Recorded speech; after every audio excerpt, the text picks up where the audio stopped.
Hopefully you make all the wrong choices. Mass Effect.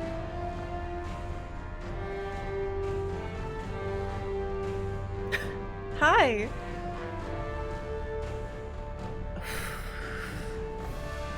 Welcome, everyone. Oh gosh.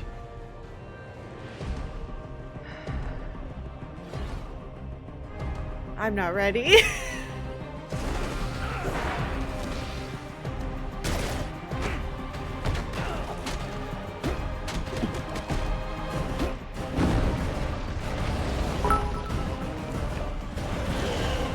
Jubilant exclamation. It is time for Mass Effect 2.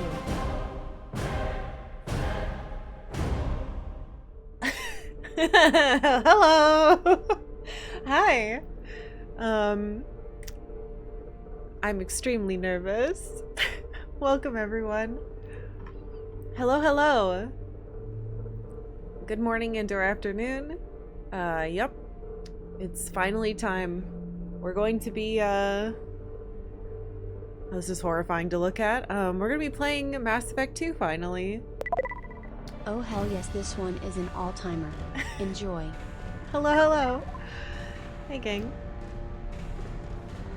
Goodness gracious. Alright. Oh my gosh. Okay. What's happening in here?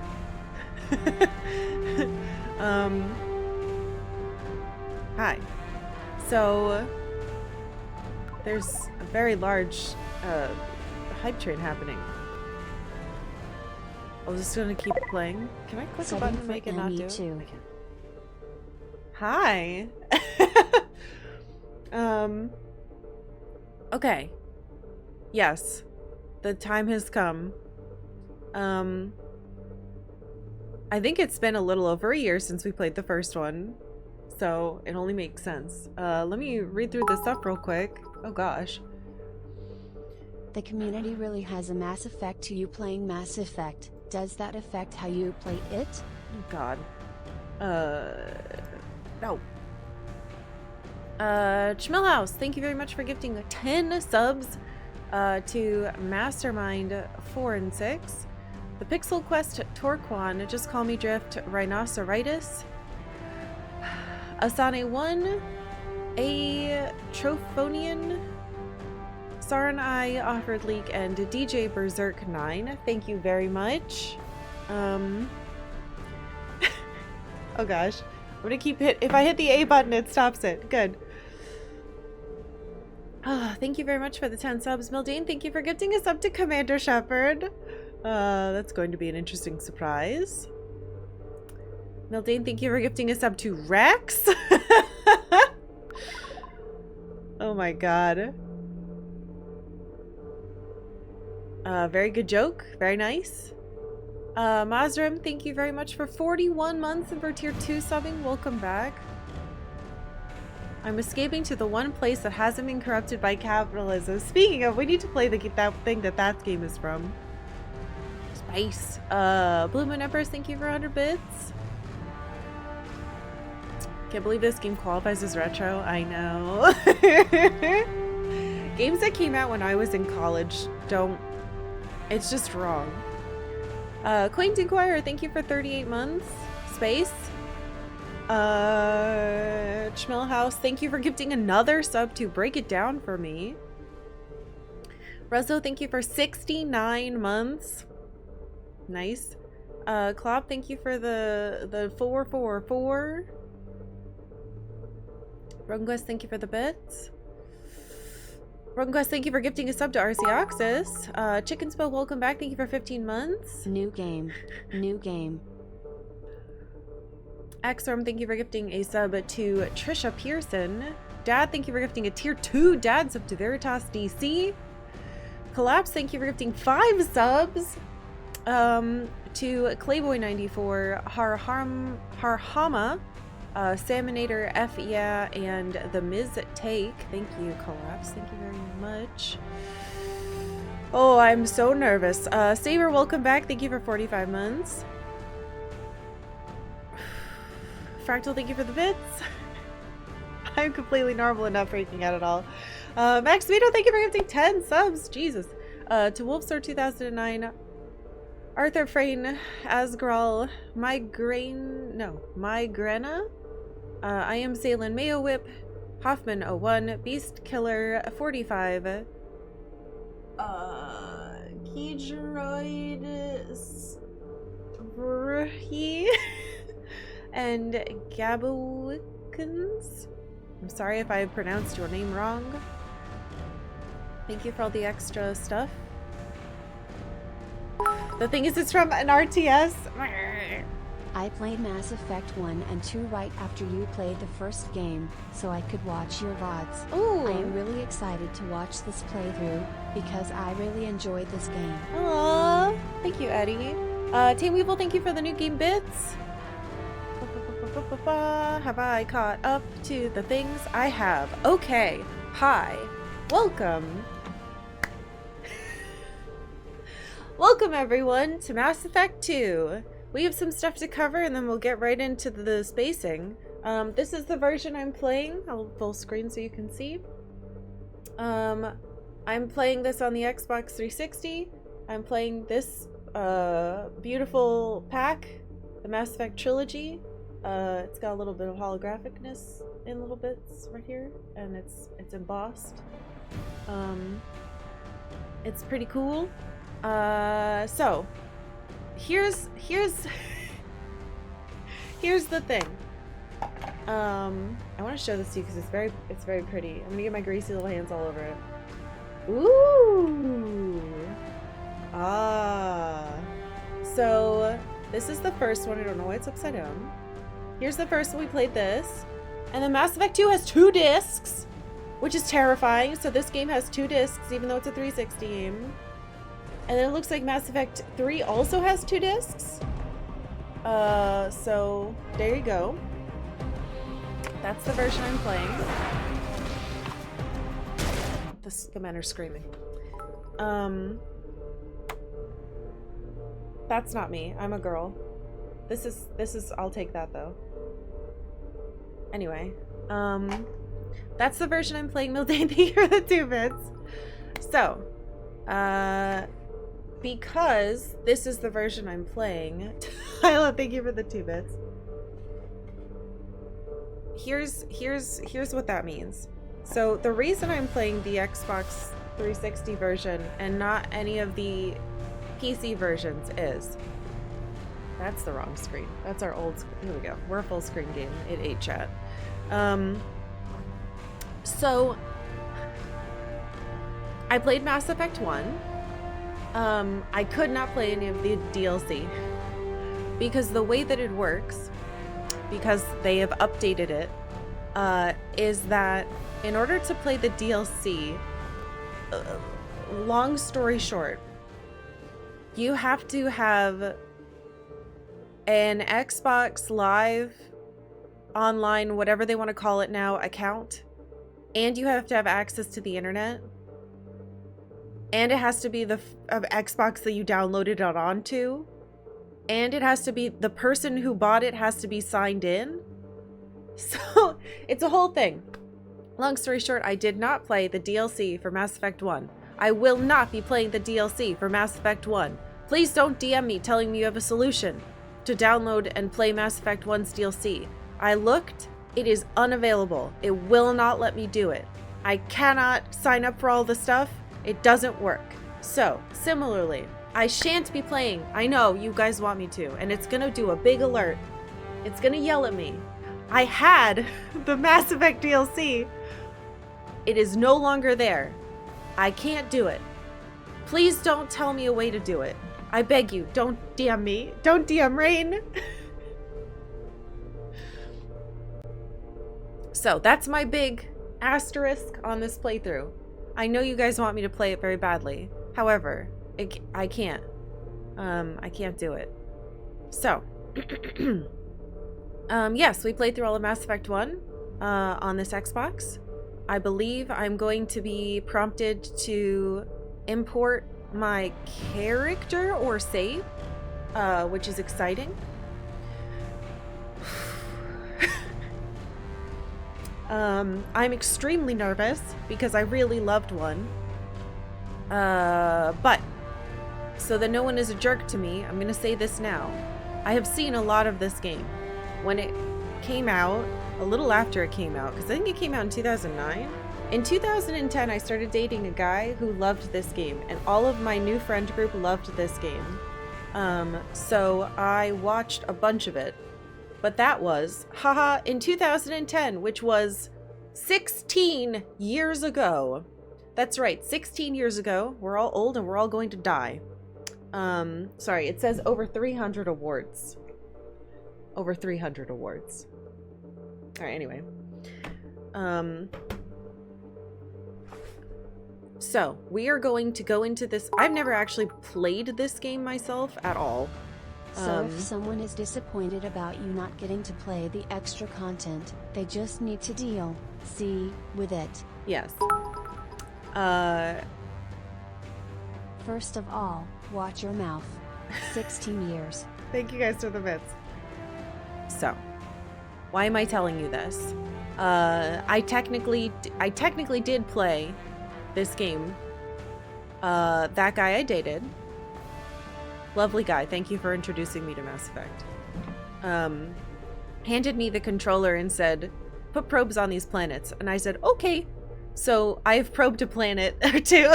I've actually probed a lot of planets. And that's the only thing I've done in this game. So I know there's probes.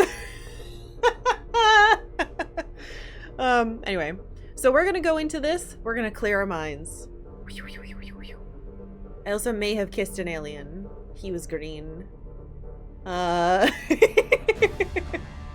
Here, I'll let you in a fun fact before we clear our minds. I wanted to kiss Garrus very badly because I thought he was cool. And so I was telling my boyfriend at the time, please kiss Garrus. And he was like, Garrus just keeps calibrating. I don't know what to do. And I was like, fine, kiss that other green alien. So he kissed the green alien. There you go. All right, anyway, let's clear our minds. Let's clear our minds. We're going into this having only played Mass Effect 1. I don't know if it's going to do a little recap for us. It'd be really cool if it did. But I'll give you a little recap. I'm a cool lady. My name is Commander Shepard. And, Whomst among us hasn't kissed an alien or two? hopefully we shall be kissing an alien named Garrus, who I'm in love with. Hi, Octavia. Do you want to sit in my lap? Anyway, so in Mass Effect 1, we were a cool guy named Commander Shepard, and we went to the Citadel, and an alien machine talked to our brain. Long story short, we made a bunch of friends, and some really beautiful moments happened, and we explored the whole world, and we helped a lot of people, and we found out that there were some very, very bad people, and then a very bad alien ship that scared the crap out of me. And basically the bad guy, his body got really gross, and we had to kill him. Had to kill that guy, Steven. So yeah, that's the worst recap I could possibly do. I didn't romance anyone, because it looked like my only options, and I believe you guys confirmed to me, my only options were humans or Liara, who was like, I'm a baby, and I was like, blah. So we have held out. We have held our we have held our in love card to our chest, and we are holding out for the beautiful blue alien Catman, whose name is Garrus.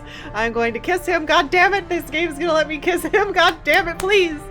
So that's our goal going in. And I don't know if it's gonna happen with my luck. He's still gonna just want to calibrate the whatever he touches and calibrates, and he still won't love me. But yeah. There was a mean guy named Saren, and he was basically a thrall for a douchebag alien race, which might be a bunch of ships, and it was terrifying. And I don't even remember what class I played, so good job, me. A year has passed and I've forgotten everything that's ever happened except that people were apparently mad at me because I said Liara was a baby. But to be fair, when I met her, she said, I'm hardly a little baby. And I was like, ooh. I don't want to date a teenager. Also, we may have killed her mom. Okay, haha. Time to play Mass Effect 2, everyone. I guess I should... Oh, right. The normal things. Hi!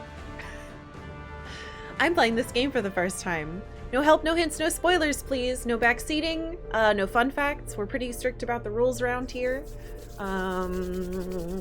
If you would like to talk about spoilers, please do so in our Discord. !Discord will get you a link if you don't see a link in chat already.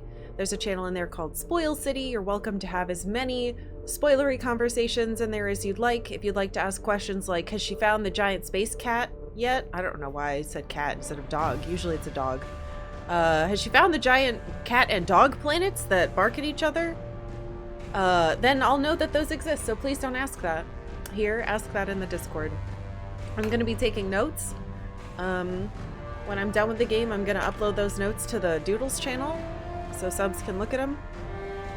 And I'm probably going to cry a lot while we play this game because when I plugged it in and it played music, I teared up. Also, I have not calibrated the audio yet.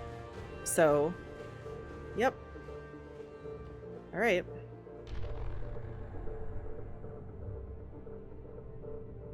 Yeah, so, okay, it is yelling at me. Again, I can't do this, but I used to have all this. What is blood dragon armor? Oh, maybe that's because I have, Dragon Age. Anyway, I can't do any of this because, how do I say this nicely? Fuck the Origin launcher. I refuse to download it to play the first one on that. And, it can suck my butt. And I'm gonna play this one, and sorry, I can't have any of this DLC, but I had it at one point. It's not my fault. EA can go away. I probably need to look at these. Oh, my ex played this game on my Xbox account, so we probably won't get any achievements. Also, I'm pretty sure he played on the hardest difficulty, so most of what I watched was him dying over and over. He also played whatever the hardest class was. Some guy that threw balls. So, yep. Pretty sure these are all done. Thank you. He apparently got them all on his account, so he wanted them on my account for some reason. Can I actually? Oh, good. Okay, so we can mess with that when we get in there. So if any of the sounds are too loud or too quiet, please tell me and we'll adjust it. Do I need to touch this stuff? Why is brightness +1? Does it remember my settings? Surely not. Can't do that. Do we have subtitles somewhere? We do. Okay, subtitles on. Difficult. What are the difficulties? Yeah, he played on this.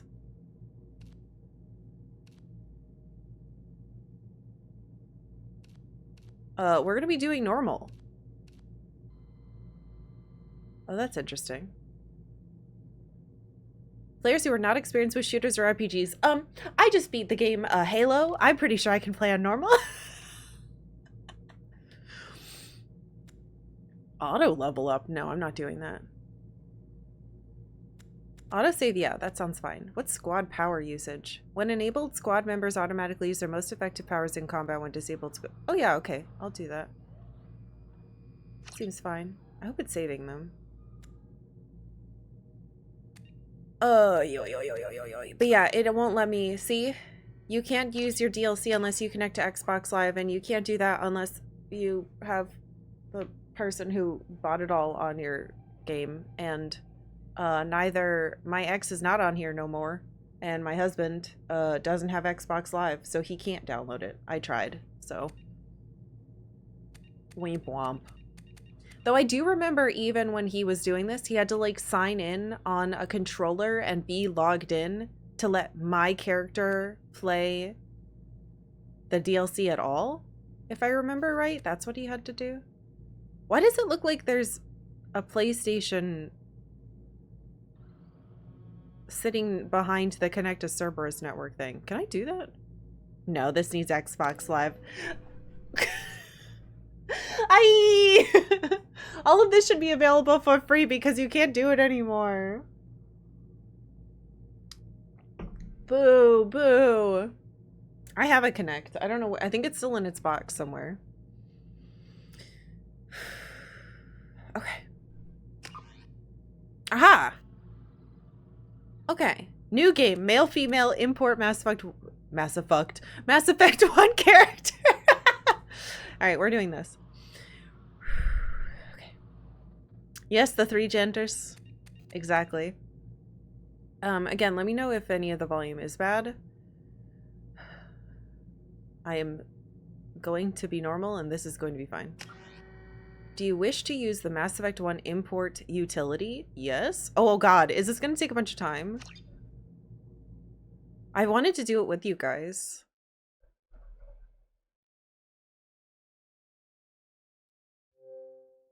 Ah, yes. There we go. I forgot I named her Jane Shepherd. Yeah. Because we were joking about John Shepherd, and I was like, I'll be Jane Shepherd. Yeah, that's right. That's me. Let's play 2005. It's because my Xbox won't save its stupid date. Load selection. Valid mission complete files. Interesting. That would be so messed up if it wasn't. It was like, no, invalid. Oh god, it's just starting.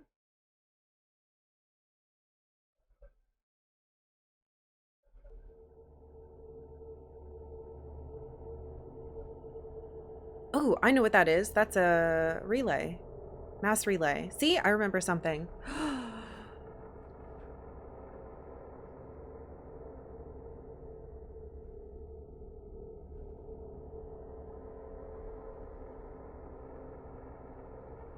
I'm so scared and so excited. I don't know how long this loading is gonna take. Oh! Oh, it's already happening. Oh, wait. Yes. Normal. We touched these. Yes.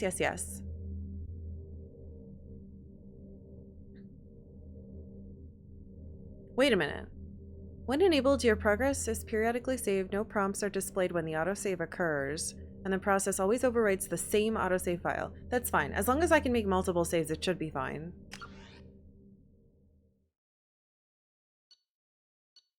Oh gosh, it already... Is that okay? Here we go. Service history. Imported save game details.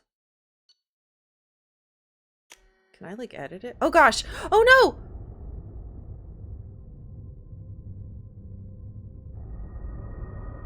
Well... I pressed start. I wanted to... Look at that! Hold on. Shh. I want to look at those. It's fine. It's like nothing ever happened. You guys get to see this beautiful screen. Don't you miss this? Look, it's me. See how I have all these stupid achievements that I didn't get? It's because my friends used to play on my Xbox Live account.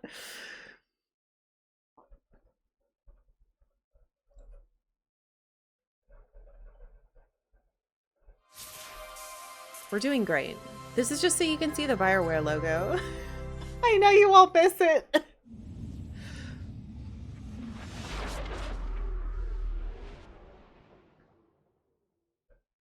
Oh, how EA has fallen.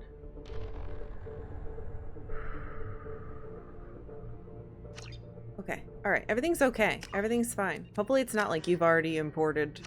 You have failed. I've deleted your save. I don't remember this logo. Maybe I'm insane. Yes, it's me. Alright, we're gonna look at that stuff and I'm not gonna press the A button.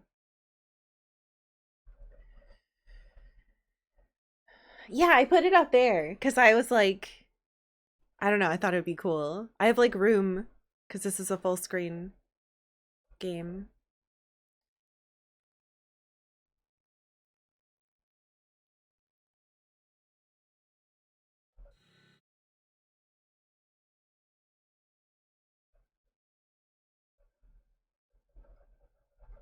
It is cool. Good. I was worried it would be like annoying or something. Oh, holy ravioli. You guys hit the sub goal in the first like 20 minutes of stream. So we're going to be streaming for 6 hours today. Thank you all very much. Okay, don't press A to continue, dum-dum. Okay, it doesn't look like I can actually affect any of this. Mass Effect, Jane Shepard, level 50. I was a sentinel. Right, because I thought it would be cool. I had the most Paragon. I had extra. Psychological profile. Wait, what's status of Rex? Rex could die. That's right. Oh my god, thank fuck he didn't die. Oh my god, it must be really important that you played. What the hell? That means this game.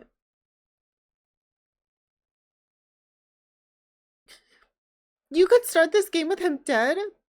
Oh no! Well, she wanted to. It was really beautiful what she did.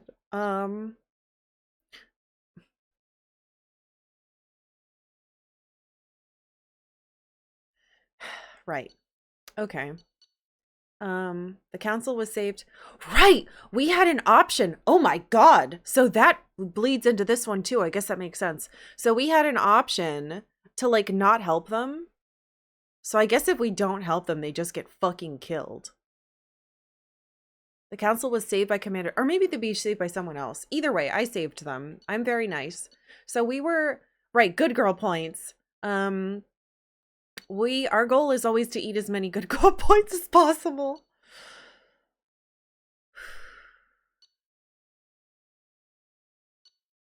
And our sweet frog is alive, and I thought the way that they handled this was really nice. I think she did a good job, and it made me feel really bad for her. So even though she had a lot of questionable xenophobia issues, but the more we learned about her, the more we learned it was a lot of upbringing stuff, and she wasn't evil. She was just like incredibly misguided. And she had just started to learn to not be so judgmental, but yeah. Sometimes she would say things and I was like, I can't talk to you anymore. I've had enough.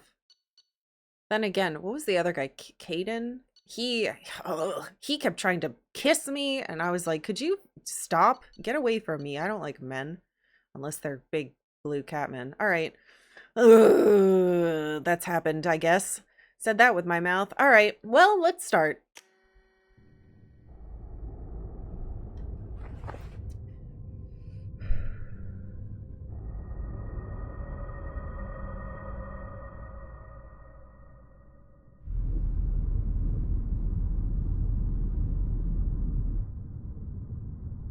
Again, please let me know if you want me to turn the game up or down. I can do that pretty quick. Shepard did everything right. More than we could have hoped for. Saving the Citadel, even saving the Council. Humanity has the trust of the entire galaxy. And still, it's not enough. Oh, right. Our sacrifices have earned the Council's gratitude, but Shepard remains our best hope. But they're sending her to fight Geth. Geth! We both know they're not the real threat. The Reapers are still out there. And it's up to us to stop them. The Council will never trust Cerberus. They'll never accept our help, even after everything humanity has accomplished. But Shepard, they'll follow her. She's a hero, a bloody icon. But she's just one woman. If we lose Shepard, humanity might well follow. Then see to it that we don't lose her.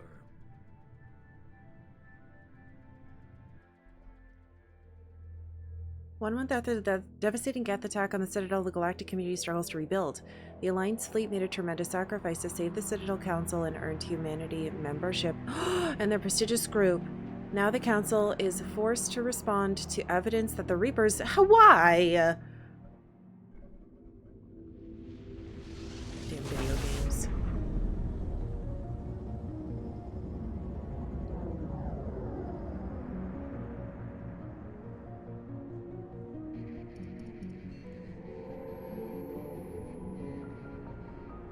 Disengaging FTL drives. Emission sinks active. Board is green. We are running silent. We're wasting our time. 4 days searching up and down this sector, and we haven't found any sign of Geth activity. 3 ships went missing here in the past month. Something happened to them. My money's on slavers. The Terminus system is crawling with them. Picking up something on the long-range scanner. Unidentified vessel. Looks like a cruiser. Doesn't match any known signatures. Cruiser is changing course. Now on intercept trajectory. Can't be. Stealth systems are engaged. There's no way a Geth ship could possibly... It's not the Geth. Brace for evasive maneuvers!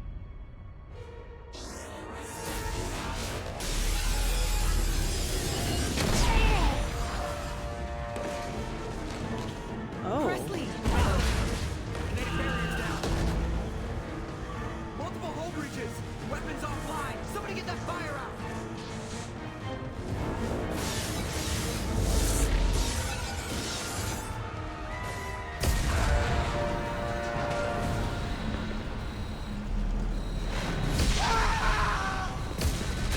Oh!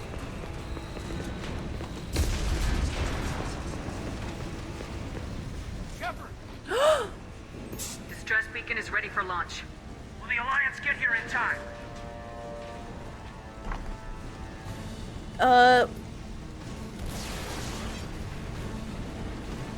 Don't touch me, The kid. Alliance won't abandon us. We just need to hold on. Get everyone onto the escape shuttles. Joker's still in the cockpit. He won't abandon ship. I'm not leaving either.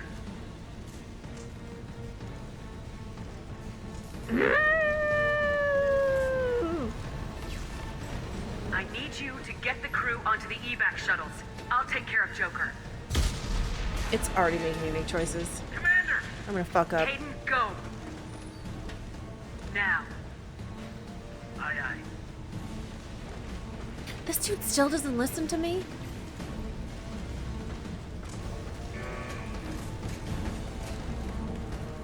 Everybody in! Go! Go! Go!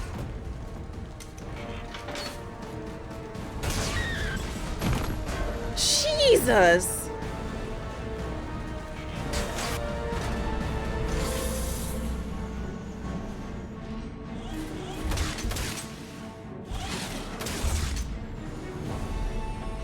Oh no, my ship!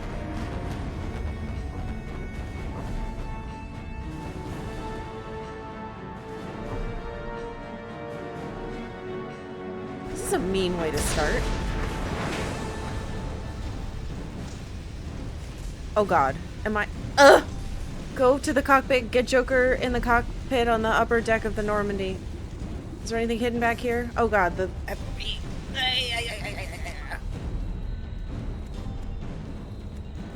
Can I look at my journal?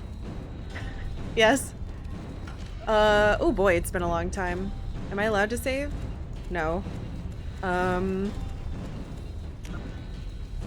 no.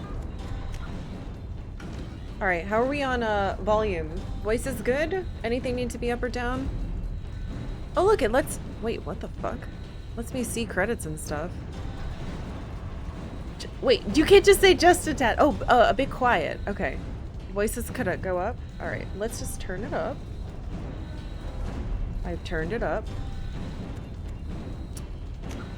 We can do... No, not online. Okay, I've turned it up. And we'll do that. Alright, the voices should be... Shit. Fuck! How does this ship work? God, I wasn't good at it when we were used to it.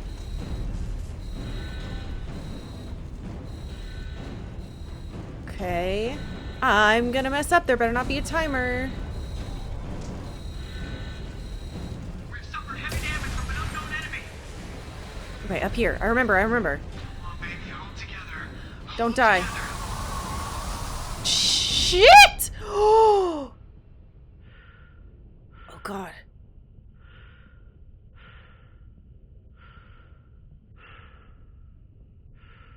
Oh no, it's like that part in Dead Space that I hated. Talk to Joker. Joker? Please be alive somehow.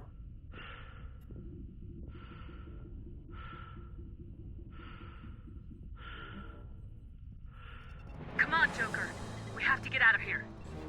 No, I won't abandon the Normandy. I can still save her. The Normandy's lost. Going down with the ship won't change that. Yeah, okay. Help me out. They're coming around for another attack.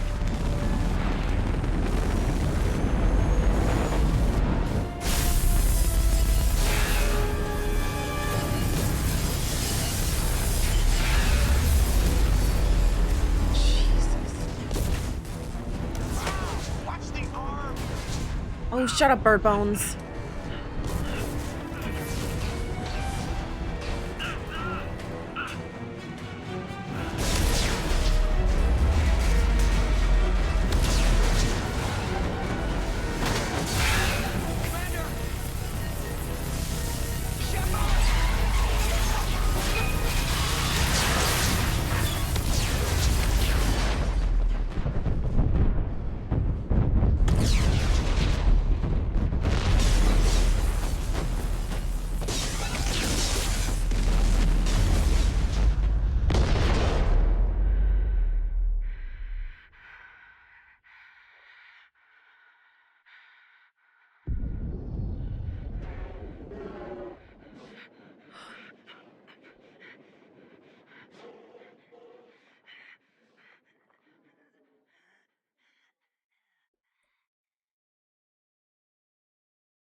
They wouldn't have me import my character just to...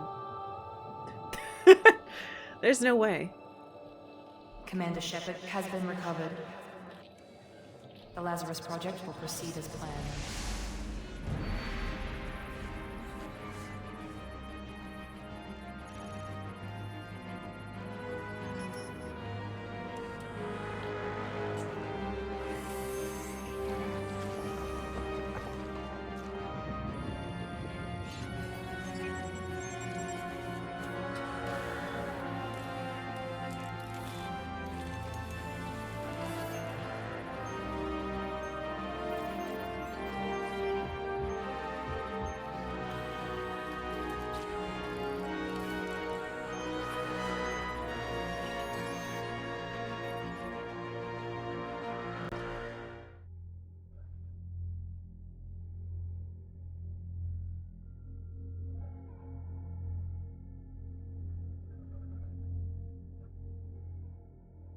Oh, it's a loading screen. I was like, what am I supposed to do?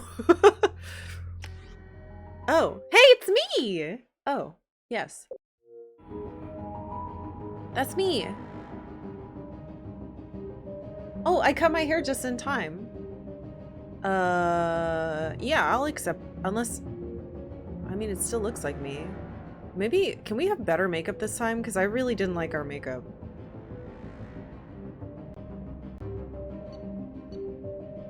Whoa, whoa, whoa, whoa, whoa. No, no, no, no, no. I want my face. Except imported face. I wonder, hold on. Can I go back? Oh my god, don't do this to me. How do I want it to be this, but I want to edit it. Oh, god damn it. I just want to have less bad makeup because I bet there's better makeup in this one.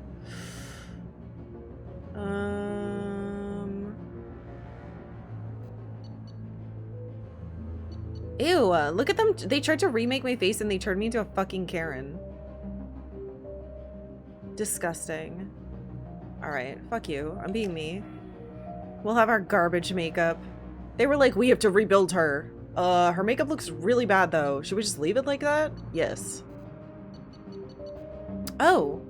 Choose class enhancement procedure. Joker better fucking got out of there. Let's see. Alright, Lazarus Project. I wrote down like 2 things and then we died.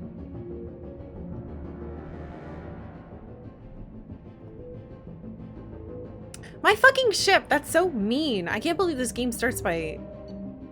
Ooh. Sorry, all these look different. Alright. Choose class enhancement procedure. We were a sentinel before, which I know because they showed it to me. Let's see.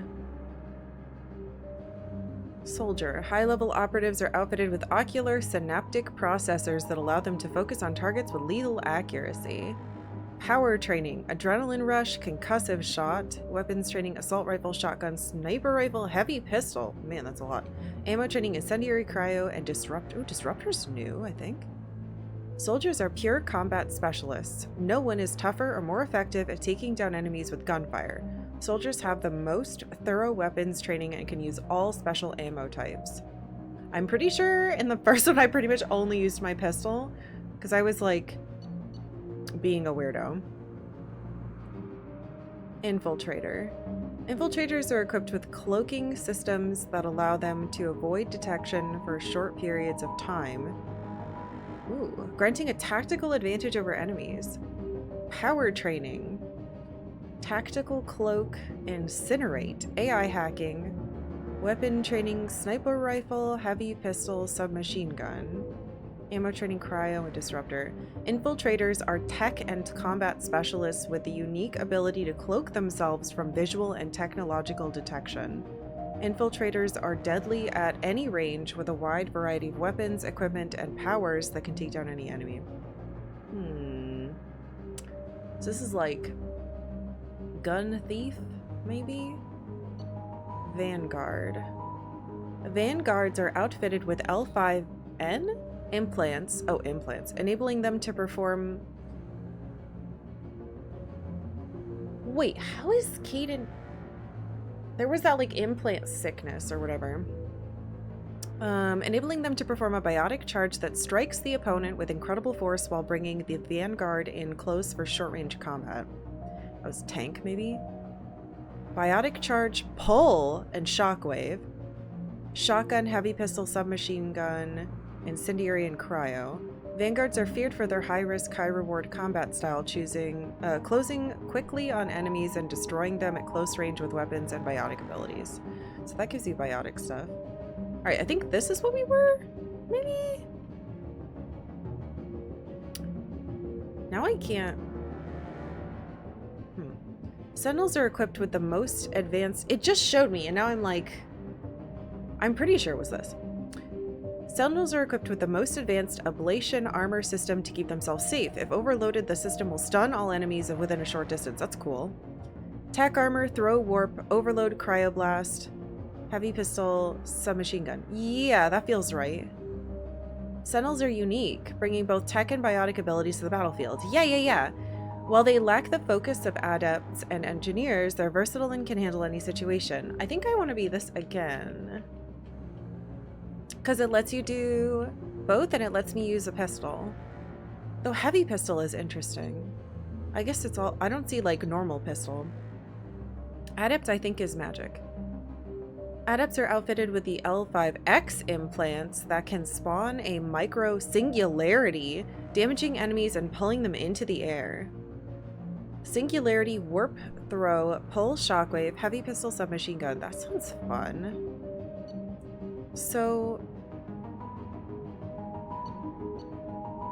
I'm like a mix of that and... Adepts are biotic specialists capable of disabling and killing enemies with raw biotic power. While they lack advanced combat training, they are best at defeating enemies without firing a shot. That sounds cool. I don't really feel like being a wizard, though. Alright, engineer. I don't think I... Engineers can spawn combat drones. Ooh, to harass enemies or force them out of entrenched cover positions. That sounds cool. Combat drone overload, incinerate, AI hacking, cryoblast, heavy pistol, submachine gun. Engineers are tech specialists. The only class able to employ combat drones on the battlefield. Engineers are the most effective at blasting through enemy defenses and disabling opponents. What the hell? That sounds really cool. Oh.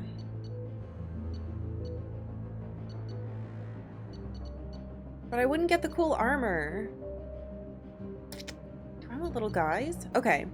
First instinct is we're not going to worry about being tanky because we have boys for that.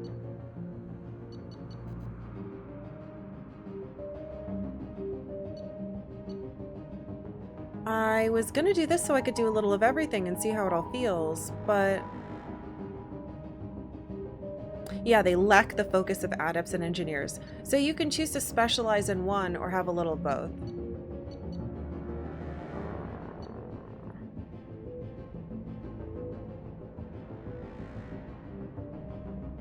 I have to remember too, I'm going to have a team of people.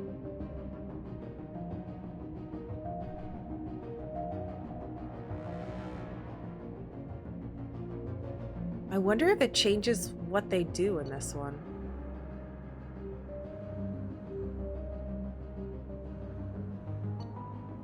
I can do the pistol with all of them. I really like using pistol. Man, the armor with...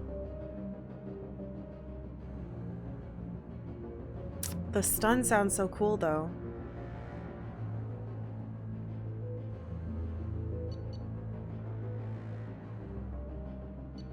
Fuck, dude.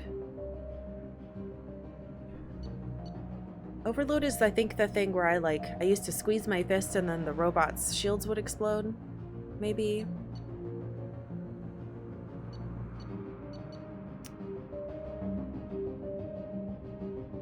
Oh, gosh.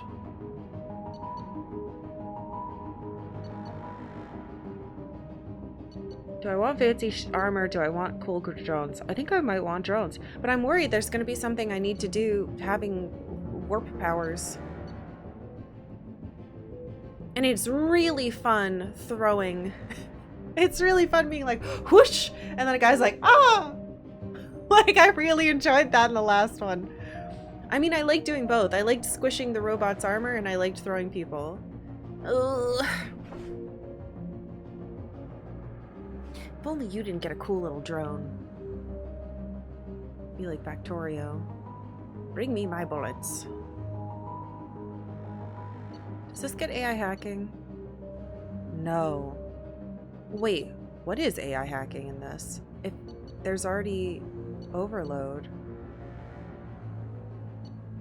Huh.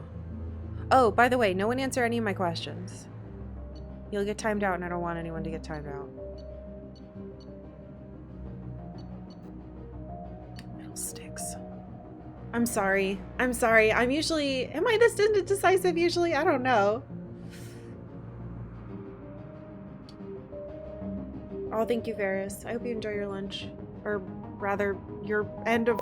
whatever. You know what I'm trying to say. Hi, Karkalla. I hope you had a great weekend. Hi, chat. Happy Monday. Karkal, hi. Thank you, Tempest. Thank you for 51 months. Welcome back.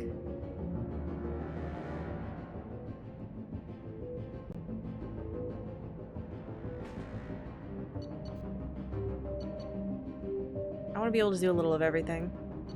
I think. Every time I think about letting go of the drone, it makes me upset, so maybe I should do it. But I really like throwing things. I'm gonna do this. We can always go back. Your achievements give you access to the following bonus powers. Oh. What? In the last game? Or because my ex played the game? Crap. I don't know what any of this is. Oh, I can choose one. Select one. What do they do? Oh, fuck off. The hell's Reeve? Neural shock shredder ammo. I don't know what any of it is. Warp ammo. I don't know what any of this is. God damn it. The game's like, you did so good. You must know what all this is. No, me don't.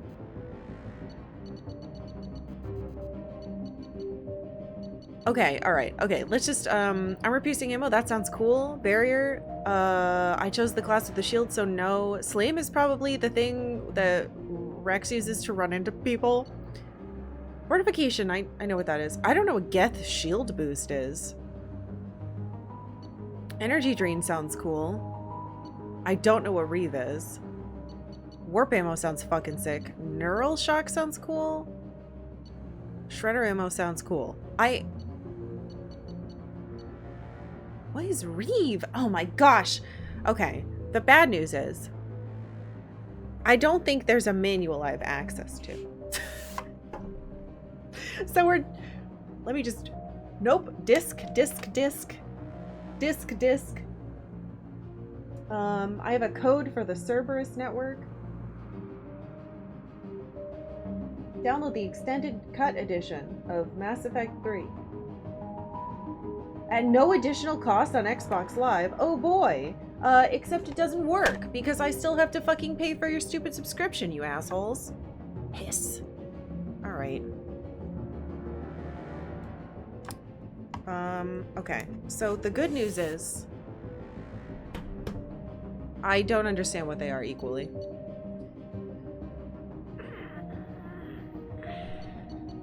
If I take this and it sucks, I'm gonna be mad. But I want to know what it is. Let's take warp ammo. Why not? Alright. Review your personal records. I'm Jane Shepard. I was a colonist.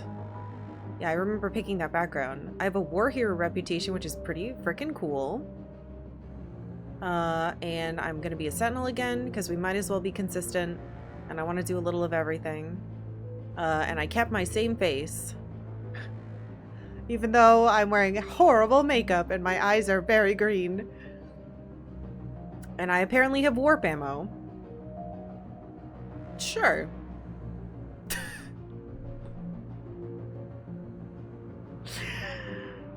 I kinda want to go back. It's fine, it's fine, it's fine. Yeah, we got old raccoon eyes. I mean, I could remake her entirely, but I think that would kind of suck. What if I couldn't remake her? Alright, alright. Here's what we're gonna do. I'm gonna take a quick break. Ooh, my eyeballs. Ooh. I'm gonna... Why can I do this? I'm gonna take a quick break, and I'm gonna think about it. And when I come back, I'm either gonna make us make a new character, and by new character, I mean I'm gonna, like, change what I look like. Or we're just gonna go with it. So, I don't know. Hi. Twitch makes me play ads so that no one actually has to watch them when they click on the stream. So, take a quick break, get a snack, get a drink. We're going to be streaming for 6 hours today, so there's 5 hours left. I'm sorry that I don't know what I'm doing, but that's how it works. And I really, really care about this game, so I don't want to mess it up. I guess we could always restart. It's not going to delete my Mass Effect 1 save when I do this. Alright, I'll be right back.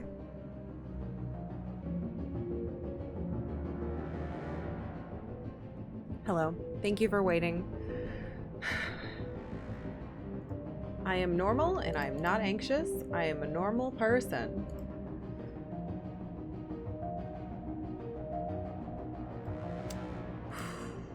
I like how I said that and then the sun was like, what if I came out and made everything look bad?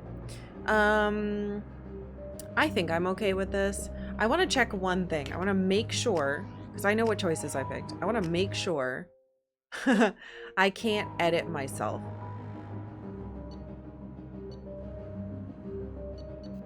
Is there a way to... Ugh! I can't, like, put myself... Oh, there's a code. That's interesting. I can't put myself in here and fix it. I'd have to remake myself somehow. I'm not going to do that. I really like how our shepherd looks. I don't like this. The only thing I want to check is there better makeup.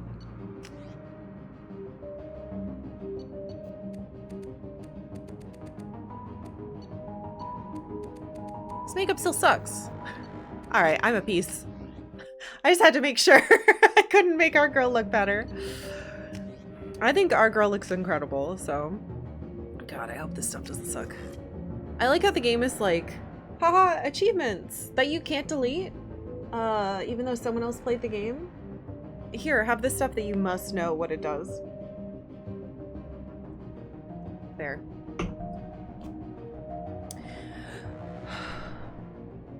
All right, let's do it. Profile registration complete. Press A to confirm. Okay. Once you confirm your character is complete, you will be unable to change any settings. We're committing.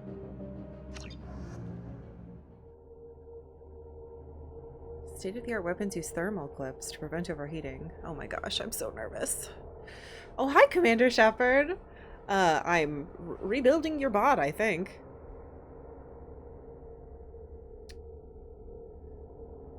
Oh, that's funny. The little save thing is it's a little CD, a DVD. Something's wrong. She's reacting to outside stimuli, showing an awareness of her surroundings. Oh my God, Miranda. I think she's waking up. Who's Wilson? Damn it, Wilson. She's not ready yet. Give her the sedative. Shepard, don't try to move. Just lie still. Try to stay calm. Heart rate's still climbing. Brain activity is off the charts. Stats pushing into the red zone. It's not working. Another dose. Now. Heart rate dropping. Stats falling back into normal range. That was too close. We almost lost her. I told you your estimates were off. Run the numbers again.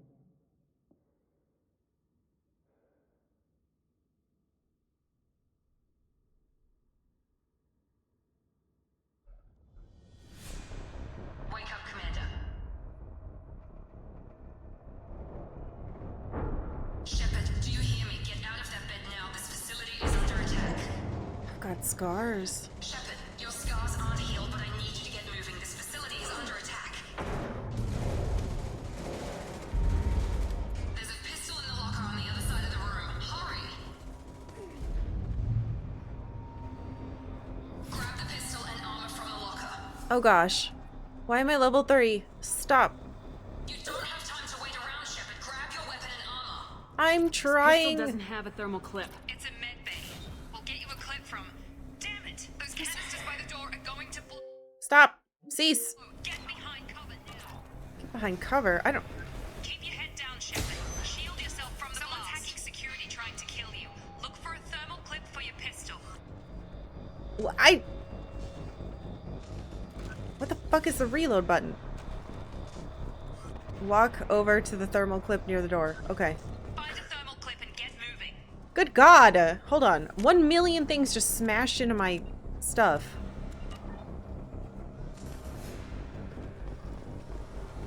Oh God. Hi. X. Reload. X is this. Thank God we just played Halo. Okay. Hold on. Looks like they set up a barricade to try holding the mechs off.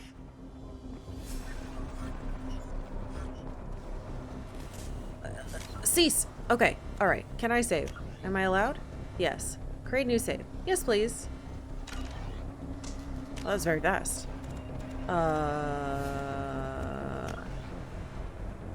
Okay.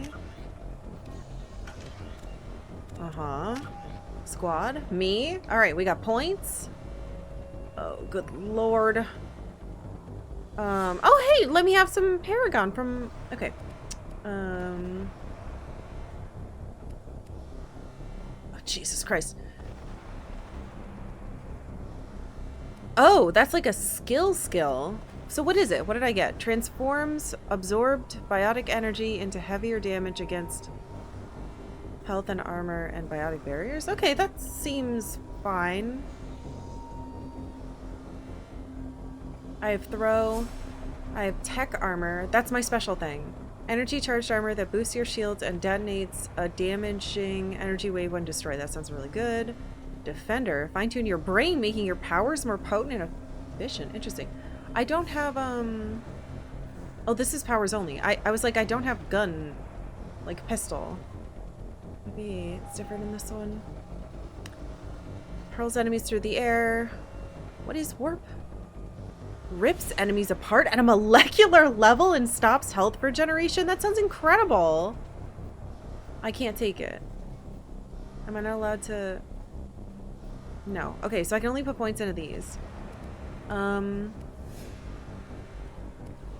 Squad points. Wait a minute. Squad. Should I save this?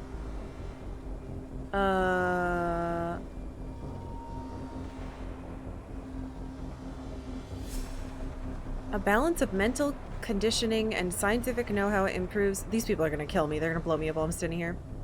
Know-how improves the recharge time of your powers and your Paragon and Renegade scores. Whoa!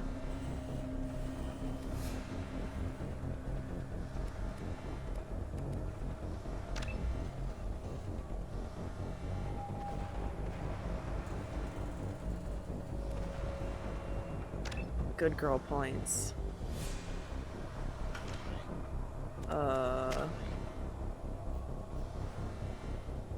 Auto level up. Okay. Codex. We'll look at the codex later. Ooh, I want to look at all that so bad. Vault over the barricade and keep moving. Take cover. Can I scoot around underneath? Yes. Press forward and A. Oh my god, you don't just press forward? Oh gosh! R. Keep moving, we need to get to the shuttles. Okay. Ooh, I like that animation. Oh, it's over the shoulder. Oh gosh. Can I edit the... No, not the sound. Bye! No, why?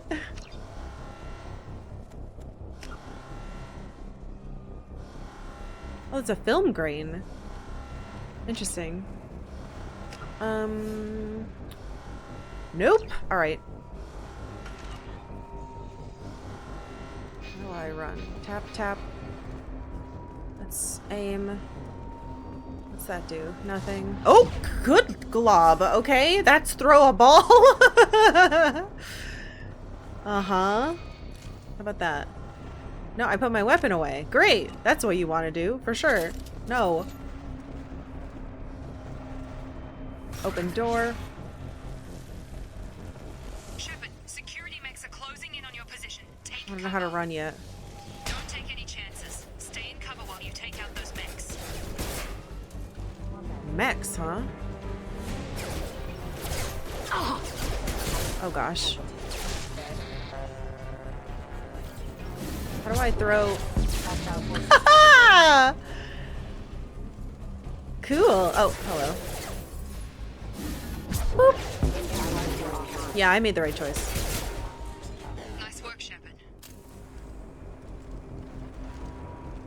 Ooh, I'm so glad we're playing this. Oh, my ads manager disappeared. Twitch, hello? Man, this game looks good.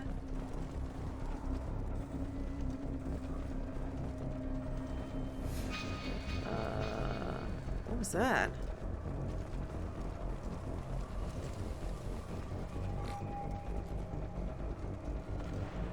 Sorry, did you just make a sound at me? Okay, that's in the game. I was like, is there a fire alarm or a car alarm going off?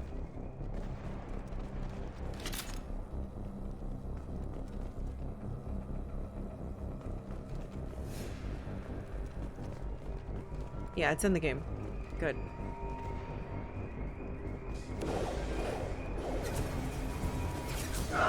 Oh! Don't waste time. I can't keep the mechs distracted for long. Fuck.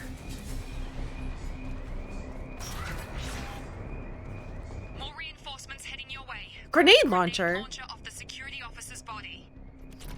What the Come on, fuck? X. LB Use the to grenade launcher to take them out. What?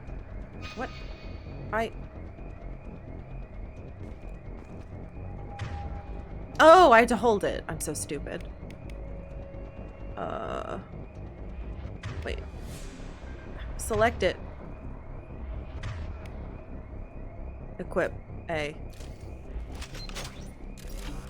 They've seen us. Take the elevator down 1 floor. Good God. Alright, what happens if I hold this? Oh.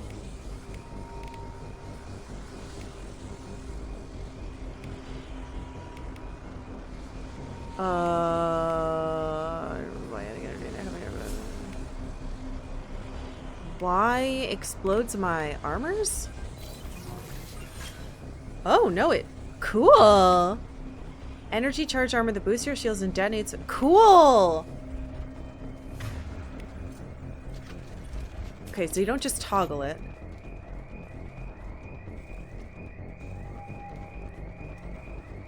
Where the fuck? Oh, can I have that? I don't know what that is.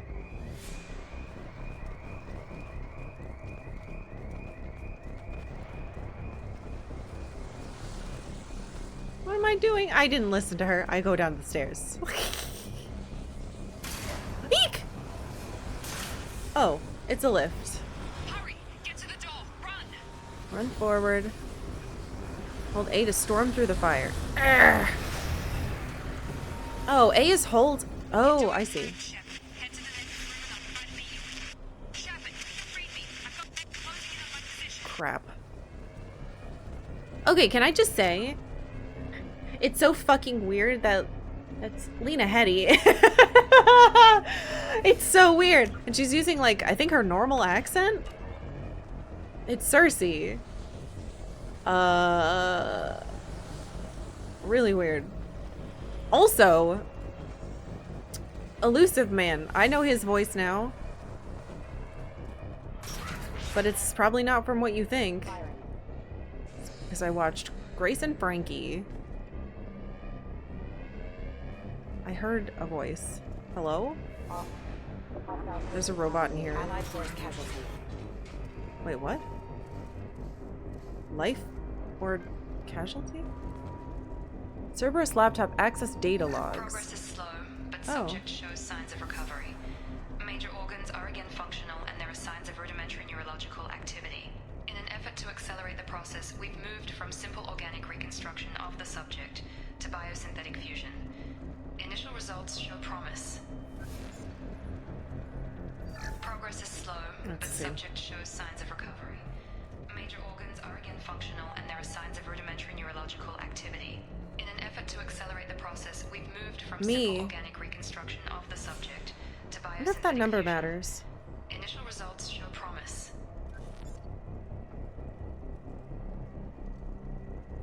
7899090. Cerberus sample case code. Yeah, that must be my, like, identifying number.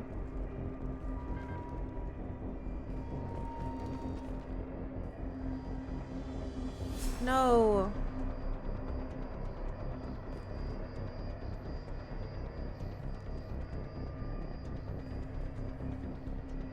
Oh, more. Log update. The cost of this project is astronomical. Over 4 billion credits so far. But nobody seems to care that we've gone over budget. I don't know where the boss gets all his money. Maybe it's better not to know. I just wish he'd kick a little more in my direction once in a while. How many Log credits? update. The cost of this project is astronomical. Over 4 billion credits so far. But nobody seems to care that we've gone over budget. I don't know where the boss gets all his money. That's an insane amount of Maybe credits. It's better not to know. I just wish he'd kick a little more in my direction once in a while.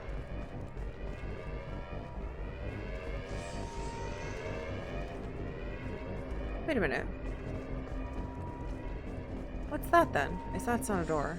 Oh, you're not a door. What are you? Oh, wall safe. Hold on. I know better.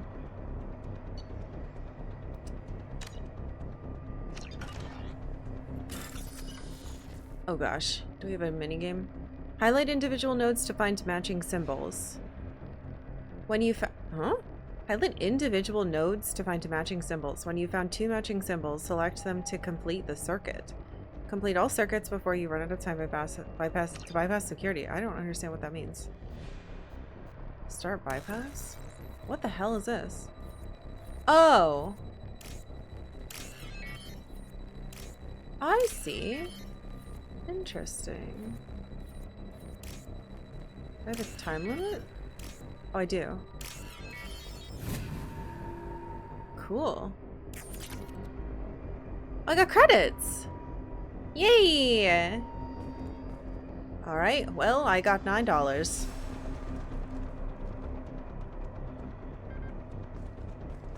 How do I run? What? Whoa! If I hold this, I get that. And the other side too. Okay, so A is run. I wonder if this is a real run. Oh shit! Uh-oh. Ooh! Ah! Fuck! Hey Andrew, thank you for Prime subbing for 23 months. Welcome back. Gang, I don't think I can fight those. Oh. Log update. I can't figure Miranda out.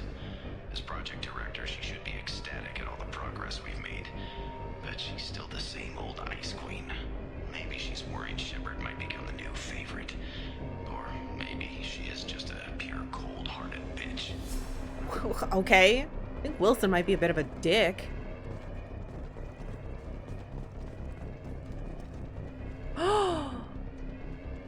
Hello, space, you old so-and-so. I've missed you.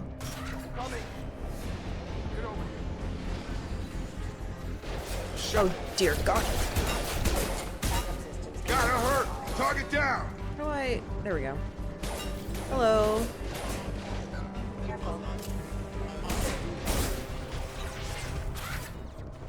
What are you doing here? Who are you? I thought you were still a work in progress. Who are you? Are you with Miranda? Yeah, sorry.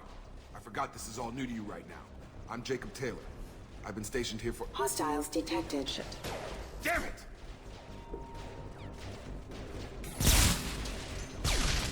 Things must be worse than I thought if Miranda's got you running around. I'll fill you in, but we better get you to the shuttle first. Wait. I know this isn't the best time, but I'm sick of stumbling around when I don't know what's going on. Fair enough. I'll give you the quick version. You and your ship were attacked and destroyed. You were killed. Dead as dead can be when they brought you here. I was Our dead. scientists spent the last 2 years putting you back together. You've been comatose, or worse, that whole time. Welcome back to your life. Dead 2 years? What the fuck? I'm having trouble wrapping my head around this. Yeah, I can imagine. The Alliance officially declared you killed in action. The whole galaxy thinks you're dead. And if we don't get to those shuttles, they'll be right. Were there any other survivors from the Normandy? I'll tell you what.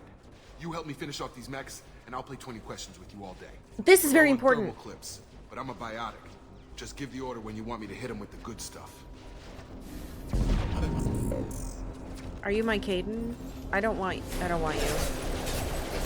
I can do that too. Oh wait. Pew! RB.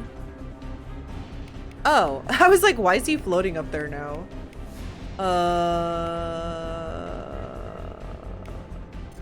That. Careful. Rerouting. Falling back. Ow! Okay. I promised I'd answer your questions. What do you want to know? Jesus Christ. Okay. I have so many questions.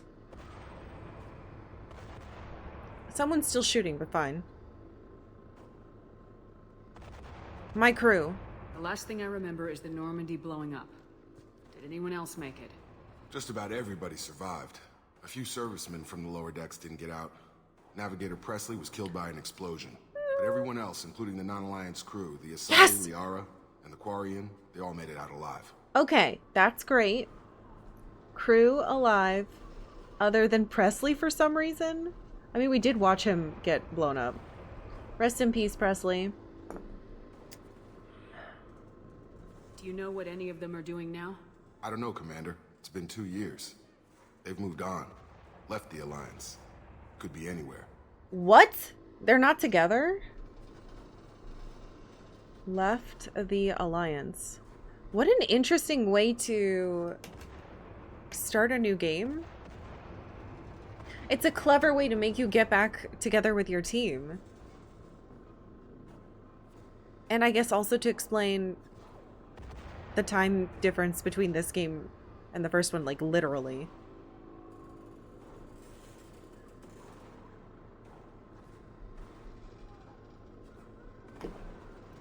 They were my team. If they knew I was alive, they'd come back. Maybe you can track them down after we get off the station. If we get off the station.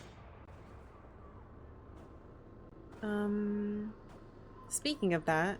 Do you know anything about this attack? Who's behind it, what they're after? Damned if I know. I was getting ready for some shut-eye, then bam! Bunch of explosions. Next thing I know, every damn mech in the place starts shooting at us. I'm guessing it had to be an inside job. You'd need top security access to hack all the mechs.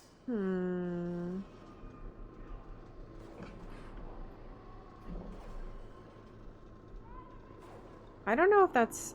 Okay. As we stand here, people are dying. I wonder if that will matter. I wonder how advanced this is gonna be. Who the hell are you? What's your job here?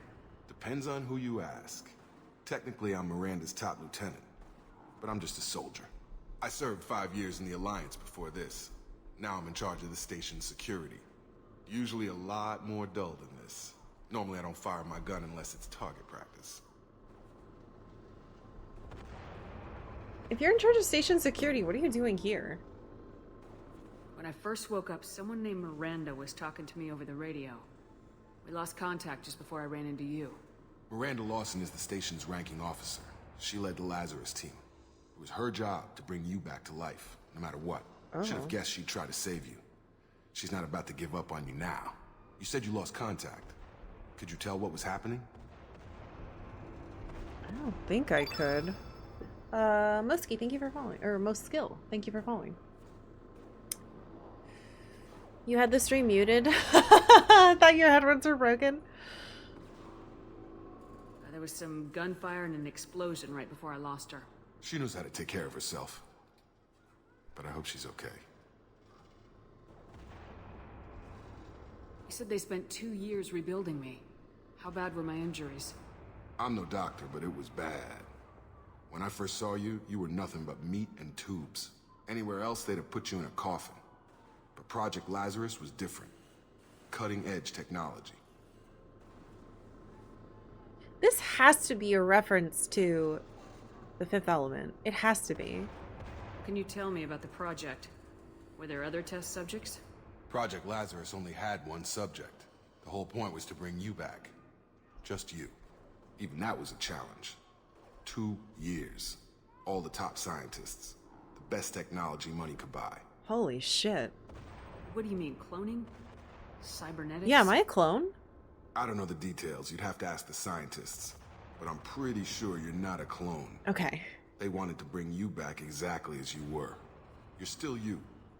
You just might have a few extra bits and pieces now. Not a clone. Thank you. Okay. What's the quickest way to those shuttles? Depends where the mechs are thickest. It's probably best if Check. Anyone on this frequency? Anybody still alive out there? Hello? Wilson, this is Jacob. I'm here with Commander Shepard. Just took out a wave of mechs over in D-Wing. Shepard's alive? How the hell? Never mind. You need to get her out of there. Get to the service tunnels and head for the network control room. Roger that, Wilson. Stay on this frequency. I think I remember a Wilson checking on me one time when I woke up. That's him. He's the chief medical tech. Answers directly to Miranda. Come on. The service tunnels are this way. Hold on. Chief Medtech. Okay. Alright, we're learning. Interesting. I guess. I feel like I couldn't have possibly missed too much already, but who knows. Alright, squad?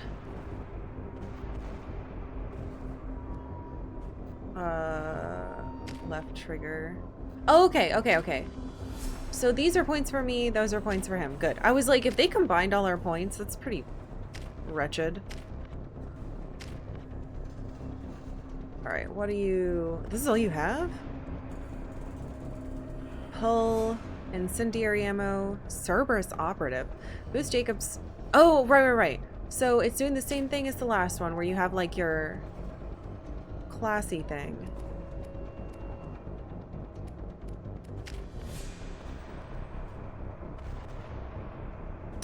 Not loyal? Wait.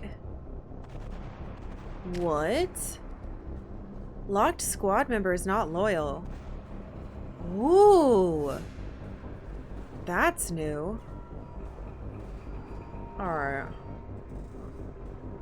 Combat skills, weapon damage, and health.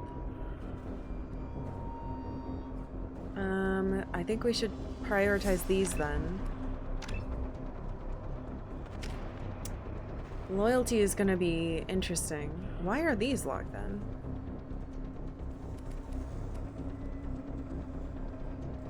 Okay. I'd love to look at the codex, but I want to do it when the music isn't insane. Hmm? What's this? Data pad. Log update. The Lazarus Project is about to enter the final phase. It's taken nearly 2 years, but we did it. Commander Shepard is alive. This is the most amazing medical achievement in recorded history. Maybe now Miranda will finally show some appreciation for everything I've done. What? Just teleport over here? Wilson sounds like he's a little needy. Oop! Wrong button. What's that? Metagel. Throw is right bumper. And I can trigger that a different way. Can I... Map power to right bumper, map power to left bumper. Like that? Oh, but that's healing. We should keep that there. Okay. I just don't have any. That's that. This is change your gun. Oh, I can make him change his gun. That's interesting.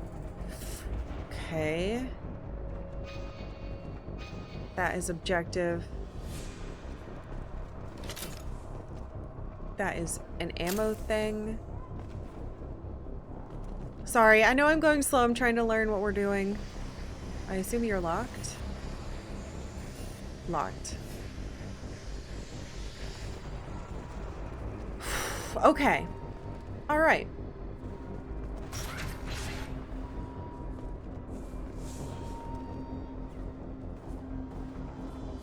Can I... Oh, I can see it there. Interesting. These open? Man, it's weird playing this after playing Mass Effect. Or, no, Halo. Really, really weird.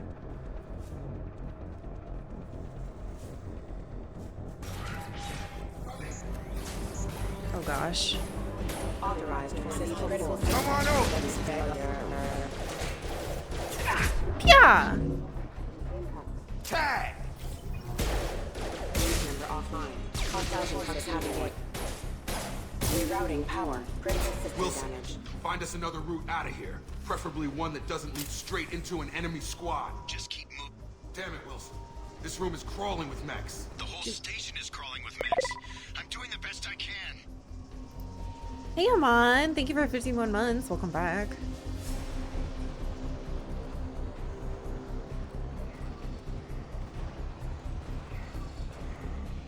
So that must be the Cerberus logo then. It looks like something familiar, but I can't put my finger on it. Oh god. They found me. Uh-oh. Help. Server room B. Hurry. They're out of control. Server room B.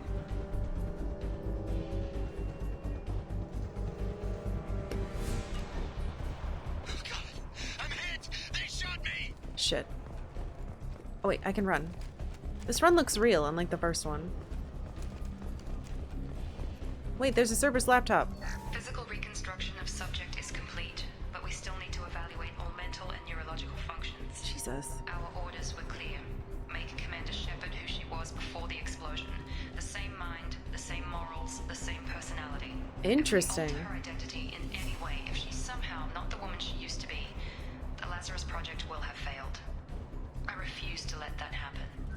Whoa! I wonder why they cared so much. Shepard, down Oh, here! shit. Bastards got me in the leg!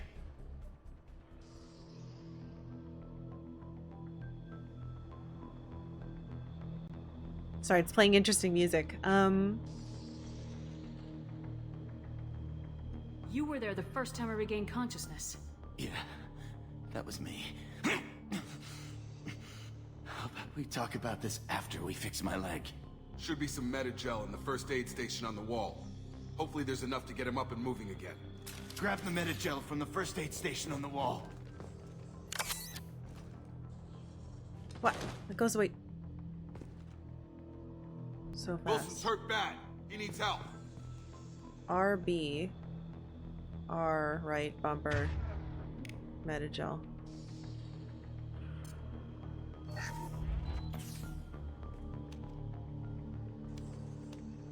Thanks, Shepard.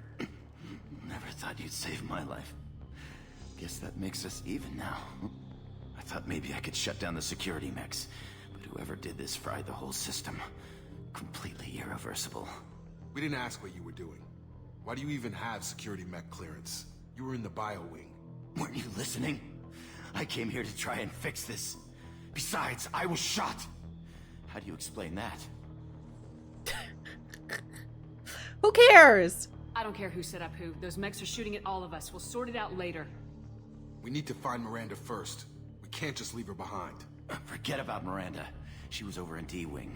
The mechs were all over that sector. There's no way she survived. A bunch of mechs won't drop Miranda. She's alive. Then where is she? Why haven't we heard from her? There are only two possible explanations. She's either dead, or she's a traitor. Then why did she wake me up and warn me about the attack? Yeah. Okay, maybe she's not a traitor. But that doesn't change the facts. We're here, she's not. We need to save ourselves. The shuttle bay is only a few... This dude is very We can overload the selfish. canisters to clear a path to the shuttle. Or I could do that. These mechs don't know when to quit. Hold Target down! right bumper. Use overload. Jesus. That's it. Let's get out of here. Oh, wait. Okay, Hey. we took him down. But this is getting tense. Shepard, if I tell you who we work for, will you trust me? This really isn't the time, Jacob. We won't make it if she's expecting a shot in the back. If you want to piss off the boss, it's your ass, Jacob. The Lazarus Project, the program that rebuilt you. It's funded and controlled by Cerberus.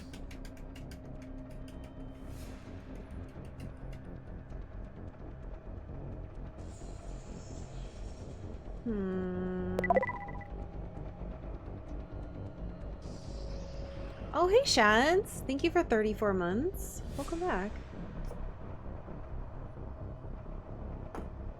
That does sound familiar. I think I ran into Cerberus a few times while I was investigating Saren.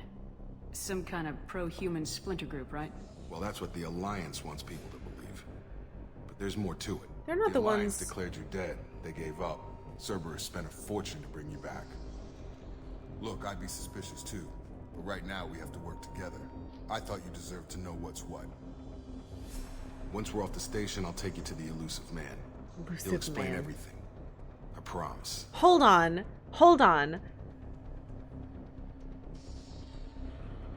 I wish I had my other notebook right here. Weren't Cerberus the ones that had those, like... What company was the one where they had the fucking bases? And they were, like, doing experiments, that one guy...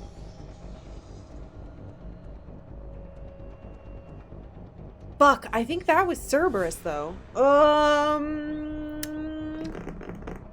Where's my Mass Effect notebook? Actually, just kidding. I have them all saved on my computer. All my notebooks. Because we take pictures of them now. Notes.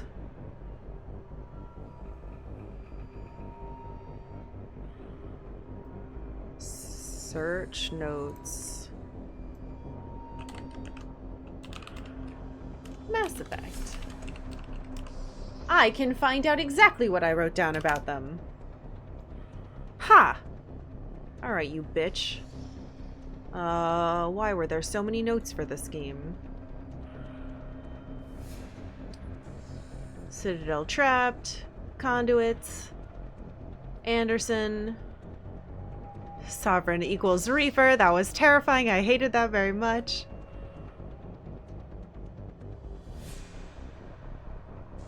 Son of a bitch. Yup. Husks colony turned. Infected by Cerberus on purpose. It was them, those rooms. They were the ones doing that shit. Weren't they also the ones that did something with that weird alien mom? Yeah, fuck Cerberus. Fuck Cerberus. I remember you. I wrote this down.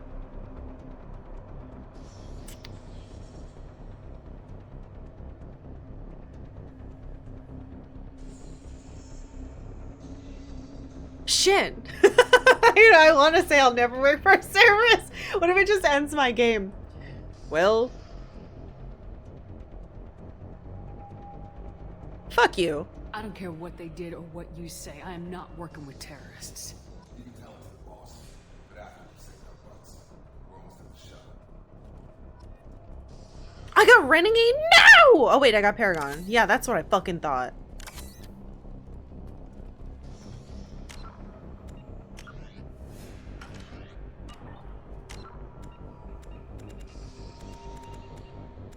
Where's my me? How do I look at me? I can't. It's mad at me. Won't let me look at squad. Sorry, why are they on my crotch? I would like these men's faces to go away. How do I? Ooh, I'm sorry. I almost shot at you.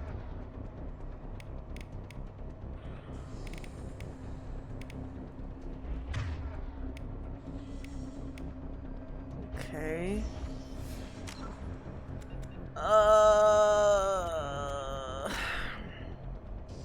Cerberus is super evil. I remember now. They were the ones behind all that shit.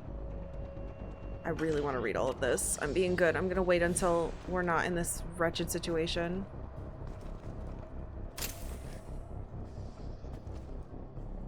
Yes. Graphs.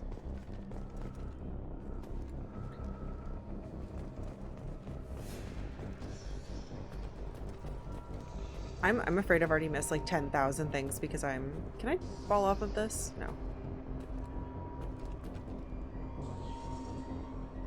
How the hell did Cerberus get a hold of me? How do I know they didn't put fucked up goo in my body or something? That gas.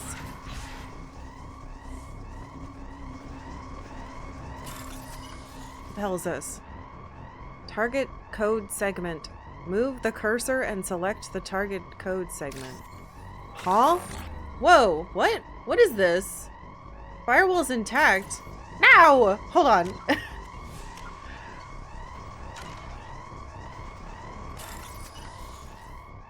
Oh, I need to look for that. Blue, orange, blue. This? Wait, where'd it go? This. Oh wait, there's more? Purple. Purple. Whoa, there's a bunch of new stuff. Firewalls removed, full access granted. 900 credits. Okay.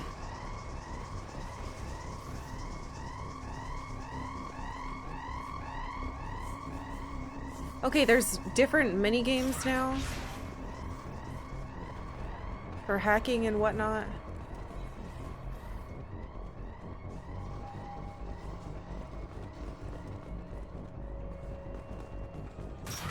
Sensors activated. What the fuck are those? Oh shit.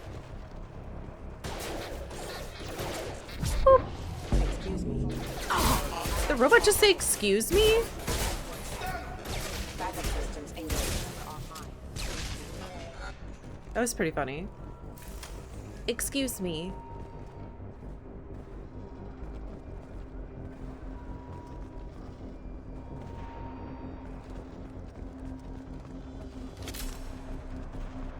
Yeah, this combat feels so weird after playing Halo. Excuse me. Thank you, Bluminiverse.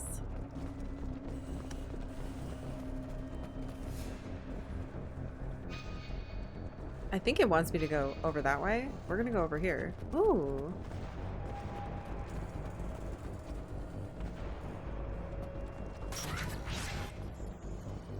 Rear guard. Oh shit. Oh my god. Systems engaged. How do I use your powers, boys? Gravity's one mean mother, huh? Did it work? Boop. I missed. I think I'm too far. Hold on. Ugh. Ow. Bitch. Oh, I see. I have like a shield down there. Okay. I like my weird, fancy shield though. Oh, no! I want to go the wrong way! Come on, through here. We're almost at the... Miranda. Jesus. But you were... Whoa! Dead? What? What the hell are you doing? My job.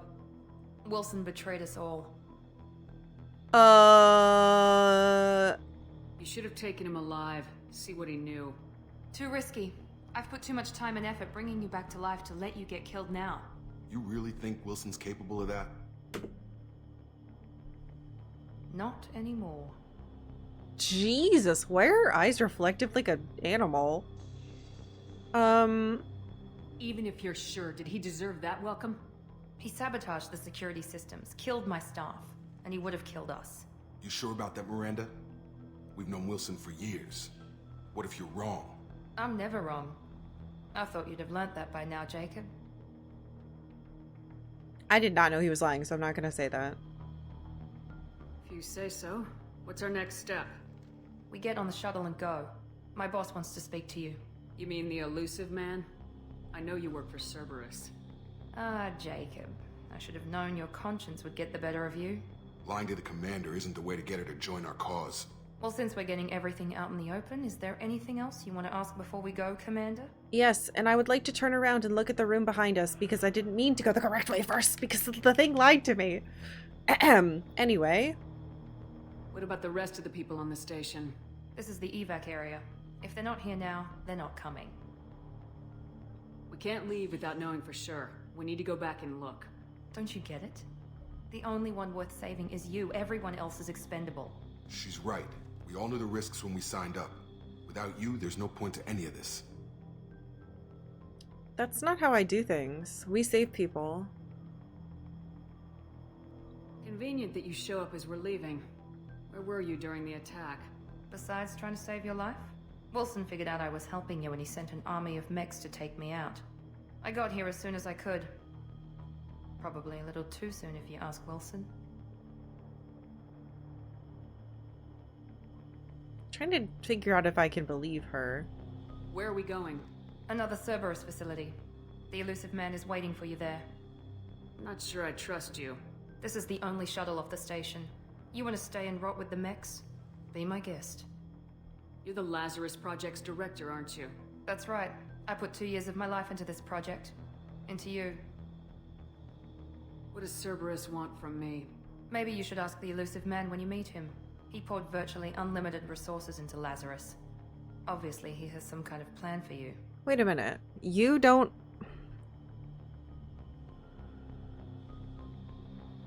But she doesn't know what it is? I don't think I believe that. I've had enough of this station to last a lifetime. Or 2, in your case. Come on. God damn it. There's other stuff there, I bet.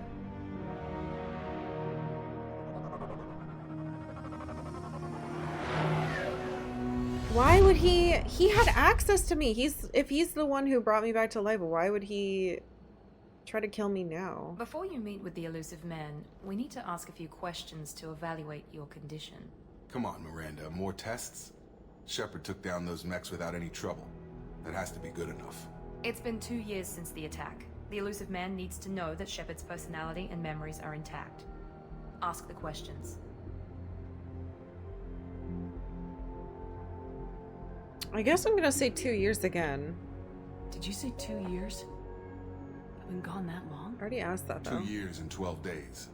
And you were on an operating table for most of it. The sooner we start, the sooner we can be done. Start with personal history. Okay. Records show you were a colony kid. Lost your parents when slavers hit Mindwar. You enlisted and won a medal fighting Batarians during the Skillian Blitz. Do you remember that?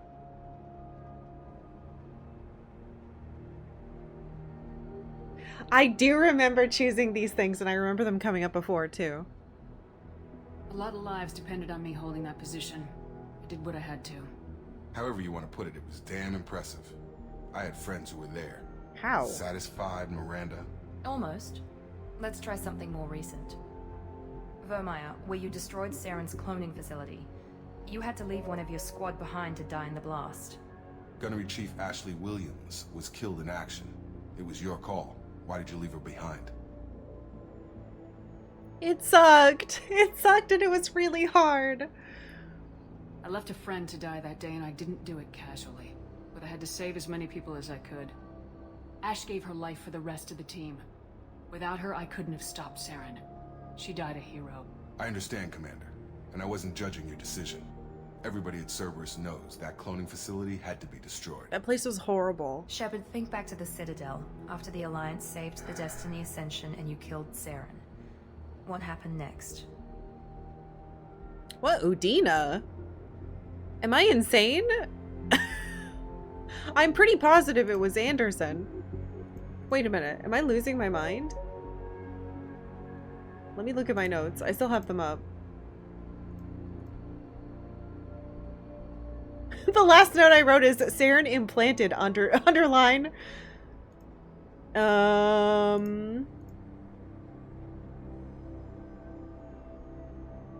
Udina died. Well, he was a little bitch. Anderson joined the council. I'm fairly sure. Humanity was offered a spot on the council. I recommended Captain Anderson for the position. I'm like 99% yes, sure. Captain Anderson Thank you. is now Counselor Anderson.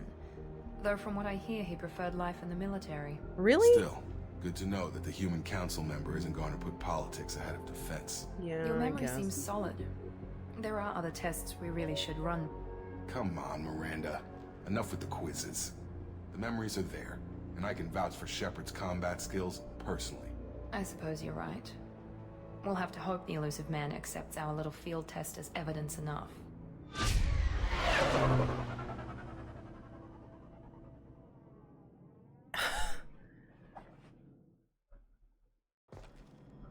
The prettiest game of all time. The elusive man is waiting for you in the other room.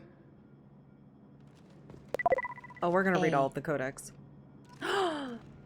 Oh, Paragon. Good. Good girl points. Whoa, my booty looks good in this armor. Anyway. Boots, thank you for 69 months. Welcome back. We're gonna just make a million saves. My Xbox is gonna explode.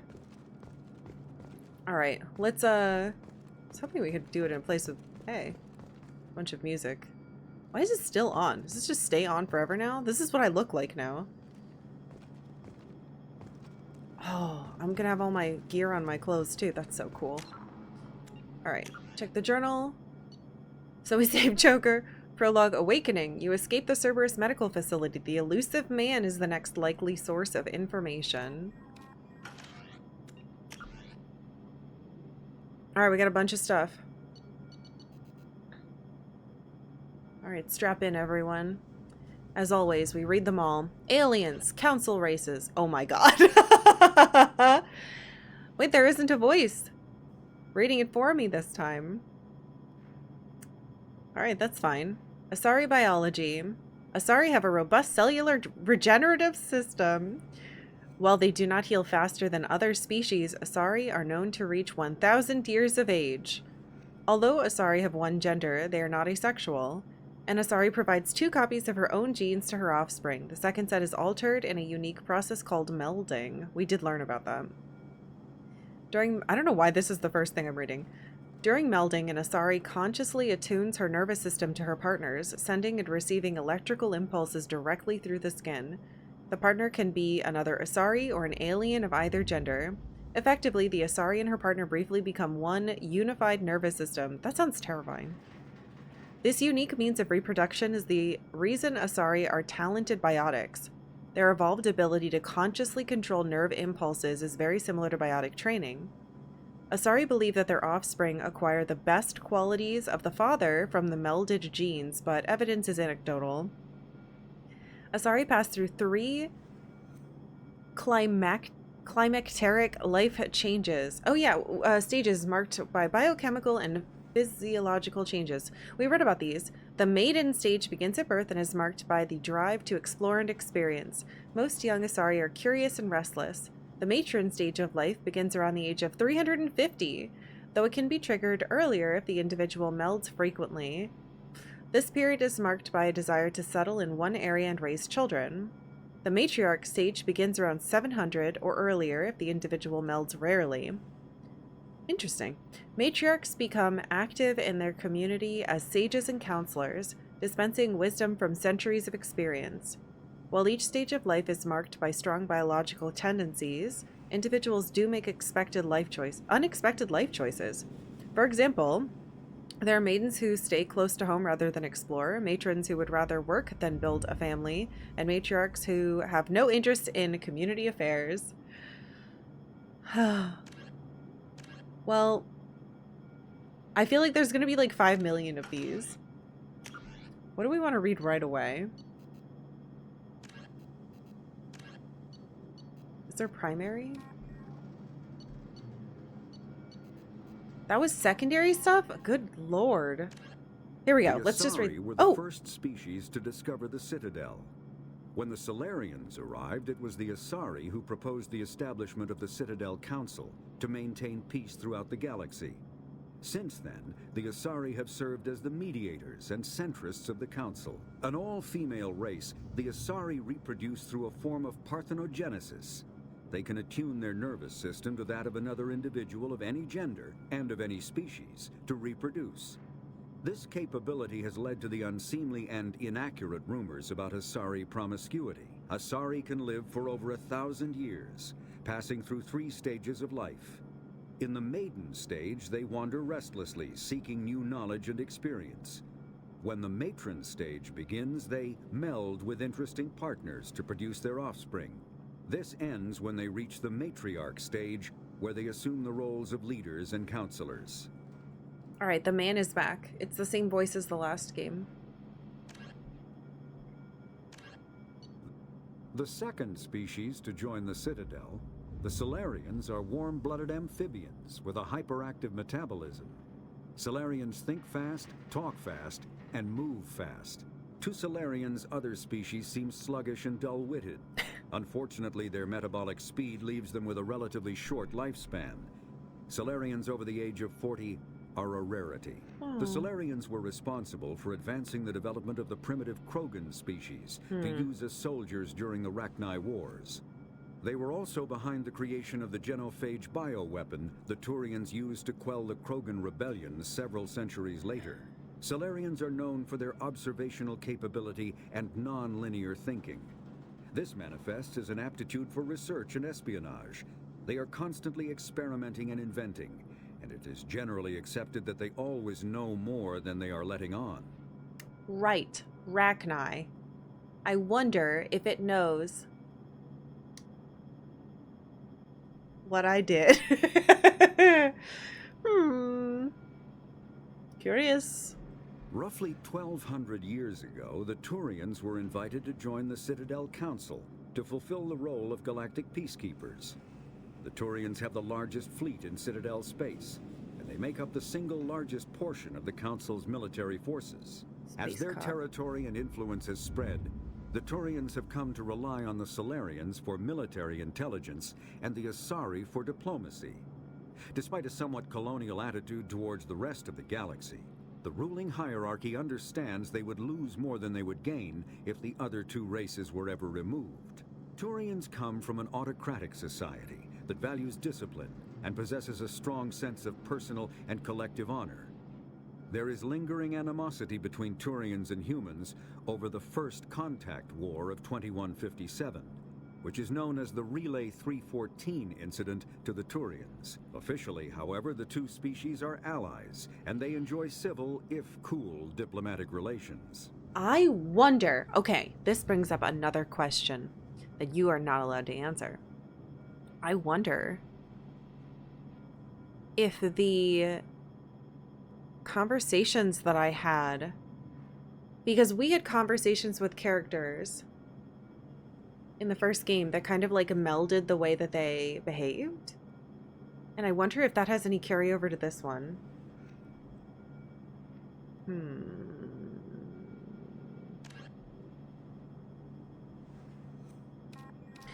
I thought we were added. I'm surprised humans aren't listed, but maybe they don't want to give me human information. Well, I want to read the organization thing. I want to see what it says about Cerberus, if that's listed in there. But yes, I checked my notes from 1, and Cerberus is definitely the group that was doing that shit with the facilities. Also, I'm pretty sure they also had, like, imprisoned Rachni that they were, like, breeding. So even though I did all that stuff with the Rachni Queen, it, like, got kicked for it didn't matter.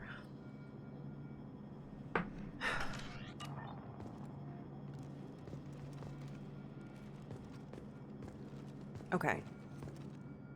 You're just looking directly into a sun? That's not a good idea. I'll do it with you, though.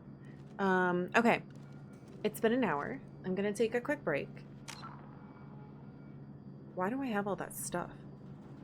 Anyway. I'll be right back.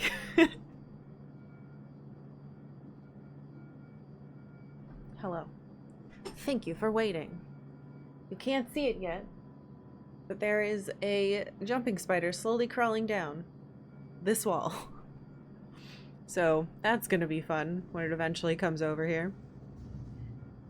What did you do with the Queen in 1? I'm almost positive that I saved its life and shot it into space.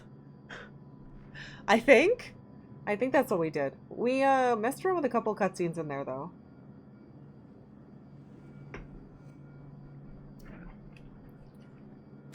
Why is my journal flashing at me? Whoa. Oh, because I can click on it.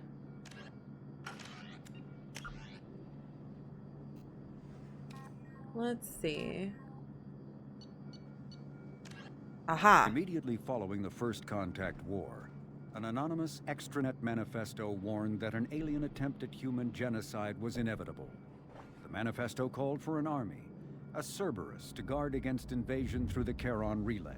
Derided as survivalist rhetoric written by an elusive man, the manifesto and its anonymous author soon fell off the media radar. But in 2165, terrorists stole antimatter from the SSV Geneva. The sole figure arrested named his sponsor Cerberus. Throughout the 2160s and 2170s, alleged Cerberus agents assassinated politicians, sabotaged starships bearing Ezo, and conducted nightmarish experiments on aliens and humans. Denounced as human supremacist, Cerberus calls itself human survivalist. Counter-terror experts speculate Cerberus may have changed leadership with its recent shift to stockpiling ships, agents, and weapons. Whether he, she, or they, the elusive man hides his finances hidden behind shell companies. Few doubt he will kill anyone attempting to expose him. Oh no! Human survivalist. Oh! I do all this work.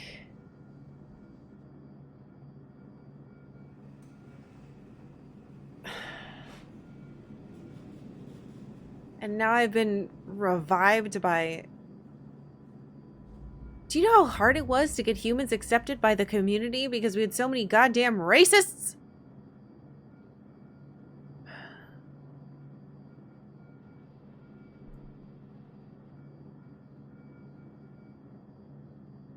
Survivalist rhetoric written by an elusive man.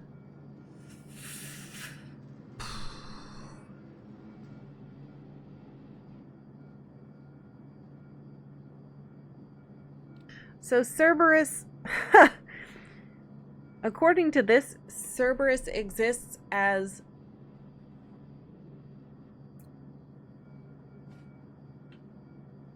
an army to protect humans from being extincted by non-human races. Like, I guess. Ew. Okay. I feel like that's way more information they gave me in the first game.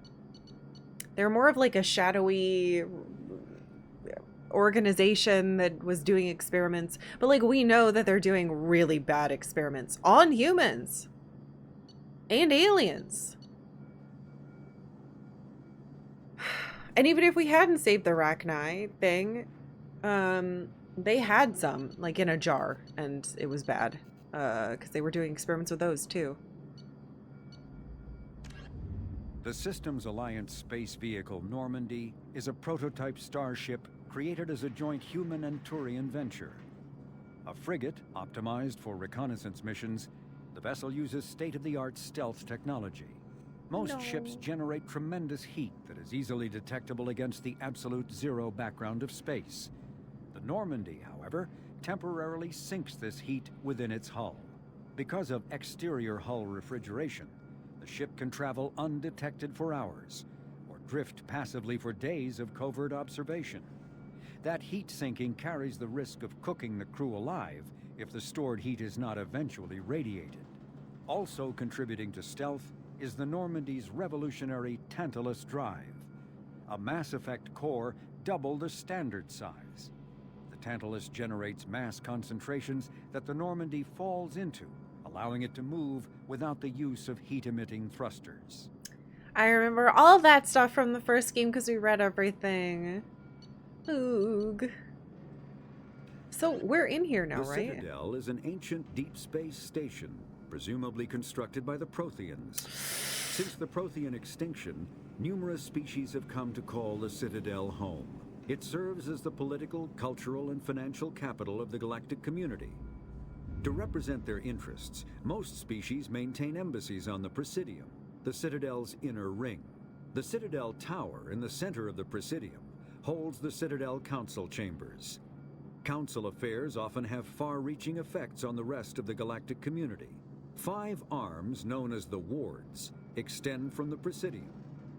Their inner surfaces have been built into cities, populated by millions of inhabitants from across the galaxy. The Citadel is virtually indestructible. If attacked, the station can close its arms to form a solid, impregnable shell. For as long as the station has existed, an enigmatic race called the Keepers has maintained it. Where's the information that we got? Hello?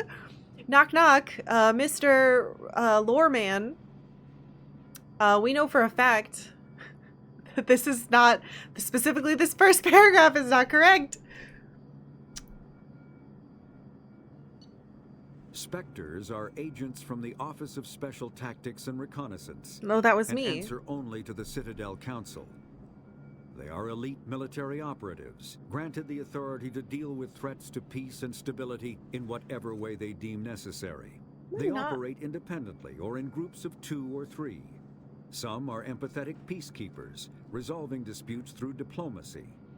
Others are cold-blooded assassins, ruthlessly dispatching problem individuals.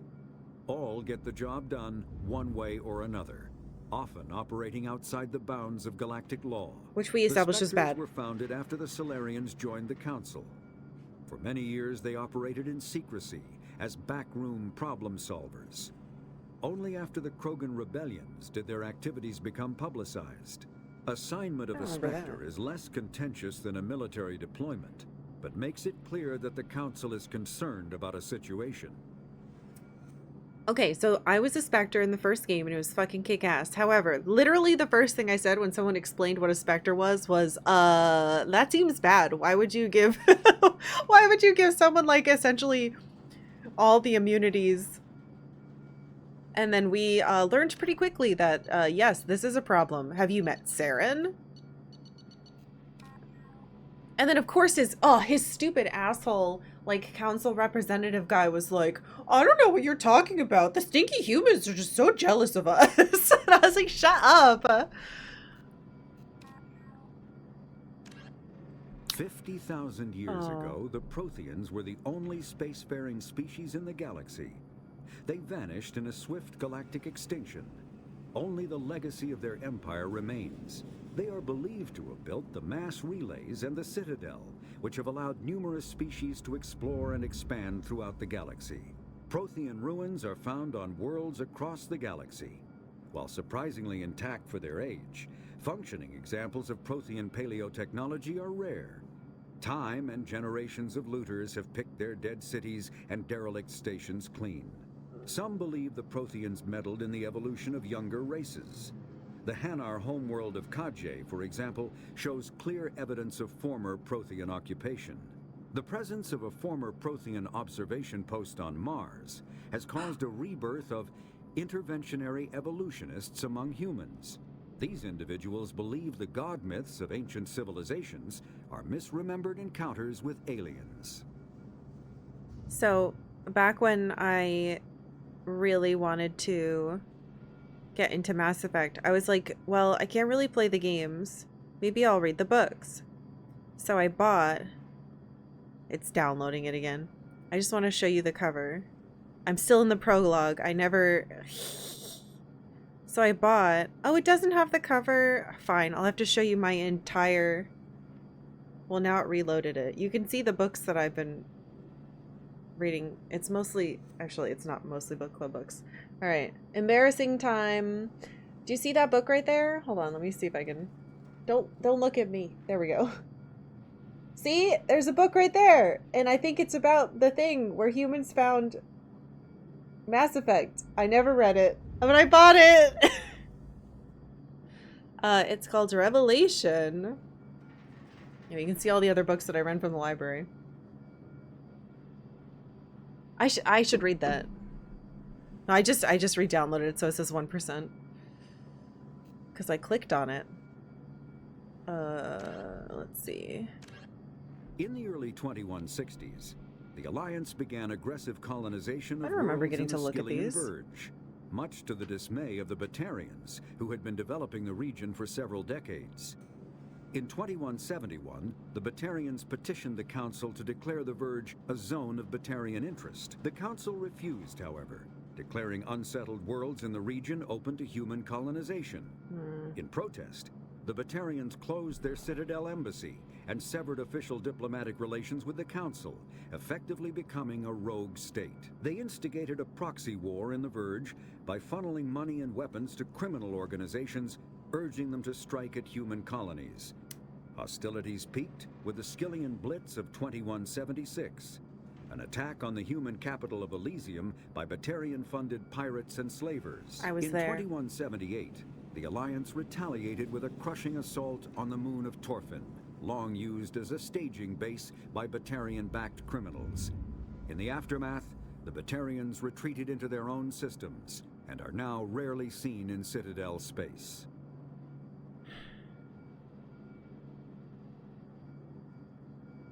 I really want to look at all of this, but we should probably plot a little bit. Oh, hey, bud. I wouldn't keep the elusive man waiting. He's only waiting like 20 minutes. It's fine. It's fine. The elusive man is waiting for you in the other room.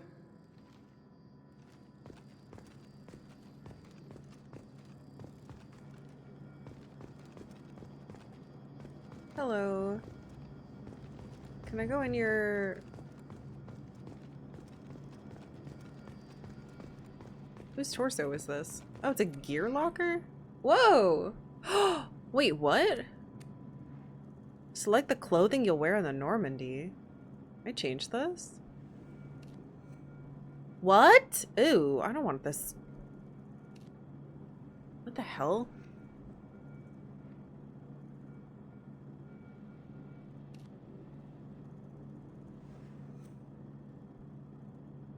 These outfits suck. This looks like something a Reaver would wear. Like something from Firefly. Well, guess I'll keep this. I change my armor? Helmet? No helmet. Oh, no helmet. N7 chest plate? Wait. Interlocking plates of thick ablative ceramic plates designed to be light, effective, and easily repaired. Increases power damage by... Hold on. I don't think I have anything. Wait, what? What is that even doing?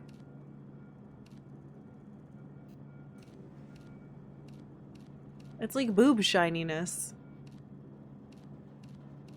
Wait, can I wear... Oh! Colors? What the fuck?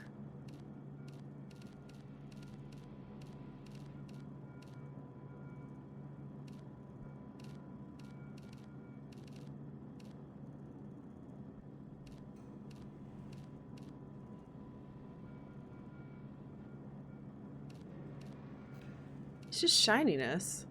How shiny do you want to be? Extra shiny, please. What's tint 2 do? Am I really allowed to... I can just have whatever color I want?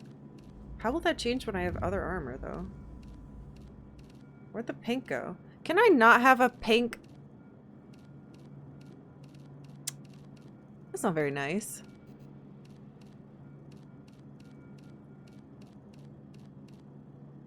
Well, that looks kind of slick. Pattern? Whoa! Ooh! Wait, that's it? Aww. This is kind of... Ooh. It's kind of cool. Hold on. Well, I can have pink here, but not there.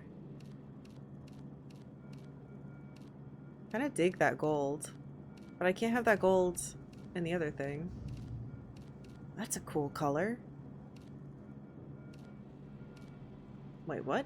Oh, pattern has a color. Ooh, pattern color. Hold on. Ooh.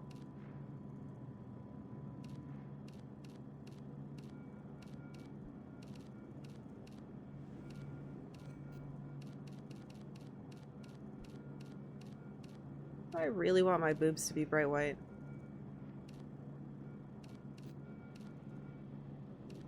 Maybe.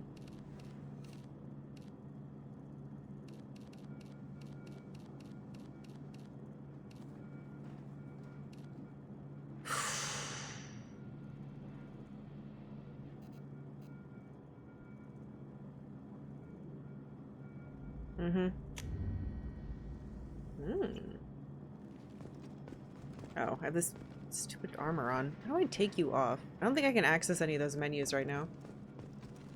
Alright, cool. Well, we get to make ourselves look different. I'm cooler looking than you now. Look at me. The elusive man is waiting for you in the other room. There.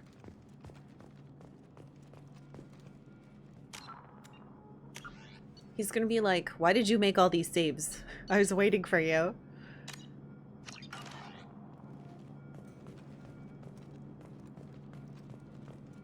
There's no way his name is Elusive Man. Oh, this looks pretty sick.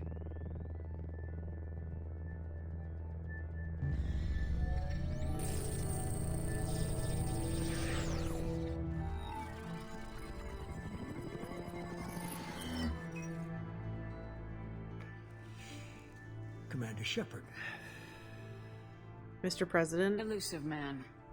I thought we'd be meeting face to face. A necessary precaution. Not unusual for people who know what you and I know.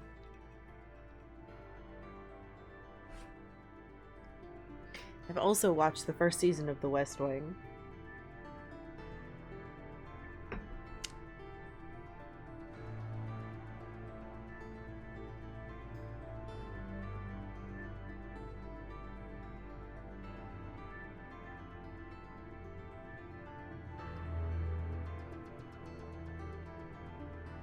From what I hear, I cost you a fortune. Why'd you do it? For the defense and preservation of humanity. I didn't spend 2 years and billions of credits bringing you back to serve as a common soldier.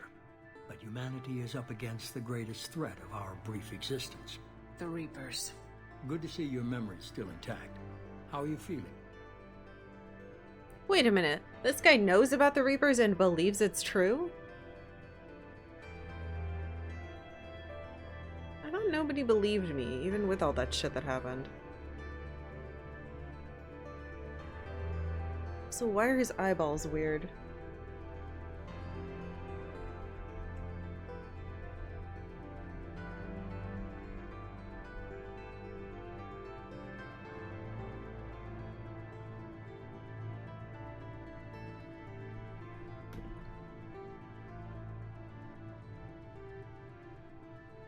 Cut to the chase.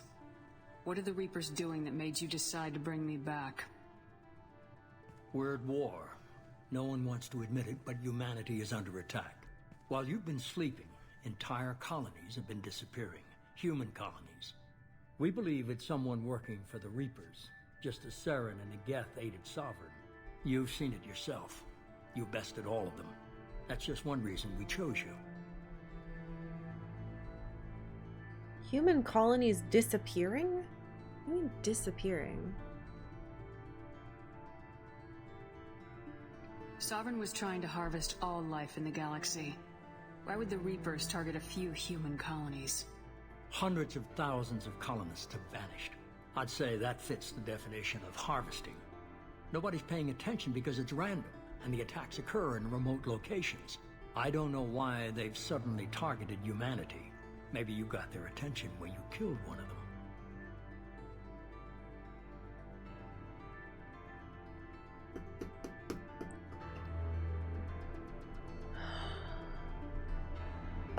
That would be very bad.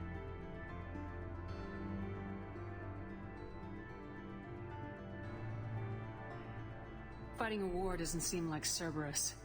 Why are you involved? We're committed to the advancement and preservation of humanity. If the Reapers are targeting us, trying to wipe us out, Cerberus will stop them. If we wait for politicians or the Alliance to act, no more human colonies will be left.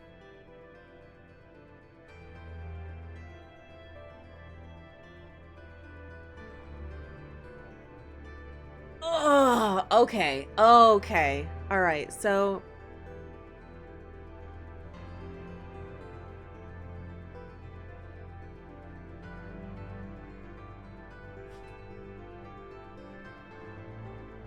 If this is a threat against humanity, you need to mobilize the Alliance. They suffered substantial losses fighting Sovereign. They're rebuilding, still stretched too thin to waste resources verifying the Reaper threat. Blaming the abductions on mercs and pirates is easier and more convenient. fuck. Okay. So why did I ever save this stupid council members? They probably still don't believe this is happening, which is really frustrating because they were right there. You could have trained an entire army for what you spent to bring me back. You're unique, not just in ability or what you've experienced, but in what you represent. You stood for humanity at a key moment. You're more than a soldier. You're a symbol. And I don't know if the Reapers understand fear, but you killed one. They have to respect that. That's interesting.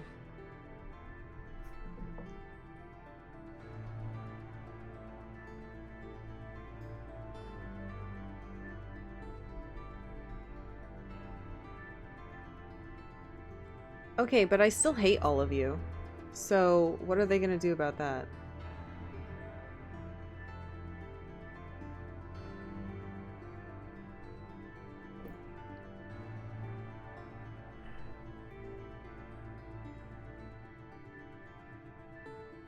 If what you say is true, if the Reapers are behind this, I'd consider helping you. I'd be disappointed if you accepted any of this without seeing for yourself. I have a shuttle ready to take you to Freedom's Progress, the latest colony to be abducted. Miranda and Jacob will brief you.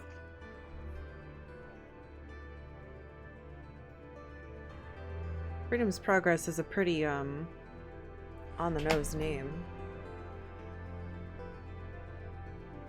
Miranda killed Wilson in cold blood. Jacob's just a gun for hire. You expect me to trust them? Wilson was one of my best agents, but he was a traitor. Miranda did exactly what I expected of her, and she saved your life in more ways than one. Jacob's a soldier, one of the best. He's never fully trusted me, but he's always been honest about it. You'll be just fine with them. For now. For now? Okay, so Miranda and Jacob are my new Kate and Ashley, it sounds like. What do you think I'll find there? If I knew that, I wouldn't need to send you. Find any clues you can. Who's abducting the colonies? Do they have any connection to the Reapers? I brought you back. It's up to you to do the rest.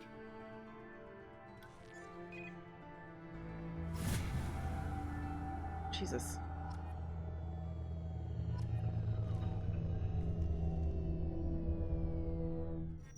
I didn't even meet him. I was just like hologrammed in.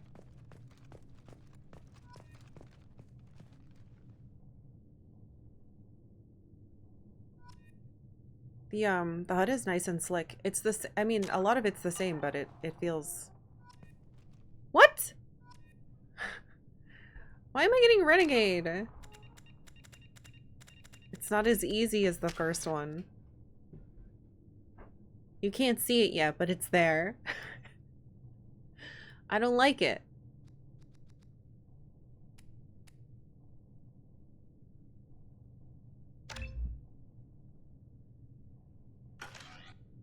Oh wait, did we all? No, I don't have them here. You escaped the Cerberus medical facility. The elusive man is an excellent source of information. A ship is waiting for you at the hangar bay to take you to Freedom's Progress. All the colonists of Freedom's Progress have mysteriously vanished. The elusive man would like a team to investigate the disappearances.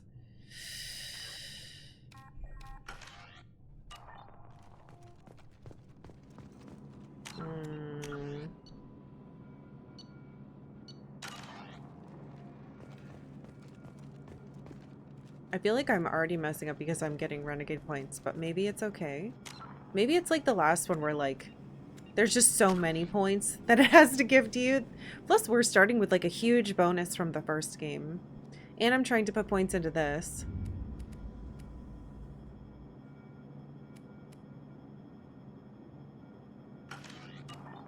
Maybe it's all okay. I can't believe how long the shield... I think the shield is permanent when I have it on.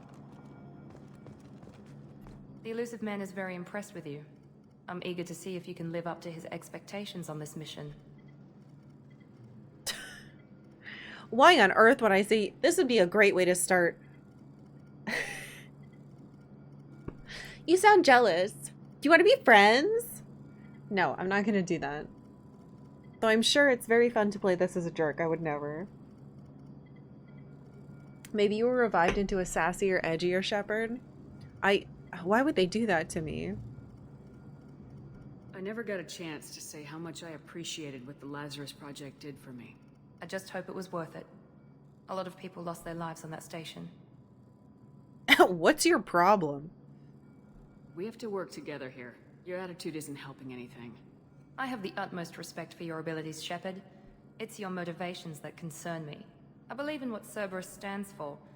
Only time will tell if you prove to be an asset or a liability to our cause. Oh no, she's a true believer? That's not good. Did you know I found the facilities in which you were testing on people? Also, why am I glowing under my scars? What did you do to me? Tell me a little about yourself. Worried about my qualifications? I can crush a mech with my biotics or shoot its head off at 100 yards. Take your pick. I was trying to get to know you as a human being. I'm not looking for a friend, Shepard. Stay focused on the mission. Okay, mission related. Did you and Jacob serve together in the Alliance? No, the elusive man recognized my potential and recruited me at a young age. How old were you? Old enough to know this is what I wanted. Uh-oh. I think you may have been a little too young.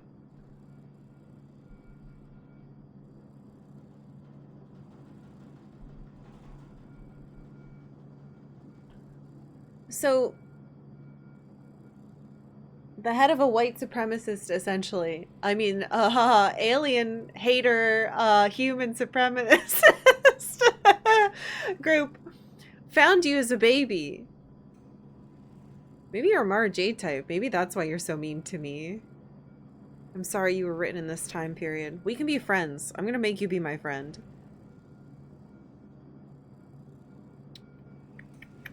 I'd like to know more about the Lazarus Project from the person in charge. I wasn't in charge. The elusive man was. If I was running the show, would have done a few things differently. Ooh? What would you have changed? To start, I would have implanted you with some type of control chip. But the elusive man wouldn't allow it. He was afraid it might affect your personality, alter your character somehow. He wouldn't let us do anything that might limit your potential in any way.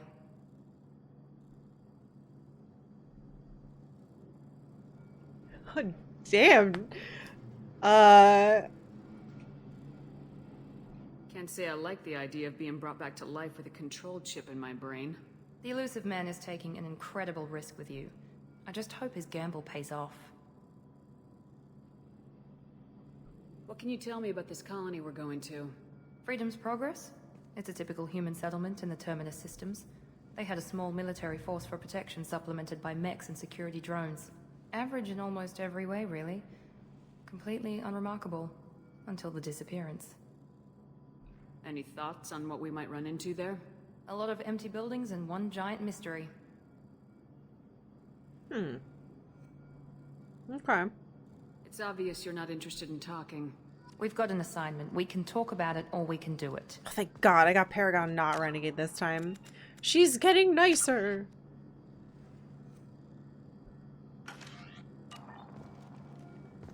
I hope me shoving all my points in a thing that gives me bonus is the smart thing to do. I assume it is. I'll take an honest assholes over fake nice any day. I mean, that's the thing though. What if the option is to be real nice? What if you're just nice? 1, 2, 3, 4. We're probably gonna have 5. Supremacists being hyper competent behind the scenes. Didn't know this was a fantasy game too. I mean, the amount of money is correct, but using it wisely is, yeah, surprising.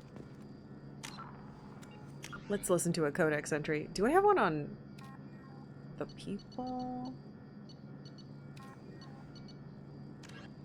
Medigel is a common medicinal salve used by paramedics, EMTs, and military personnel. It combines several useful applications: a local anesthetic, disinfectant, and clotting agent all in one. Once applied, the gel is designed to grip tight to flesh until subjected to a frequency of ultrasound.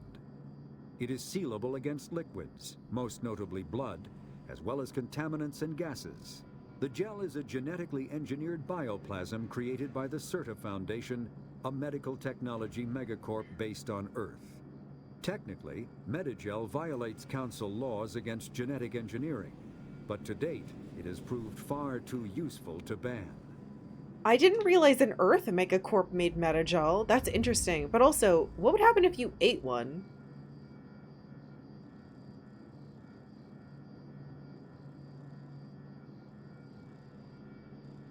I want to know. Do not eat it. I want to know what happens if you eat it. Freedom's Progress colony was once a typical Alliance settlement, but following complete communications blackout and its apparent destruction, is now a lightning rod for anxiety and dread in the galactic human community. The communications blackout followed an upgrade of the colony's small military force, supplemented by mechs and security drones, with high-powered, tower-mounted Guardian lasers. Colonists complained about construction cost overruns, delays, noise, and damage to the local environment. They also feared the defense array could be seen as provocative to their world's neighbors. Such fears may not have been baseless. Authorities have still offered no explanation for the communications blackout, fueling rumors of plagues, natural disasters, or a cult-inspired mass suicide. Located in strategically insignificant space, Freedom's Progress colony had once offered residents spectacular rainbows, lush marshlands, and stunning mountain ranges. Its potential as an agricultural settlement and tourism wonderland rivaled that of any Alliance colony. That's sad.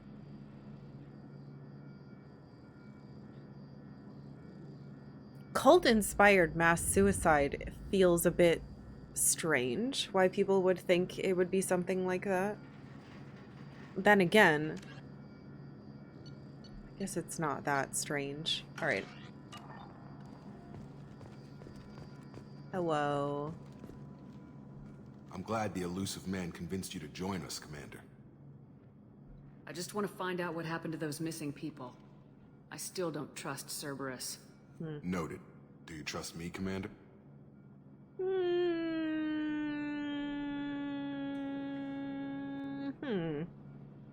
Do I trust you? Yeah. You're a good man, Jacob. But you might be working for the wrong people. Yeah. Maybe. But I thought the same when I was with the Alliance. That's why I'm here now. Oh, you were Alliance first? Yes. You said you served in the Alliance. 5 years in total. Stationed all over the galaxy. Even spent a couple of years as a Corsair. Corsair? I've never heard of the Corsairs. It was an Alliance initiative. They hired independent starship captains and used them for missions that fell outside official Alliance jurisdiction. Technically, we weren't part of the Alliance. If we ever got caught, they could disavow any knowledge of us. We were supposed to be free from restrictions and rules, but there was still enough red tape to sink a cruiser. I finally just gave up. Why am I constantly finding out about, like, oh, the Alliance has this special team and they don't follow any rules? It's like, what? You can't keep making a new team of people who don't follow any rules to help you deal with the other people you made a while ago that also didn't have to follow any rules. Why don't you just make some fucking rules? Ugh. God, the Alliance sucks.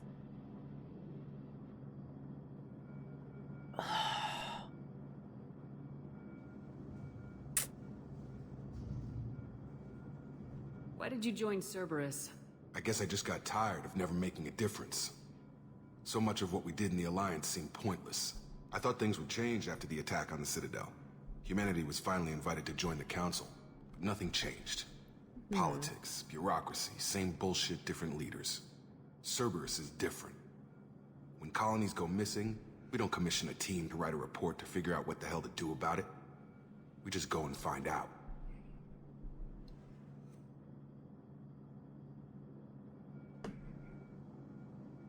But, okay, I can see the appeal from his point of view. However,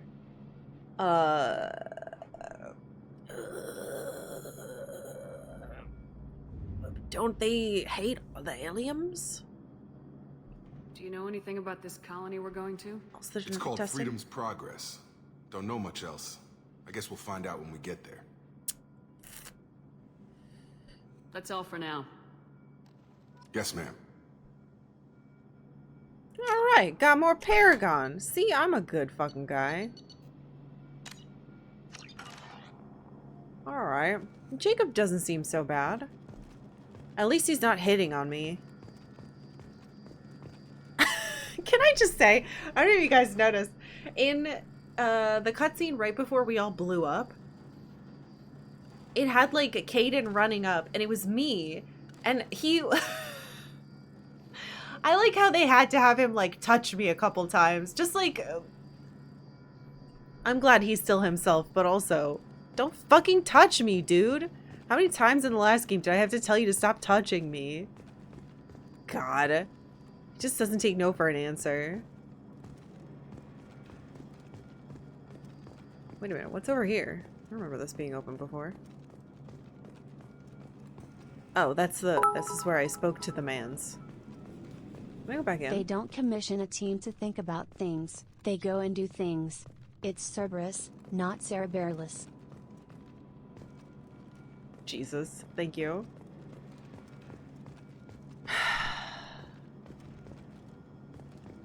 Yeah, there might end up being a lot of saves. We'll see. I really dig how this game looks a lot better than 1. I mean, I know I'm still ugly and I have my same face, but it's because I don't want to remake myself from scratch and I like my face. But I really am impressed with this, like, crazy looking armor. Very cool. I like that I could customize it this time. What the? Ah! My ears! What just happened? What is this? Mission complete. Okay.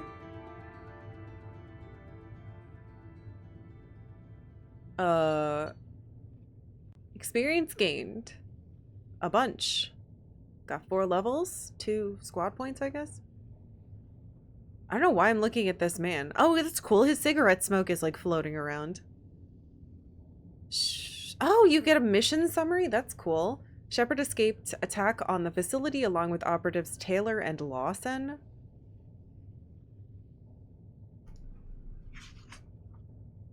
Jacob Taylor. It must be Miranda Lawson then? No, unless it was Wilson. I don't know. Facility destroyed by remote detonation. Salvage teams will ensure no incriminating data survived. Per Miranda's recommendation, I'm running security sweeps on other cells to ensure that Wilson was our only mole. Regardless of the cost, Project Lazarus was a success. Shepard is back. Import bonuses? Oh, right. I imported a level 50 character.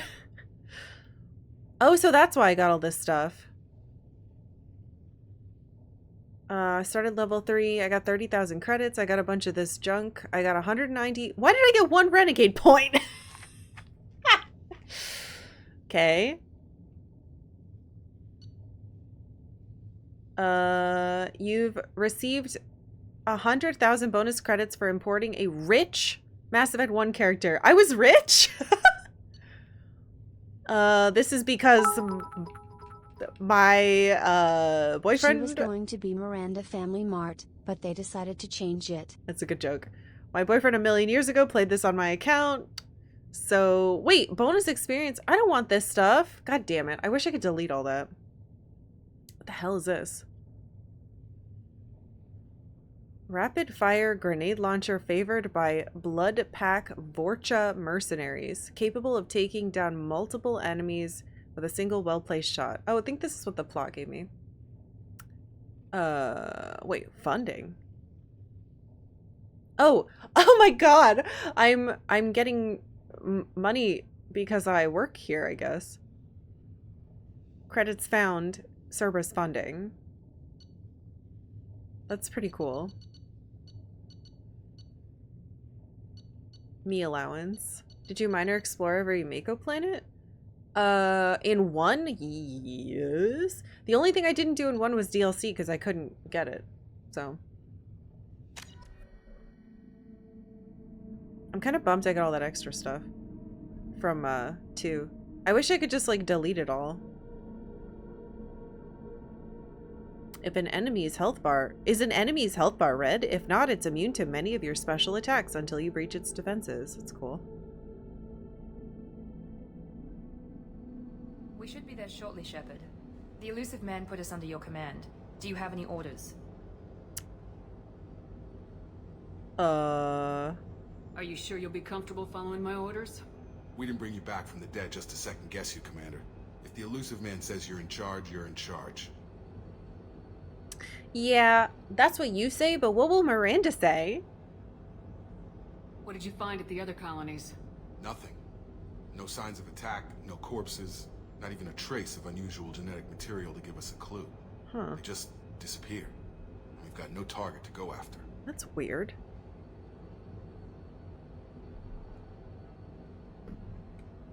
What makes you think this investigation will turn up anything new? At other colonies, official investigators got there first. Sometimes looters or salvage teams as well. We're hoping to be the first ones there this time. Maybe find clues before somebody else disturbs the scene. Our first priority is to look for survivors. That's unlikely, Commander. No one was left at the other colonies. They were completely deserted. Be nice to find somebody. Anything's better than another ghost town. When I started Mass Effect 1, I'm pretty sure we walked out and then like a guy immediately got killed that was supposed to be with me. So let's hope that doesn't happen to either of them.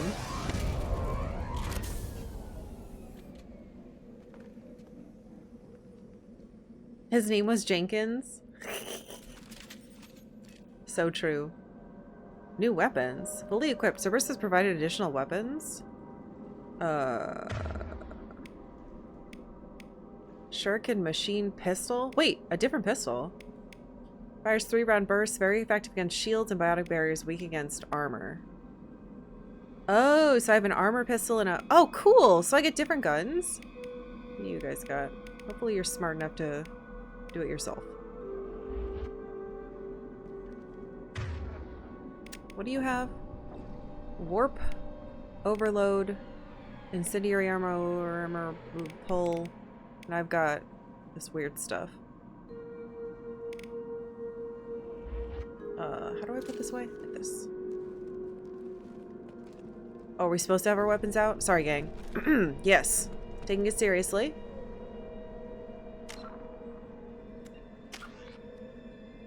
Oh, we leveled up.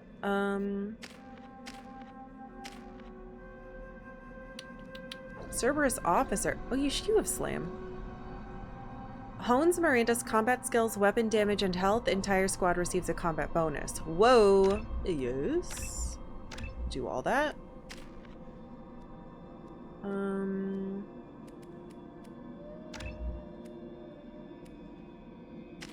just gonna prioritize that stuff for now.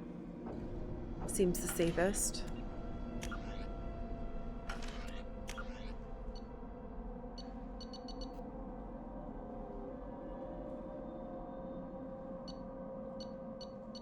Are you going to move them around? Good.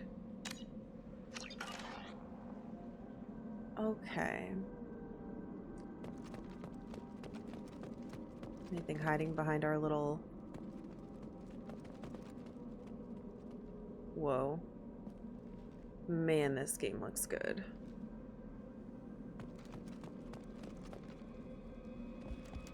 Can I... Okay. Why does it sound like there are whales in the sky?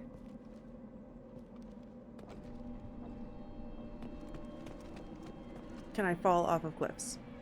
Not yet. Water looks amazing too.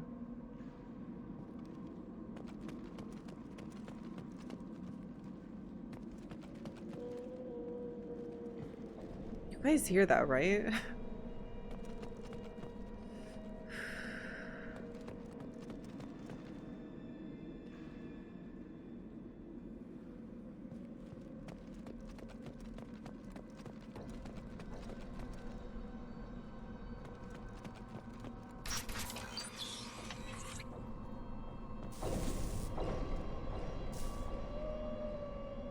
Please don't do horror things. Looks like everyone just got up and left right in the middle of dinner.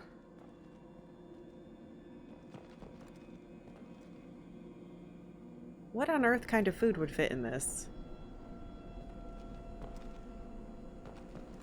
The terrible food tray.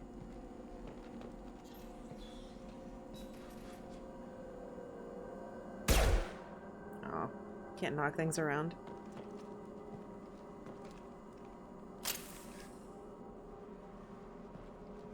I don't appear to have a light or anything.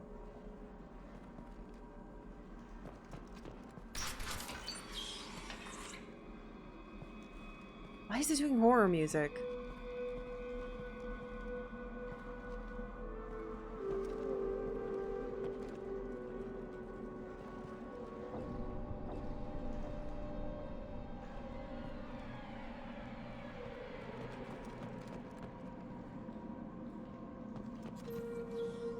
What are the odds that we find something just because I'm here?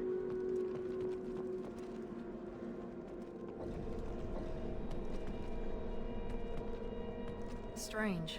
No bodies, no structural damage, and no signs of battle. What about all this knocked over junk? Does that not count?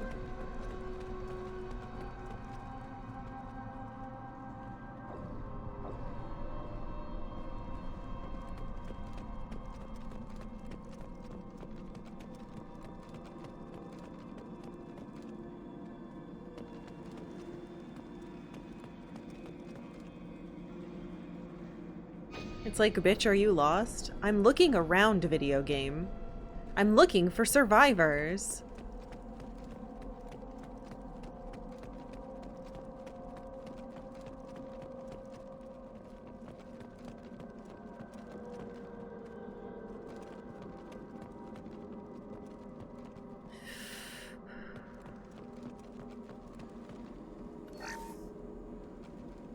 I'm already rich. It's kind of sad.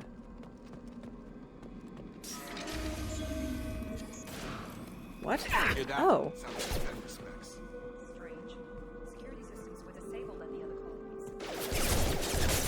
Ow, ow, ow, ow, ow. Specialized ammunition. Oh my god, I don't have...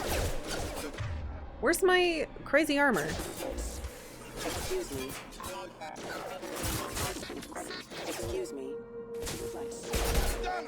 Requesting assistance.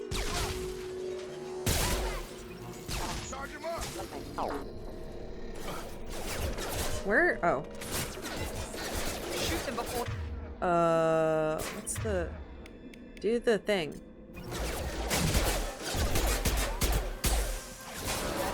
Whoa, what the fuck are those? Bad dog. Target down.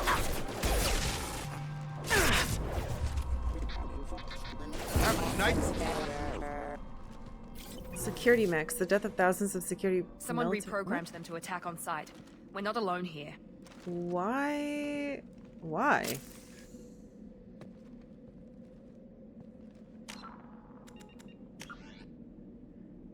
See, this is why we've gotta do all this. Well, now I've looked at this, so I have to read it. Biotic amps. Biotics manipulate Mass Effect fields using dozens of Element Zero nodules within their nervous systems that react to electric stimuli from the brain.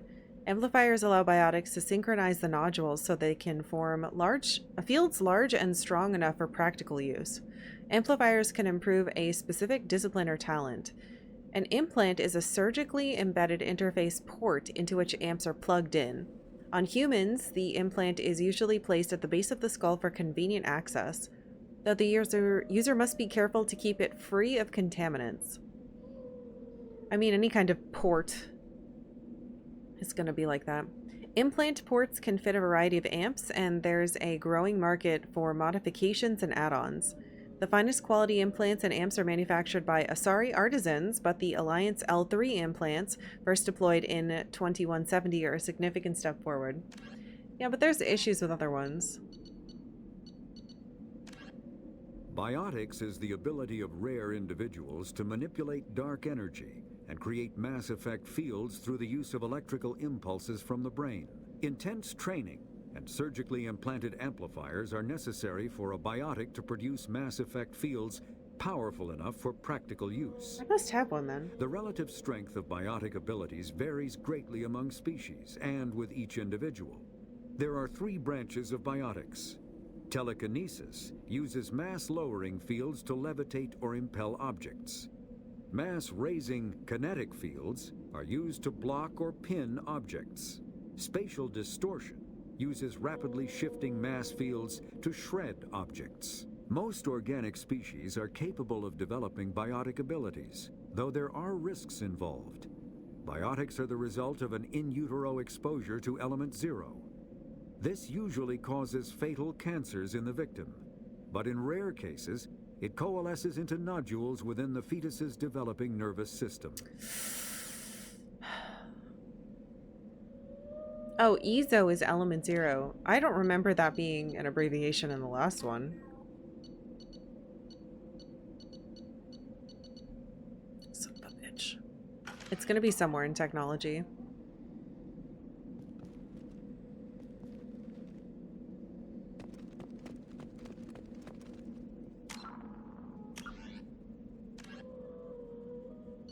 If I hover over them, it gets rid of it. God damn it. Life is a biotic. Biotics possess extraordinary abilities, but they must live with minor inconveniences. The most obvious issue is getting adequate nutrition. Creating biotic Mass Effects takes such a toll on metabolism that active biotics develop ravenous appetites. The standard Alliance combat ration for a soldier is 3,000 calories per day. Biotics are given 4,500, as well as a canteen of potent energy drink for quick refreshment after hard combat. I didn't know that. That's interesting. I don't remember Kaden like scarfing on snacks all the time. Another issue is electric charge. Electricity accumulated in Starship drive cores must be discharged, and so must the electricity in a biotic user. Biotics are prone to small static discharges when they touch metal. That happens to me every time I open a car door or the door to the back. I'm like constantly... Maybe I'm one. Unfortunately, I'm also very hungry all the time, and I have a thyroid problem. Unfortunately, human biotics also face suspicion and persecution, beginning with the popular misconception that they can read and control minds. Biotics symbolize the dehumanization of mankind to people philosophically or religiously opposed to gene modification and cybernetics. Militaries are the only organizations that always welcome biotics, offering them huge recruitment incentives. Of course they do. Biotic implants and amplifiers only provide the potential to create coherent Mass Effect fields. Whether biotics can actually do so is largely determined by their training. Okay. Biotics must develop conscious control over their nervous systems, sending specific electrical impulses to the element 0 nodules embedded in their nerves. They're taught to use their implants and amps with biofeedback devices and physical mnemonics. Specific gestures or muscle movements fire the proper sequences of nerves to activate a certain skill. Right, like the... Conitix Industries pioneered biotic training with the Biotic Acclimation and Temperance Training Program. Although BOT did not achieve the desired results, many techniques taught are still used today. Many human think tanks are trying to develop some form of biotic super soldier. Most are benign efforts to create more flexible troops. Others, less publicly known, are unapologetic attempts to create Nietzschean supermen. Oh, good. How does it go again? Hey, Lord Firestorm. Look, sometimes when we would do a thing, would be like, with our hand. Does Octavia get static? Yes. Okay, alright. How is it already 3? Thank you guys for hitting the sub goal, because it would be crap if we didn't get to do more today. Okay, I have to take a quick break. Oh, there's a doodle. I'll look at that when I get back. We have to run some stupid ads, so take a break, stretch your bod. I'll be right back.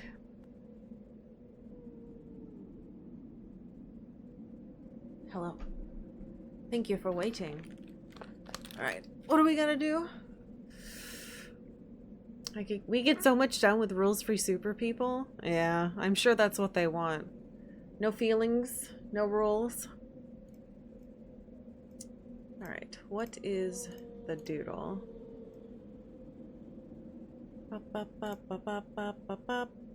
Octavia the static biotic? Okay. I'll draw it up here.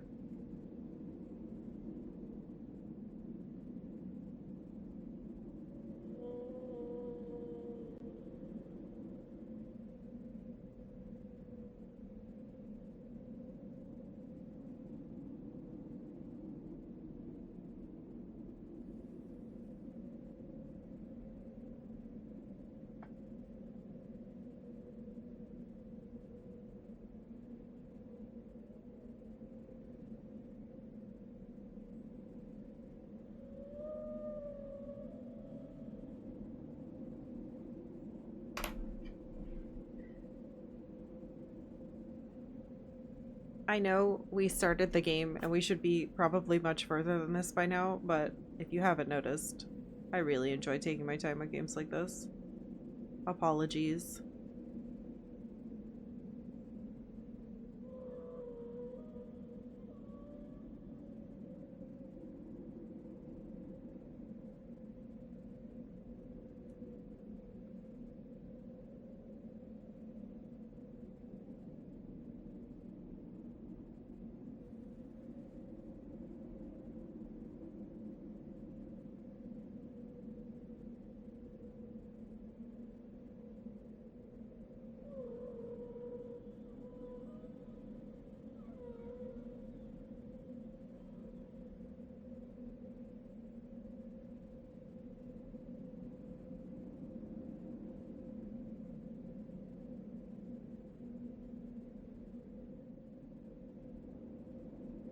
I am drawing the doodle prompt.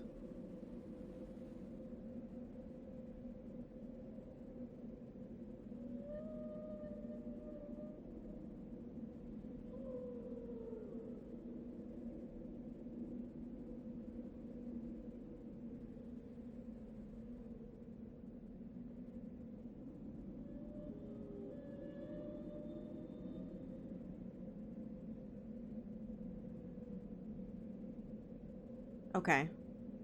It's silly, but I've done it. You were able to cut up a pear to eat in note-taking time? That's good. Hiya. It's right up there. There it is. That's the little guy in a spacesuit. Hopefully that reads through.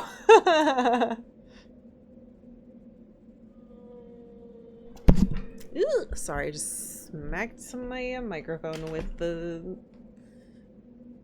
notebook. Yeah, I'm sure that went well. Okay. Doodle complete. Oh, there was a snack Octavian here. I'm gonna refund your points. I'm sorry. I need to turn that off. Octavia has a, health thing happening right now, so I can't be giving her any snacks. Alright. Back to what we were doing. Because inside here somewhere is what we're looking for. Communications. I am curious what they're going to say about this that we don't already know. Real-time communication is possible thanks to networks of expensive mass relay comm buoys that can daisy chain a transmission via lasers. We knew this. Comm buoys are maintained in patterns built outward from each mass relay. The buoys are little more than a cluster of primitive miniature mass relays. Each individual buoy is connected to a partner on another buoy in the network, forming a corridor of low-mass space. Tight beam communication lasers are piped through these tubes of FTL space, allowing virtually instantaneous communication to anywhere on the network. That makes no sense, but sure. The networks connect across regions by communications lasered through the mass relays. There should be some amount of time, though. With this system, the only communications delay is the light lag between the source or destination and the closest buoy. So long as all parties remain within half a light second of buoys, seamless real-time communications are possible. That's crazy. Since buoys are maintained in all traveled areas, most enjoy unlimited instant communication. Ships only suffer communication lag when operating off established deep space routes around uninhabited outer system gas giants and other unsettled areas, which is what we're probably going to end up doing. During wartime, comm buoy networks are the first targets of attack. Once the network is severed, it can take anywhere from weeks to years to get a message out of a contested system. In systems where a buoy network has not yet been built or has been destroyed, rapid communication means ferrying information through high-speed courier ships and unmanned data drones. Oh, that's so interesting. All right, we're just going to keep going. But I do want to read about those robots.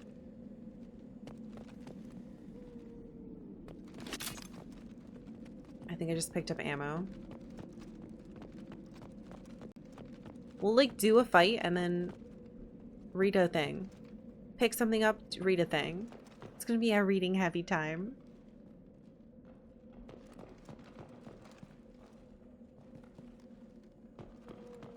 Ooh. I thought I put auto-saving on, but I don't see any auto-saves. Interesting.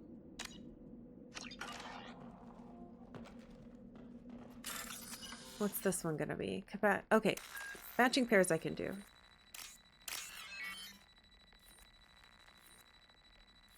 I wonder if it'd be smart to click one right away and then just find, oh, you can't. Oh, you can't. Hold on. Hold on.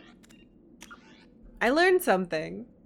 Oh, here's the autosave. Oh, and you can restart missions? That's great.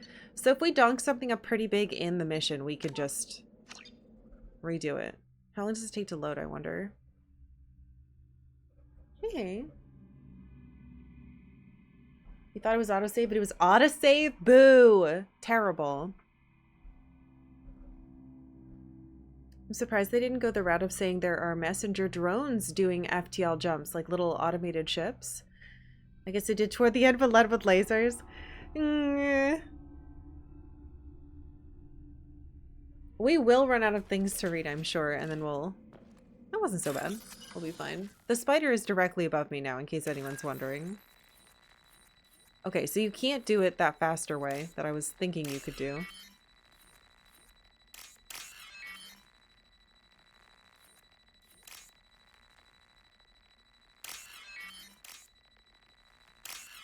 This is interesting. I like this.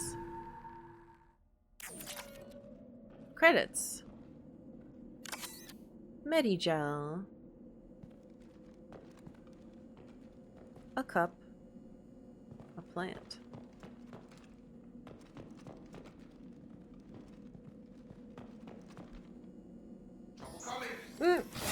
Aye.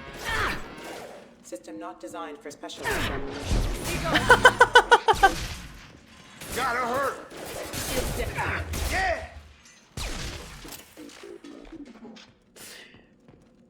I'm really glad I took a class that has a biotic thing, because whooping a little ball that like whooped around because I was aiming poorly was very funny.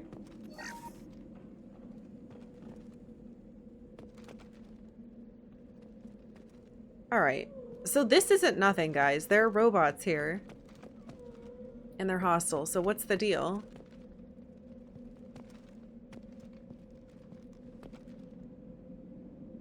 Oh, when I reload it uses the whole pack. Oh shit. I have to be careful about using the reloading until I'm empty. What? Stop right there. Praza, you said you'd let me handle it. Wait. Shepard? Hi? I'm not taking any chances with Cerberus operatives. Put those weapons down! Shepard? Is that... You're alive? What the fuck is Tali doing here? I'll prove it's me? I wonder what that means. Remember when I gave you that Geth data tally? Did it help you complete your pilgrimage? Yes, it did. Praza, weapons down. This is definitely Commander Shepard. Why is your old commander working for Cerberus? I don't know. Maybe we should ask. I love your outfit. We match in purple. Maybe I should kiss her. I wonder if you can do that in this one. I think you can. No, stop.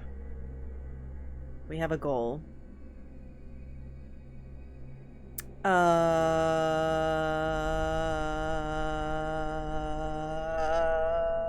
Cerberus rebuilt me, but I'm not taking their orders.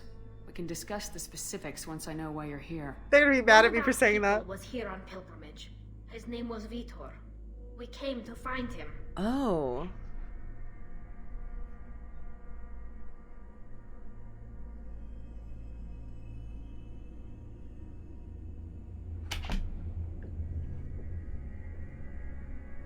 If Vitor survived the attack, he may be able to tell us what happened.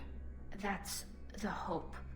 We've seen him, but he might not be in the best state to answer questions. He was injured and nervous around... She means that he was unstable. Combine that with damage to his suit CO2 scrubbers and an infection from an open-air exposure, and he's likely delirious. When he saw us landing, he hid in a warehouse on the far side of town.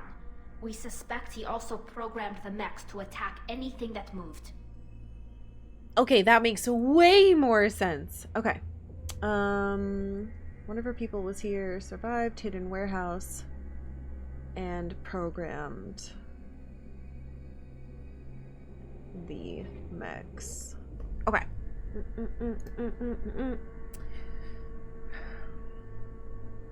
Vitor's the only one who can tell us what happened here. We should work together to find him. Good idea. You'll need 2 teams to get past the drones anyway. Now we're working with Cerberus? I'm not Cerberus. No, Praza. You're working for me. If you can't follow orders, go wait on the ship. Head for the warehouse through the center of the colony.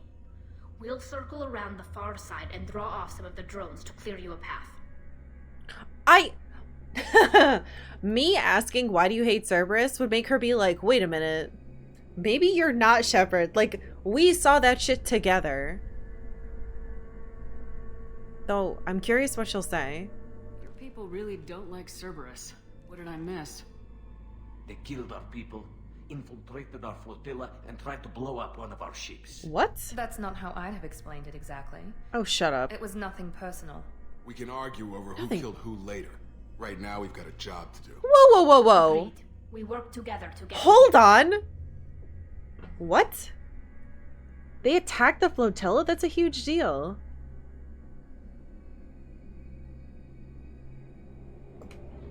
What the fuck? Alright, yeah. Make sure to keep in radio contact. Will do. Good luck, Shepard. Whatever happens, it's good to have you back. Oh, I love you, Tali. Ah! Alright, find Vitor. How exciting. I got Paragon. Hell yeah, I did. Looking at myself. Okay, extremely exciting that Tali's here. Her new outfit is so stylish. It's got like swirls and stuff on it. What the? Oh. Dude, when you walk up to stuff, it... What? That's so cool.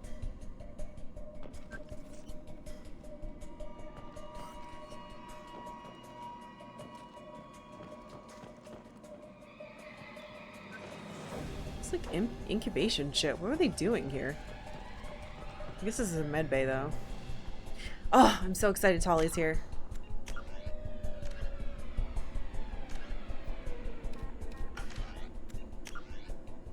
Alright. Speaking of, maybe we can get to... Oh no.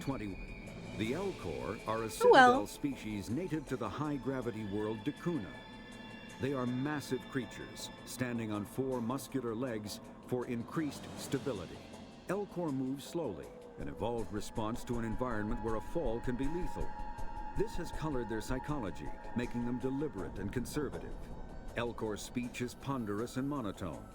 Among themselves, scent, slight movements, and sub-vocalized infrasound convey shades of meaning that make a human smile seem as subtle as a fireworks display. Since their subtlety can lead to misunderstandings with other species, the Elcor often go out of their way to clarify when they are being sarcastic, amused, or angry. I love them. Dakuna's high gravity impedes mountain formation. Most of the world consists of flat, open plains, which prehistoric Elcor wandered across in small family bands. Modern Elcor still prefer open sky, and can become restless and uncomfortable on long starship journeys. I love them. There. See, we did one. Shepard. There's a squad of security drones up ahead. Thanks for the warning. We'll take care. Quiet reflection. What an excellent alien race. Agreed. I mean, pleased response. I agree with you.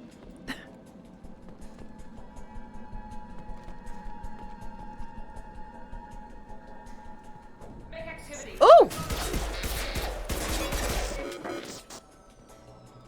Oh wait. Oh, I shouldn't have done that. She's a coward, gang.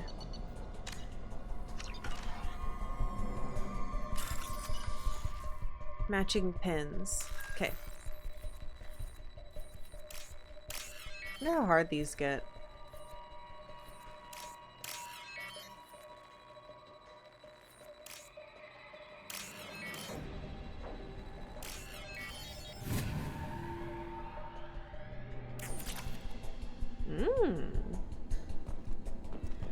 Stealing from missing people. That's good. Maybe they won't come back then. What is that?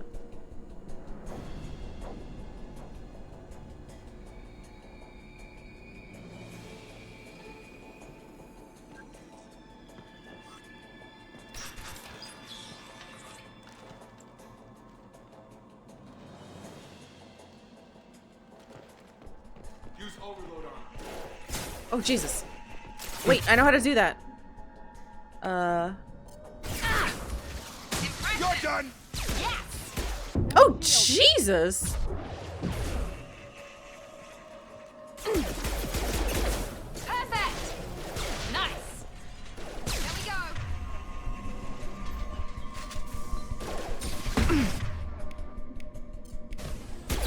Yes! Enemy down! Interesting.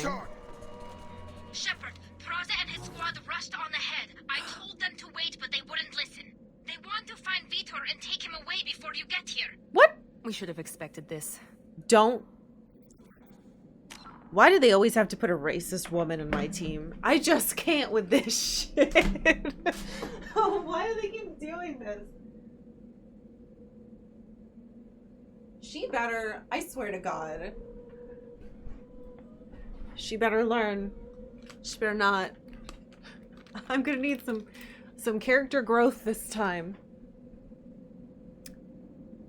Sooner than last time.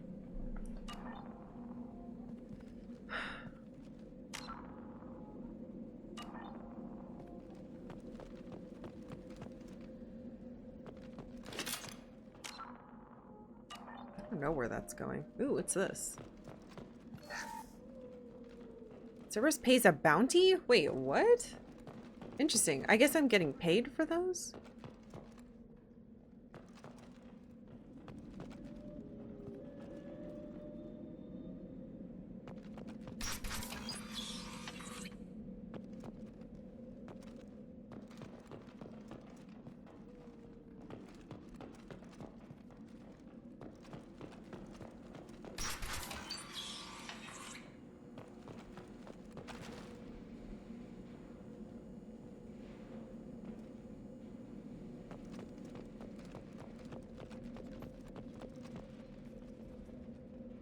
Oh, shit.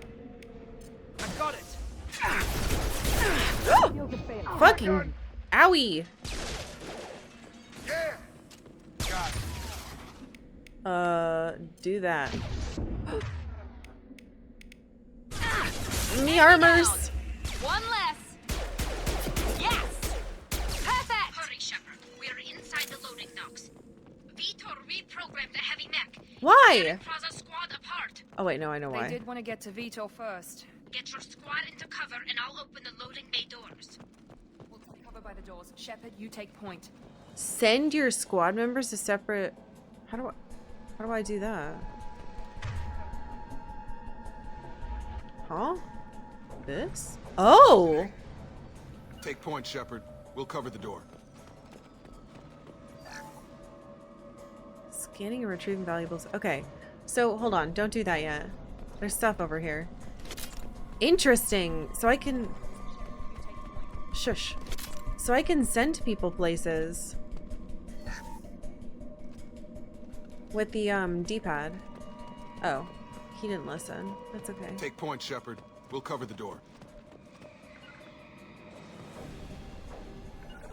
Cool.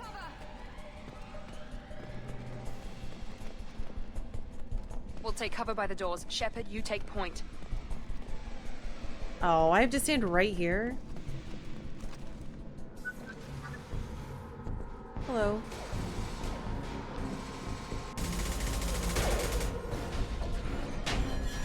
No.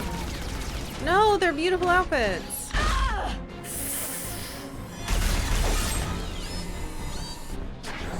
Oh my god.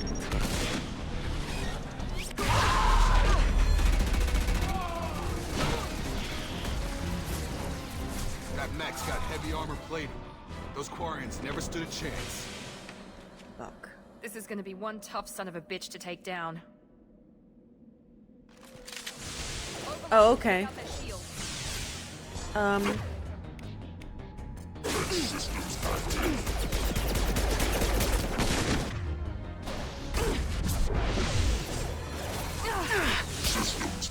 Did you just kill her? I don't have Unity. Okay, she immediately died. Don't love that.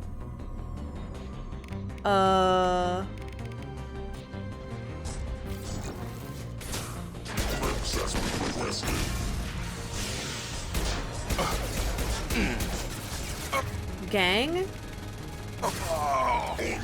Okay. She needs to not fucking stand there.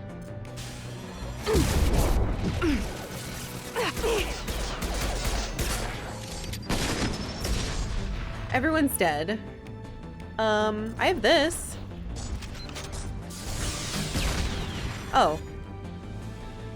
What? Over the hill.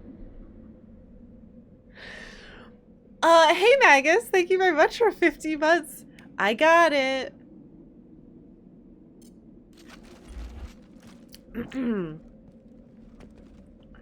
I got it. I did it. Tolly, where are you? Sweetie? I'm really, really sorry about all your friends.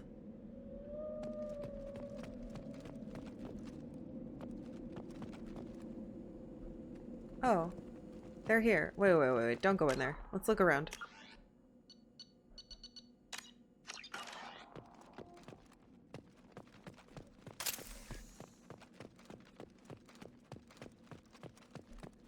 Big bada boom. Mm-hmm. Ooh, yeah, there's stuff here. What's this? Heavy weapon ammo. Oh, does that go on the... Or what? It does. Okay.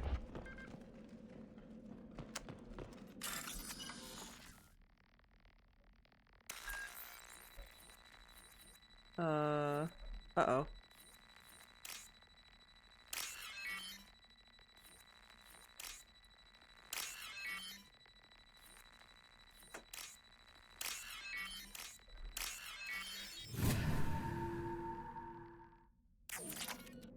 3,000 credits.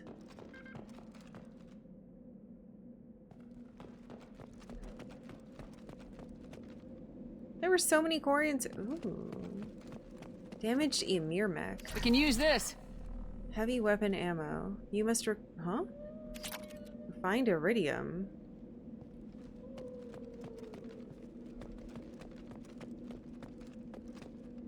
I don't know what I'm supposed to do first. Oh, farts. Monsters coming back. Mechs will protect. Safe. No! I wanted to help the other people first. God damn it. From swarms. Have to hide. No monsters. No swarms. No. Vitor? Hold on. I want to try something. Don't judge me. I know that I'm being stupid. I know I'm being stupid. I want to make sure I help Tali and her friends before I go talk to this guy. Because what if she can join my party? I don't want to miss recruiting her or something. It's going to be a lot of weird resetting in this game because I'm paranoid.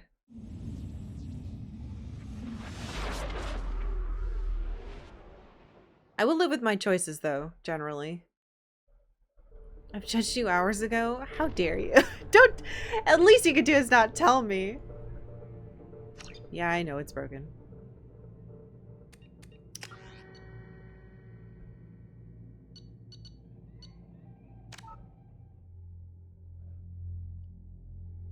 I saved before I touched the, thingy, so we should be okay. It's not that far. It's like a couple seconds.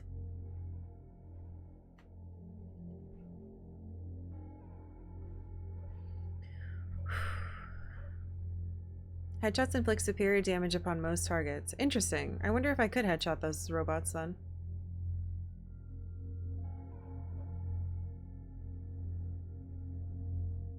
I judged you in 2020. Have carried them through the years. Wait, positively or negatively? We'll grab this stuff and then I'll go back.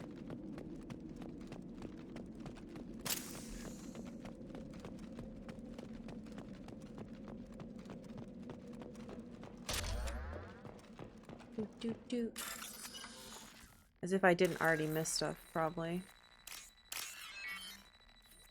Well, that's nice. Oh my gosh, they're all next to each other. How convenient.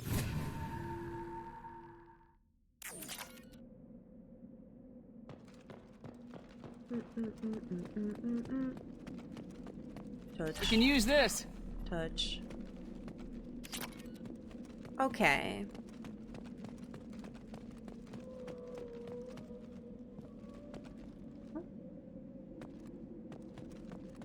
Alright, now I'm here to help.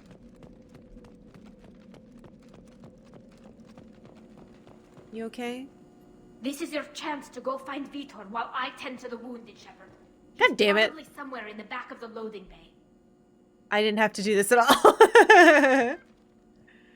Okay, well, look what I got though. Gels. Alright, so it looks like using the Metagel when they're down does pick them up, maybe, or an amount of time passed. I'm not sure. Whatever. I'm still glad that I checked on her. I hope she knows that I love her. I love you. Whoa, this gun has like a purple sheen to it. I have to remember I have two different, this one, which is good for shields. I have this one, which is good for armor. Alright, let's try that again. Monsters coming back. Mechs will protect. Safe from swarms. Have to hide. Swarms. No monsters. No swarms. No, no, no, no, no. Vitor? No, Vitor. Not here. Swarms can't find. Monsters coming. Have to hide. Nobody's gonna hurt you anymore. I don't think he can hear you, Commander.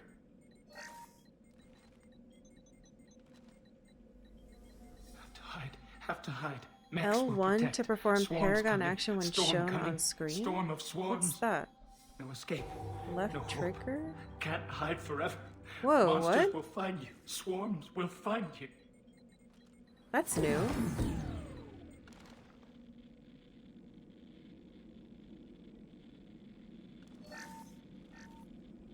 I did a good thing, though. Good girl Human. thing. Where did you hide? How come they didn't find you? Who didn't find us? The monsters. The swarms. They took everyone. Why didn't the colonists fight back, Vitor? What happened? You don't know. You didn't see. But I see everything.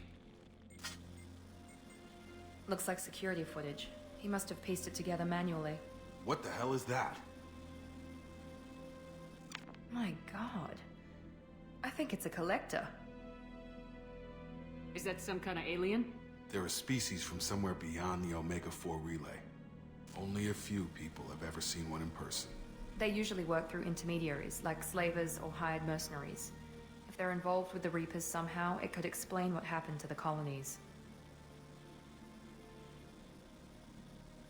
The Collectors have advanced technology. They could have a weapon that disables an entire settlement at once.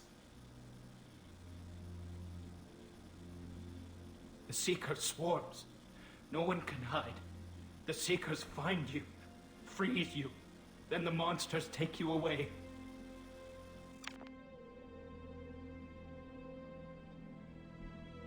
Tell me more about these swarms. It's how they find you. Seeker clouds, machines like tiny insects. They go everywhere. They find you, then they sting you, freeze you. Sounds like miniature probes, maybe. Find victims, then immobilize them with a stasis field or nerve toxin.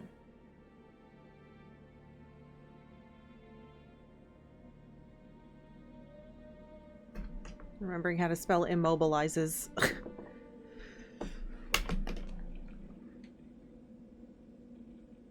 I want to know more about the collectors.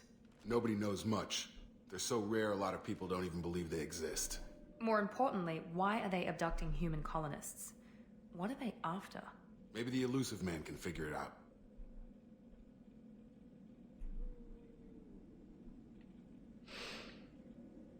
Why didn't the collectors take you? Swarms didn't find me. Monsters didn't know I was here. The Collectors aren't known for being careless. Maybe his enviro suit kept him from showing up on their sensors. Or they were using technology specifically designed to detect humans. Only human colonies have been hit.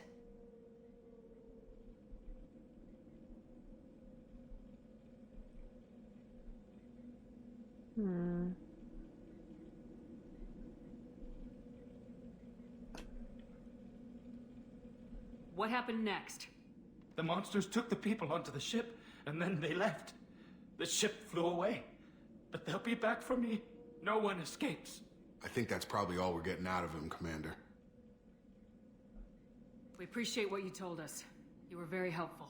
I studied them. The monsters. The swarms. I recorded them with my Omni tool. Lots of readings. Electromagnetic. Dark energy. We need to get this data to the elusive man. Grab the Quarian and call the shuttle to come pick us up. Let me grab him. What? Vitor is injured. He needs treatment, not an interrogation. We won't hurt him. We just need to see if he knows anything else. He'll be returned unharmed. No. Your people tried to betray us once already. If we give him to you, we'll never get the intel we need. What? Praza was an idiot, and he and his men paid for it. You're welcome to take Vitor's Omnitool data, but please, just let me take him. Okay, what, You don't have to take Vitor and go. We could work together, just like old times. I want to, but I can't. I've got a mission of my own. It's too important for me to abandon, even for you. When it's over, and I'm still alive, we'll see what happens. What's the mission? Are you sure? I'll help you with it. That sounds dangerous. What are you doing? I don't think Cerberus needs to hear about it, but it's in Geth space. That should tell you how important it is. You better not get yourself fucking killed, dude.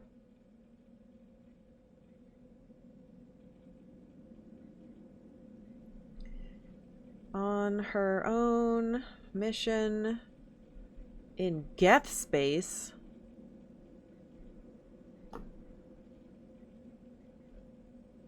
He's traumatized and he needs medical care. Tally will give us the Omnitool data and take him to the flotilla. Understood, Commander. Thank you, Shepard. I'm glad you're still the one giving the orders. Good luck out there. If I find anything that can help you, I'll let you know. We're ready for pickup. I love her. It's so nice to see her again.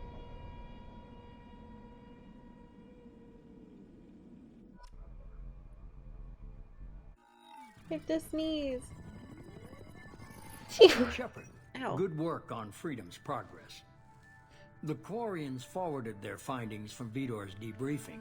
No new data, but it's a surprising olive branch given our history. You and I have different methods, but I can't argue with your results. Maybe when you're nice to people, they're nice back. You don't have to kidnap an injured guy.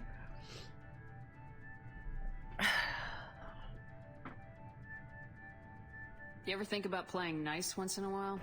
Diplomacy is great when it works, but difficult when everyone already perceives you as a threat. But more importantly, you confirm the collectors are behind the abductions. I'm sorry, pause. Perceives you as a threat? You are a threat. You were stealing people and doing experiments on them, and also, you're fucking assholes. So...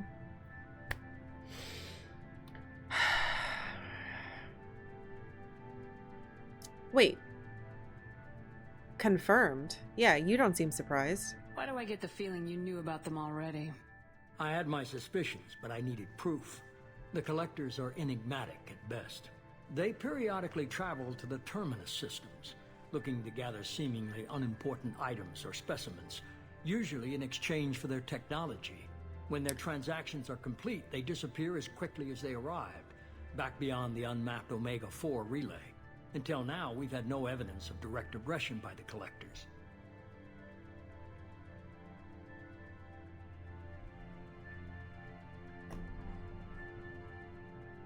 Why is the Omega-4 relay unmapped? What do we know about it? Only that no ship passing through it has ever returned. Our best guess is that the relay reacts differently to collector vessels, allowing them safe passage. If they can manipulate relays, that's just further evidence of the connection with the Reapers. Huh.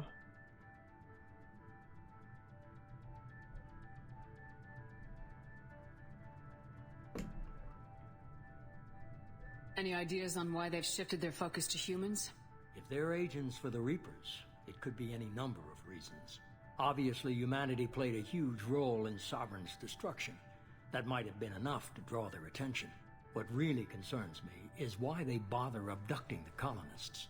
Once the humans are paralyzed, why not just kill them? What are the collectors getting from these deals? The collectors aren't very forthcoming about their motives. Generally, they seek out species with rare genetic mutations or abnormalities. They pay slavers and merc groups exorbitant sums to obtain these specimens, and then they leave. But they've never targeted a single species before, and the previous sample sizes were in the dozens, not the tens of thousands. Oh, that's why they're called collectors. Duh.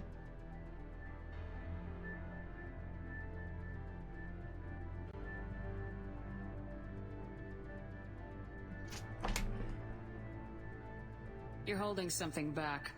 How do you know the Reapers are involved? The patterns are there, buried in the data. The Council and the Alliance want to believe the Reaper threat died with Sovereign. You and I know better. I won't wait until the Reapers are on the march. We need to take the fight to them. If this is a war, I'll need an army, or a really good team. I've already compiled a list of soldiers, scientists, and mercenaries. You'll get dossiers on the best of them. Finding them and convincing them to work with you could be challenging, but you're a natural leader. I'll continue to track the collectors. When they make their next appearance, I'll notify you and your team. Be ready. Keep your list. I want people I trust. The ones who helped me stop Saren and the Geth. That was 2 years ago, Commander. Most of them have moved on, or their allegiances have changed. Where's Garrus Vicarian? The Turian disappeared a few months after you were declared dead. Even we haven't been able to locate him. Why? Ugh.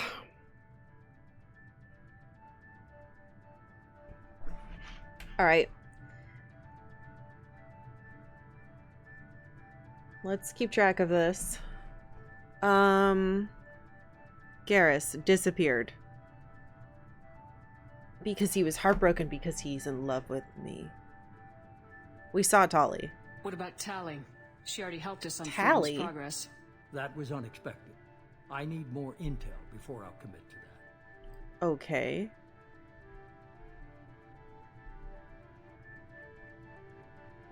I'll just write on mission.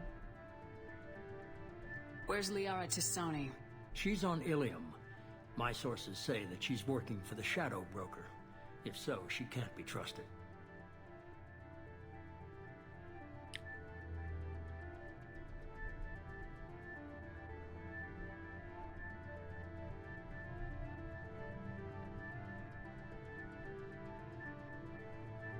Where's Erdnot Rex?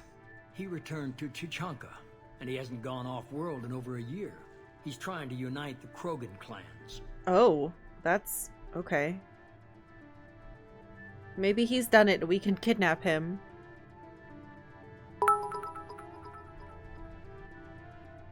Shepard.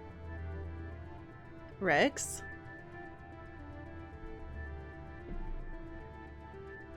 Where's Caden Alenko? He's still with the Alliance. Promoted, I believe. His file is surprisingly well classified.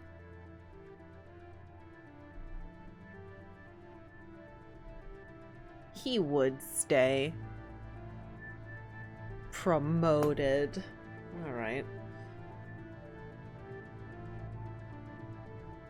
I wonder if what I said to him, made him think there was hope and not to be so apathetic about it.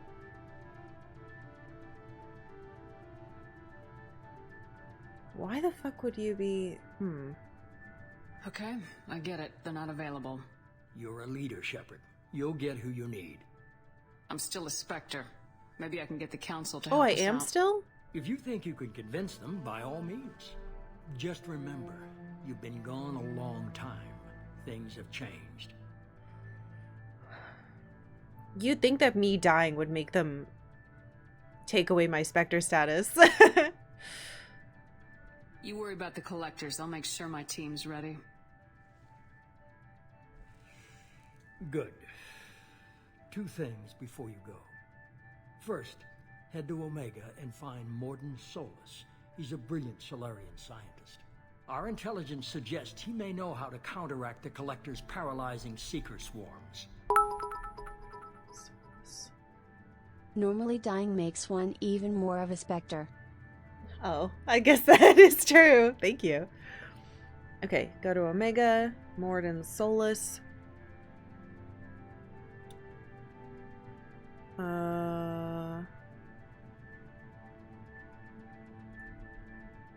Counteract Seeker swarms.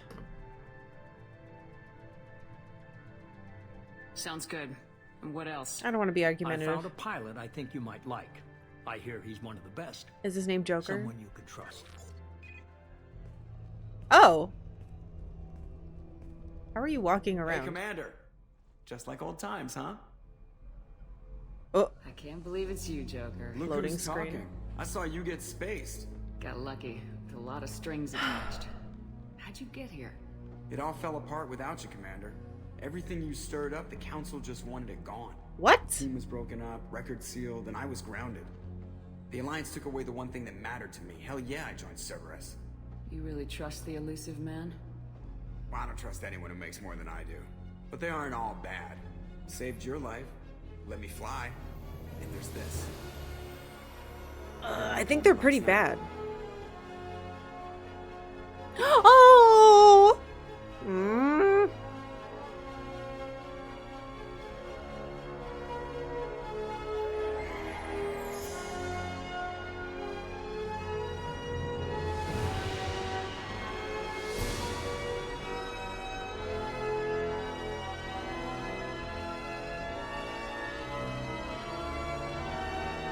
They put their stupid logo on it. My beautiful ship. It's good to be home, huh, Commander?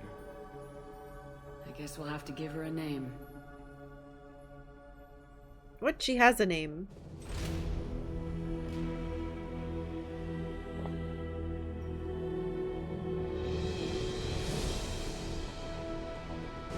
How dare they blow up my ship? I'm still mad about this.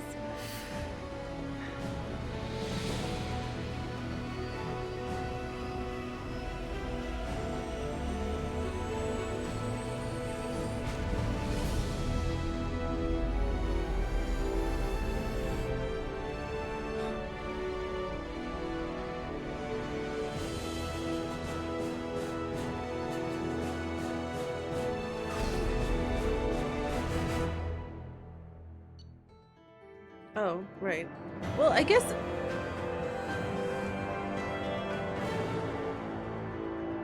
if they rebuilt me, rebuilding a ship would be a little easier.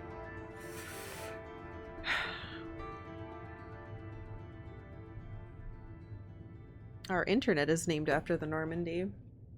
Well, I leveled up. Collectors confirmed as source of attacks on Freedom's Progress. Quarian survivor Vitor returned with Tali Zora to the migrant fleet. We'll examine his Omnitool data for anything useful. What is this? You must recruit a head scientist to build this upgrade. Oh, that was like a special thing. Heavy weapon upgrade. Plus 15% heavy weapon ammo capacity. The power cell technology used by heavy weapons is fairly old, but can be improved by rebuilding the core with more modern components. These improvements allow standard power cells to yield more shots per power cell and allow for more total shots to be fired. Cool. I got a bunch of money. I found some iridium.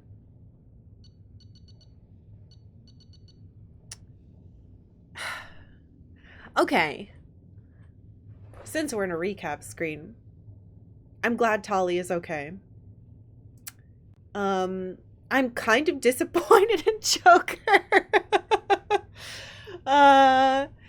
You'd think we would have told him, especially after what's-his-face died in a Cerberus like holding cell. He was there for that. I know he stays on the ship, but still. It makes me think that Joker cares more about being in the air than a lot of other things that I care about.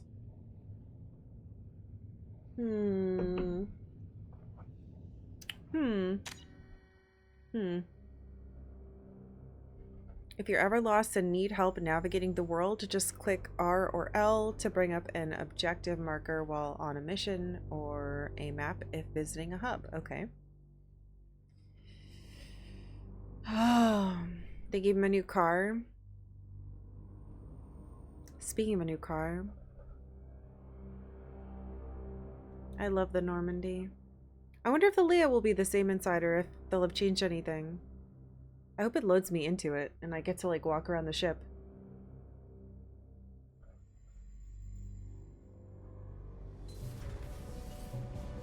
Oh, right, these two are here. It looks like they've given him a comfier chair.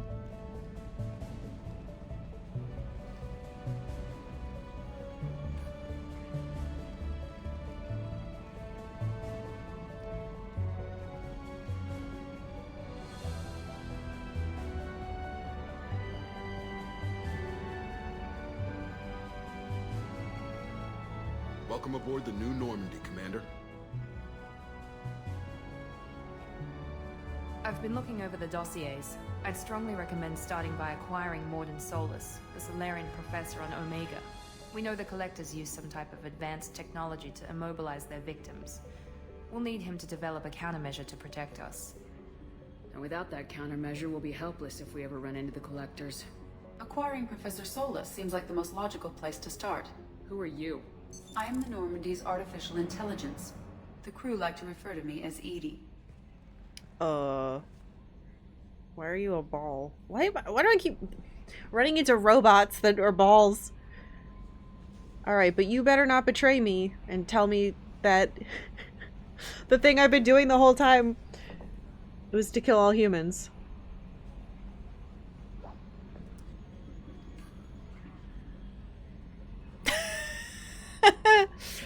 I want to say this one. Helmsmen aren't happy when someone takes control of a ship away from them. Especially Joker. I do not helm the ship. Mr. Moreau's talents will not go to waste. During combat, I operate the electronic warfare and cyber warfare suites. Beyond that, I cannot interface with the ship's systems. I observe and offer analysis and advice. Nothing more. Wait, come back. I have questions for you.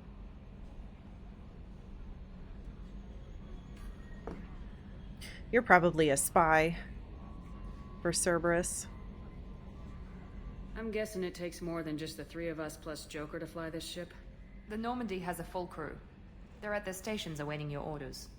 Final preparations for takeoff are complete, Commander. When you're ready to go, just pick a destination from the galaxy map and the CIC and I'll plot a course. Jacob and I should return to our posts. Come find us if you have any questions.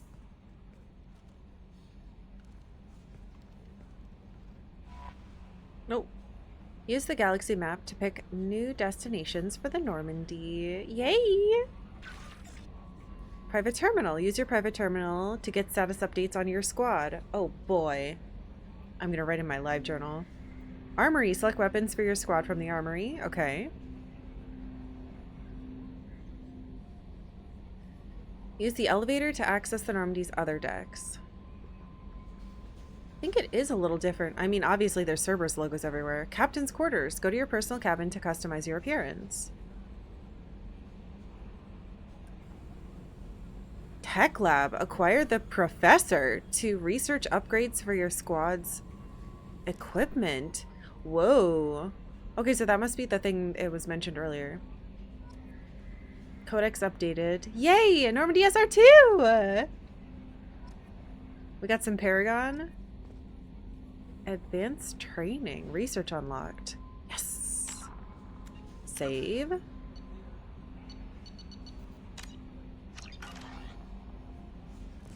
Yahoo. Oh gosh. Oh my gosh. Oh my gosh. Okay. Stop the Collectors. Cerberus has determined that an alien race called the Collectors is attacking human colonies. They are assembling a team to stop this threat to humanity. Using the elusive man's dossiers, assemble a team of experts to fight the Collectors. Okay, what do we got? Citadel the Council. While they were never completely supportive before, it may still be worth contacting the Council and informing them of recent events. Go to the Citadel and request a meeting with the Council. I should probably get some other people so I have more. They never listen to me, so. Oh, wow. Look at all this. The Professor.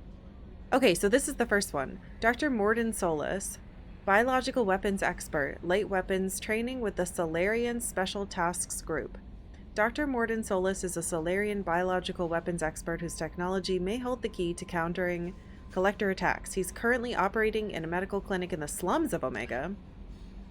Talk to Arya at Afterlife for more information. Okay. The Warlord. Dr. O'Keir. Millennia of combat and strategic experience. Rumored familiarity with Collector technology. A brilliant and brutal Krogan warlord who fought in the Krogan rebellions. Dr. O'Keir has become obsessed with saving the Krogan people from the Genophage, and is believed to have contacted the Collectors in an attempt to gain technology to that end. He's currently in a Blue Suns camp on Corliss. though the nature of his relationship with the mercenary group is unknown. Travel to Corliss in the Emir system. It's so funny that Blue Suns is a thing here, and it's also a thing in Firefly. Archangel. Small unit, tactical expertise, omni-tool expert, and noted sniper. Archangel is a mercenary commander whose operations are noted for their technical expertise and strategic brilliance. He's responsible for high-profile attacks on gang leaders on Omega and can likely be found there. Travel to Omega in the Sarabarik system and find Archangel. The Convict. Jack, no last name known. Exceptional bionic ability. Criminal background, currently in custody. Jack is rumored to be the most powerful human biotic ever encountered. Very little additional data regarding Jack is available, except that the subject has a history of violence and should be approached carefully. Currently, Jack is being held on the Turian prison ship Purgatory. Cerberus has negotiated for the prisoner's release. Whoa. Go to the prison ship Well, that's a lot of stuff to do. Oh, did we... Yes. Oh, I can level this up now. Was I even doing it?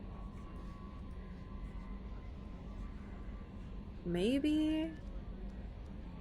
This is my special armor. I think I'm gonna do that, even though throw is very funny. Generates an energy armor suit, boosts your shields. What's the difference? 50% instead of 25, and the pulse radius is bigger. What's this? It doesn't change the recharge time. Yeah, let's do this. Oh, I don't have anybody here. Oh, look! I have so much Paragon now. Hee hee!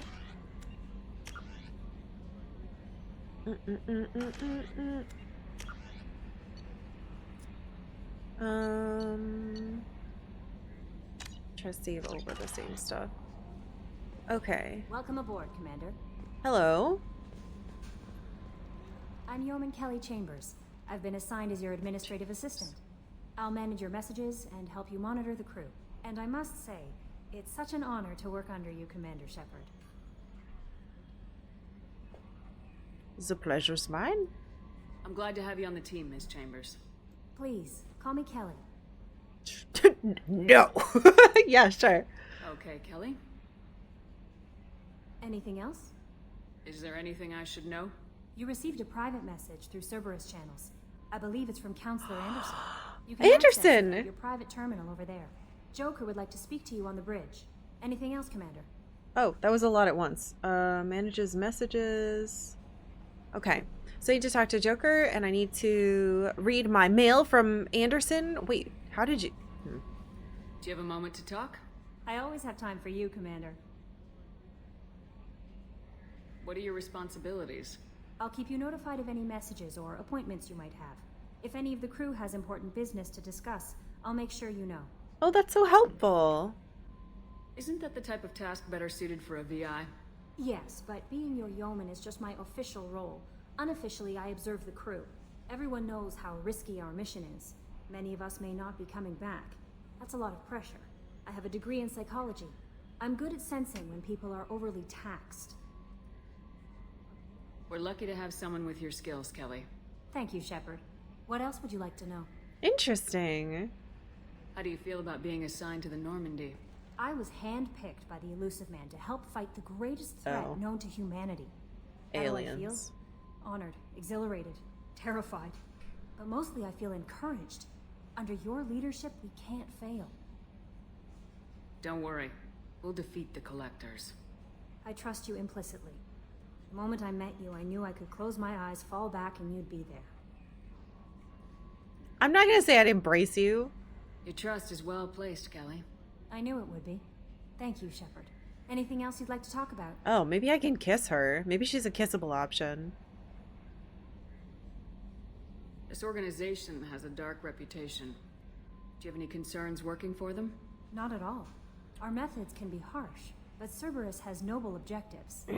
We look out for human interests. Advance human technology, save human lives. They're good goals. What about this, though? It sounds like Cerberus wants to dominate all aliens and put humankind on top. Cerberus looks out for humanity, but that doesn't mean we hate aliens. My sister started a dog shelter, but she loved cats too. I love humanity. I also love Asari, Quarian, Turian, Salarian, Hanar. That isn't in conflict with Cerberus ideals. That's a very positive attitude. What can I say? I'm a people person. Anything else you'd like to talk about? I legitimately think that she is naive, but I'm not going to say that to her face. She's buying into the, like, public,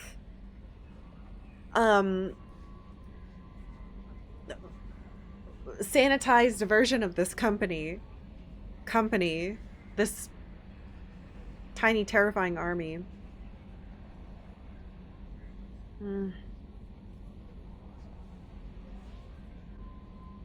I better go.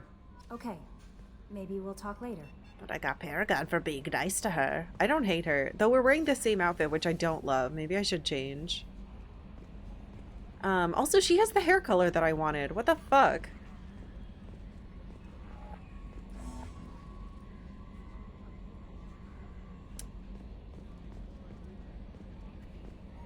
Me ship. It's fine. It's fine. Oh, okay, so here's my private terminal. So this is where I have a message from Anderson. We should look at that in a second. But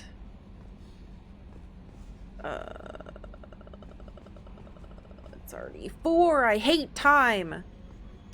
Oh, there's got to be an outfit I can get that doesn't have the Cerberus logo on it. I cannot place why this logo looks so fucking familiar to me.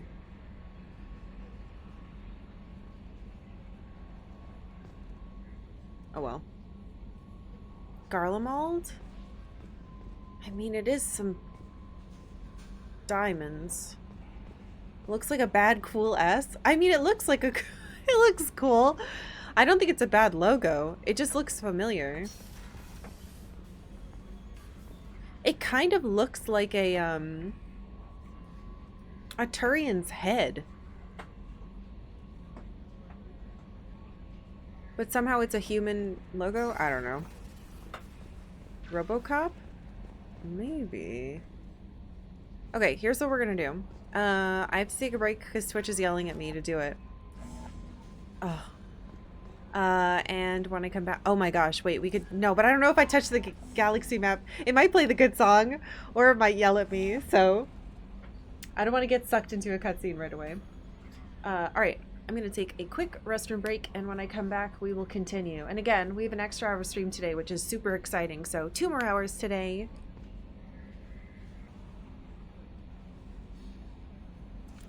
Hello. I am back. I want to look around the ship before I answer my emails, I guess. I love that the screens all interact when you walk forward to them. That's really cool. I'm surprised this place isn't completely full.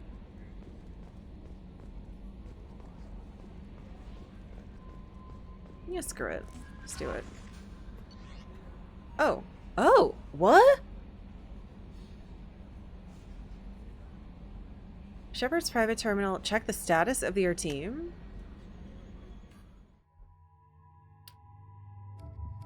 What the heck? What are these? X for info? Oh, the professor. This is the stuff we already saw.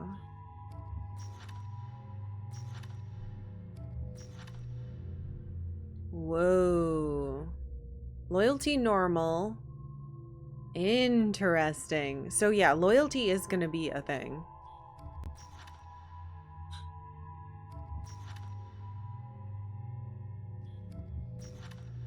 That's kind of scary. Upgrades. About upgrades. Upgrades improve your squad members' powers, your weapons, and your ship, making mission success more likely. Acquire new upgrades by finding them on missions, purchasing them from stores, or research them by using a research terminal.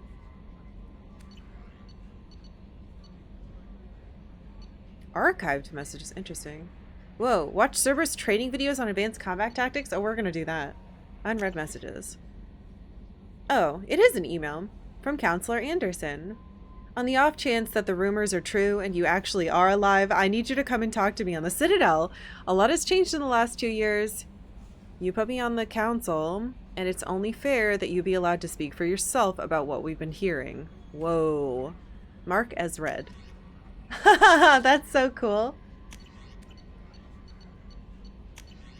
And then we can see all our emails. Okay. What's this? Watch a training video on tactical use of pausing during combat? Sure. For increased tactical control, hold the right shoulder button to bring up the power wheel. This pauses the action, giving you time to evaluate the battlefield, target new enemies, or select a power. Okay. While an enemy is targeted, highlight a power using the left thumbstick and press A. You can order each squad member to use a power, allowing you to fire up to 3 powers at once. What? The powers will activate when you release the right shoulder button and return to real time. Oh, I can cue them.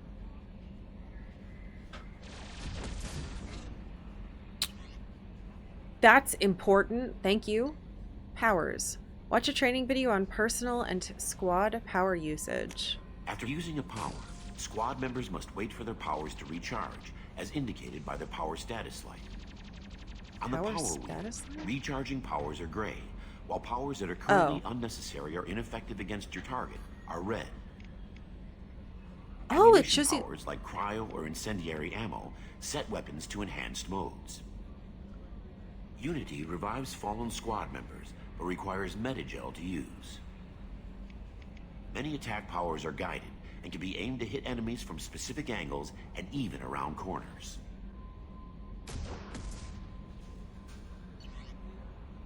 Okay. Using powers and issuing squad combats in real time. To use powers in real time, map them to the right and left shoulder buttons from the power wheel by pressing X or B. Oh. You can map your squad member's powers to the left and right D-pad buttons by selecting a squad member power and hitting X. Hitting X. Using the D-pad, you can order squad members to take a position, follow, attack a specific target, or use their mapped power. Ooh. For maximum tactical effectiveness, use squad member powers and your own in combination. That robot did not have a good time. That is very cool. That was all extremely important. Rise of the Alliance. Oh, we're going to be codexing it up. All right, can I talk to this thing?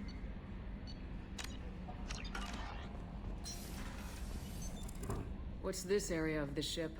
This is the Combat Information Center. Here, the crew receives sensor data and coordinates gunnery and damage control efforts. While Normandy is flown from the bridge, during combat, the commanding officer issues orders from the CIC. Joker wants to talk to me, I know that. Tech labs. A scientist is required to use the technical laboratory. Okay.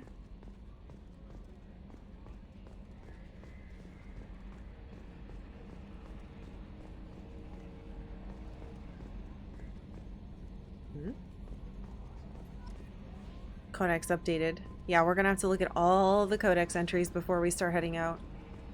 That way every time we get a new one, we can look at it without worrying that we missed something. Ooh, armory.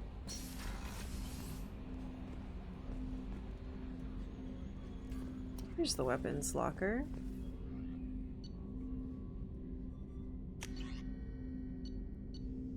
I guess we don't have that much.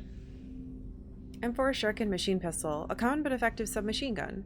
Fires 3-round bursts and can be pulsed for higher rate of fire at the expense of accuracy. Very effective against shields and biotic barriers. I should have used this when we were fighting the big guy at first. As kinetic barriers have grown in popularity, so has the popularity of submachine guns. Manufactured by the LCOS Combine, the Shuriken machine pistol has a reputation for being deadly and easy to use, but is weak against armor. This is the one with the pretty purple stuff. M3 Predator Heavy Pistol. Reliable, accurate sidearm. This is very different from the last one. Effective against armor, weak against shields and biotic barriers. Manufactured by Alanis Risk Control, the Predator is valued as a powerful, deadly, and relatively inexpensive weapon. While it's not generally deployed in the military, where kinetic barriers are common, it is still very popular in the terminus systems, where the defenses are less common. And then the terrifying grenade launcher I got. Rapid fire grenade launcher. Rapid fire? Favored by Blood Pack of Vorcha mercenaries. Capable of taking down multiple enemies. Okay, we saw this. Oops. What does he have? A katana shotgun? Predator heavy pistol. Miranda has the same pistols as me. Okay. Interesting. What's that? Oh, Jacob's here. Hello. Commander, there hasn't been time to really settle in and take stock. I want to say that working with you is a great opportunity to do something that matters. It's a privilege to serve on the Normandy, Commander. You may change your tune if we end up like the original Normandy. Maybe. As long as the elusive man walks his talk, and you do the same, I'll do my best to make sure we succeed. That's been the condition for my service so far. I have issues with certain actions Cerberus has taken in the past. What has Cerberus done to make you nervous? A lot. They've been called terrorists, and with good reason. Thank Doubt you. you can find a more checkered past. But if the Collector threat is real, and we do something about it, Cerberus will be remembered differently. Or we'll all be tried and executed. Can't count on people thinking about it as hard as I have. I look forward to working with you, Mr. Taylor. Likewise, Commander. Let me know if you need anything. I like his voice.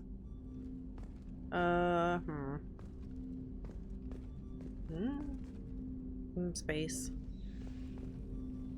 Do you know how to make a gun more better, sir?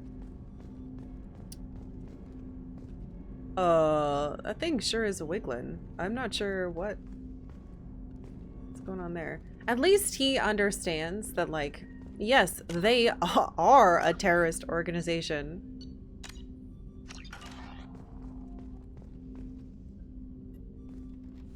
Commander, can I help you with something? I'm more interested in just talking for a bit. Wait, no, Ready? no flirty. I'm not big on forcing these talks, Shepard. Let's Sorry. do this later. How we doing, Jacob? What's your sense of the mission? Probably the same as everyone else. I just want to figure out what the real threat actually is. Got no problem with risk. I just need a clear goal. Okay. Anything else, Commander? Interesting. What do you think of the state of the crew? Well, we don't have a full complement. We don't stand a chance without the right specialists on side. Anything else, Commander? I understand you made quite an impact after you left the Alliance. Miranda and I stopped a Batarian plan to release a biological agent on the Citadel. That's when I first met her. What? Took us out to the Nemean Abyss and back. Saved the Citadel like you, but what's the saying? A good deed's like pissing yourself in dark pants? Warm feeling, but no one notices. The whole thing was hushed like they're good at doing. But I know what I did, and I'm proud of it. Interesting. Very interesting. Why were the Batarians trying to poison... Commander.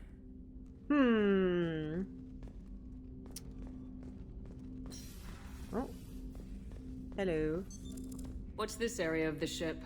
This is the armory, where small arms are maintained and upgraded. Using Omni-Tool, computer-aided design, and manufacturing, we have the capability to manufacture several new models. The fuck is manufacturing?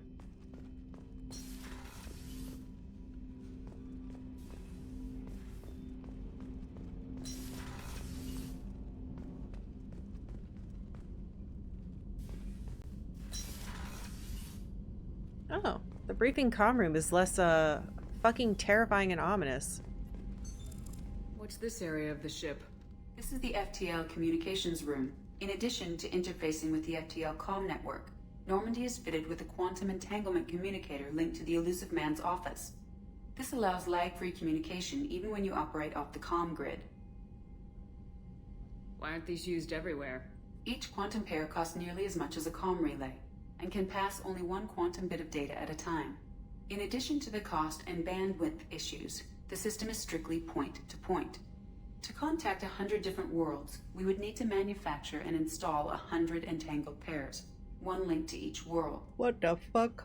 I've never heard of a quantum entanglement communicator. How does it work? Essentially, 2 subatomic particles are created in an entangled state. One is installed here, and the other in the elusive man's office. When one particle occupies a given quantum state, its entangled partner will always enter the opposite state, no matter the distance between them. If we alter the state of our particle, that alters the state of the elusive man's. This allows us to send data in the form of quantum bits. Jesus. Why aren't these used everywhere? Oh, I already... Each quantum pair costs I'm sorry. In addition to What's the the cost skip button? and There we go. To contact 100 different worlds, we would need to manufacture and install 100 entangled. That's all for now. Logging you out, Shepard. Holy crap. Well, we're really in space, huh? They know how all this shit's supposed to work. I feel like that door was trying to eat me.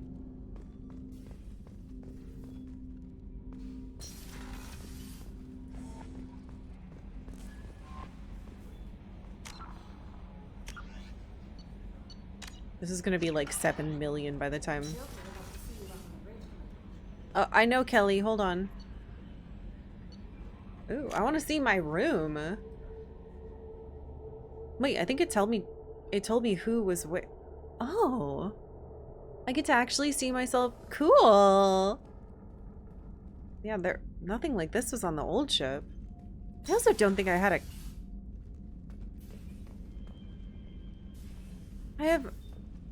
What? What's this area of the ship? This is the commanding officer's quarters.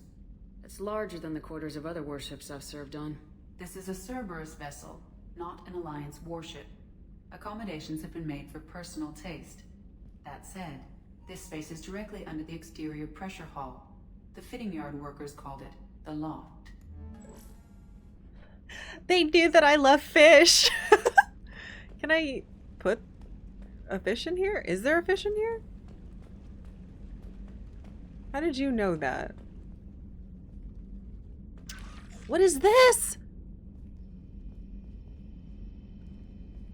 It says view achievements. No thanks. Oh, I have my private terminal here too. Cool. Okay. I like how I did my armor, but this suit is kind of ugly. I don't really love this, but it's slightly better. Oh, I've got like a port in my back. This one I don't really...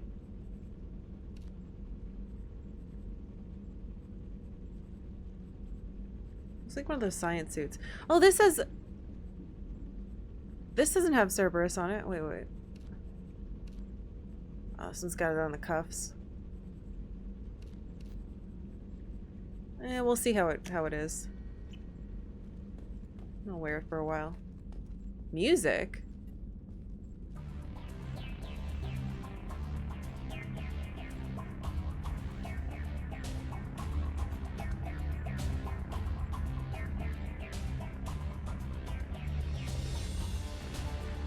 Space music.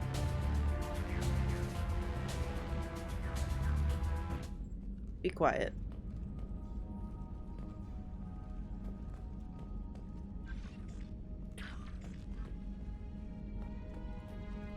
That's better.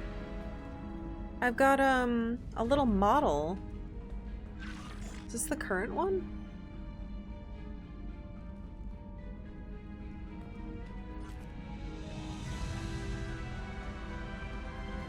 Cool. Is it gonna keep playing when I leave? No. Okay. Oh yeah, look. Team members. It says who's where. To the crew quarters.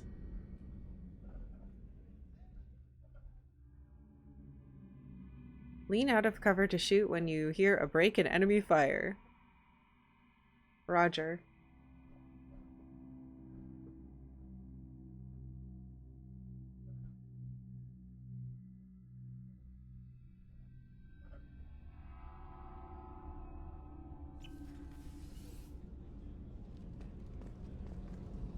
I don't really like how this outfit makes my butt look. But I do like that I don't see any Cerberus logos on it.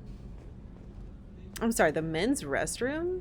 Let's save before I get in trouble for trying to go in there.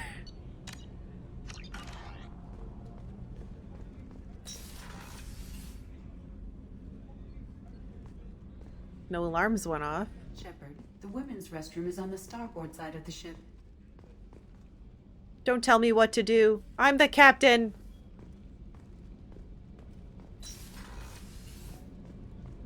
Life support? Access to life support is restricted. Why? I'm the captain.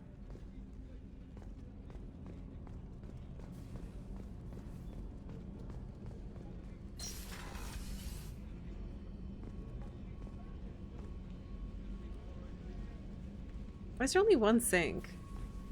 Who the fuck is gonna shower here? And you can't. There's not enough room.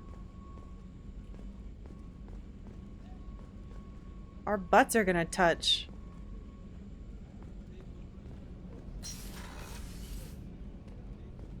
The starboard observation deck is closed until needed.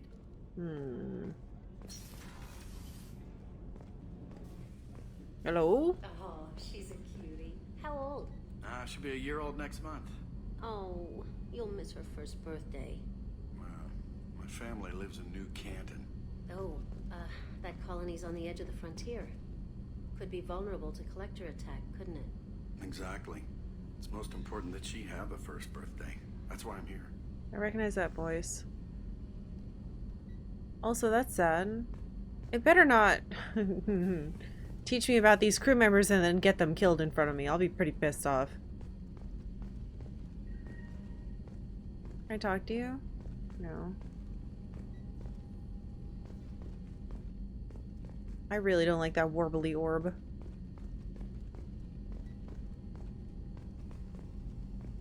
I wonder if I leave and come back if they'll have another conversation.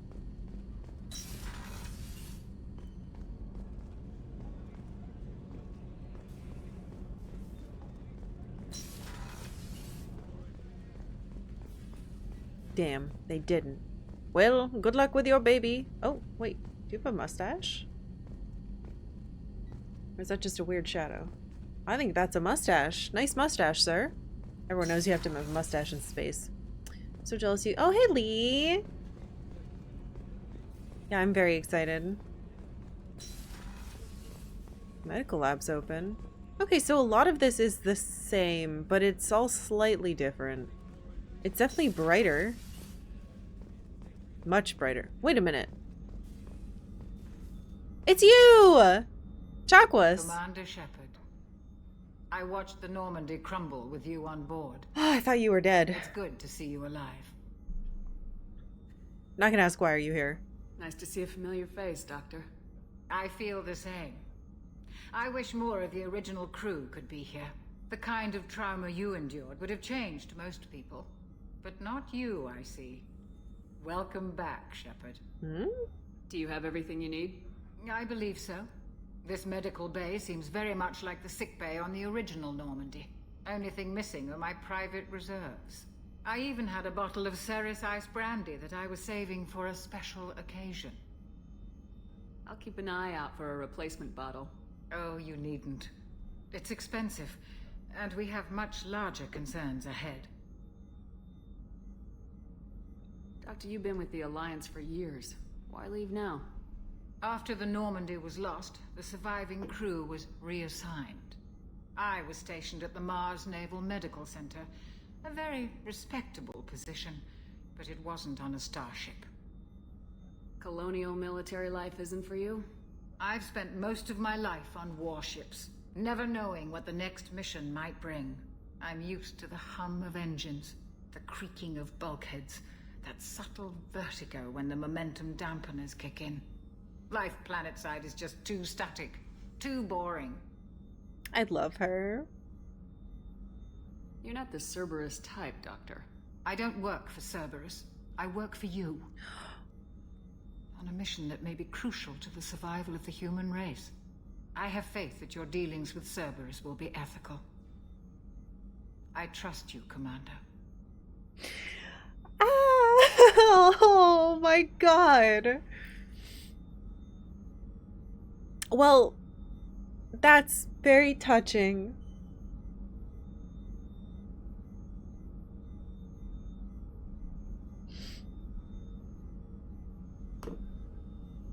There's a very good chance this mission will be a one-way trip. Are you prepared for that? I think she I've been is. through the reclaiming of Shanxi, the Skillian Blitz. We survived the Battle of the Citadel and the destruction of the Normandy together. I've lived a full life. No regrets. I'd like to make sure the crew gets the same opportunity. I'm so scared that the game is like setting this up so they can kill her. Please don't kill her. Don't do it. We've been through so much. I love her. I'll see you later, Doctor. Commander. Find Brandy. Wait, that's a real thing? I wrote that down just in case, but I think that's... It is! Sarai's Ice Brandy. Dr. Chakwas would like a bottle of Sarai's Ice Brandy, but hasn't been able to find one. That's so funny. I'll get you some. Access to the AI core is restricted. Ruh-roh. Why is there an access thing for that?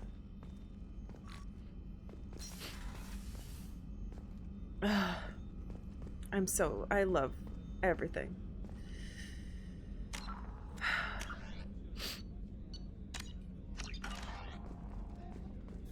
Chef surprise again? Come on, Rupert. I'm sorry, Princess. Filet mignon and caviar coming right up. Let me just get out my doilies. It's a new guy. Real nice, Mr. Gardner. Oh my gosh! We're gonna actually hear the crew like talk about stuff?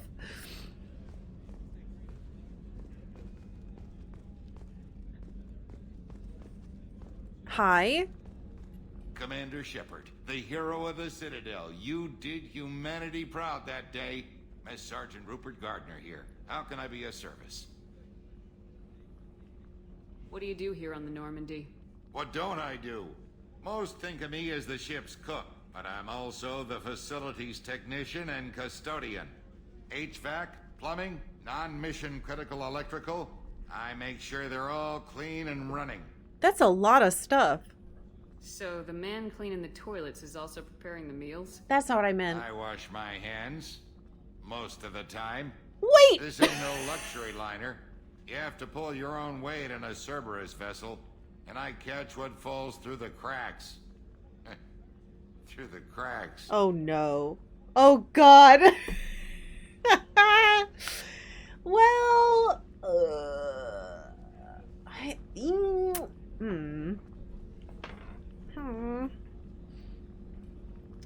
I don't love that. How did you find your way into Cerberus? Can you believe I was once a family man, working the EZO rigs along the frontier? I was happy enough, but losing everything to Batarian raiders can change your outlook. Oh. I needed to make a difference. I'm no soldier, but I've got skills, and Cerberus keeps an eye out for talent. I'll do whatever it takes to help, be that plumbing a sewer, routing an air duct, or keeping everyone's bellies full. How do you feel about working for Cerberus? Damn proud. Cerberus gets the job done. The Alliance and Council have got their heads buried so deep up their butt puckers they can't see squat. It'll take good old human ingenuity to crush these collector vermin. Only Cerberus knows that. My current concern is if I start like bringing all my alien friends on the ship, are all these humans gonna be fucking dicks about it? Do you have everything you need? I make do.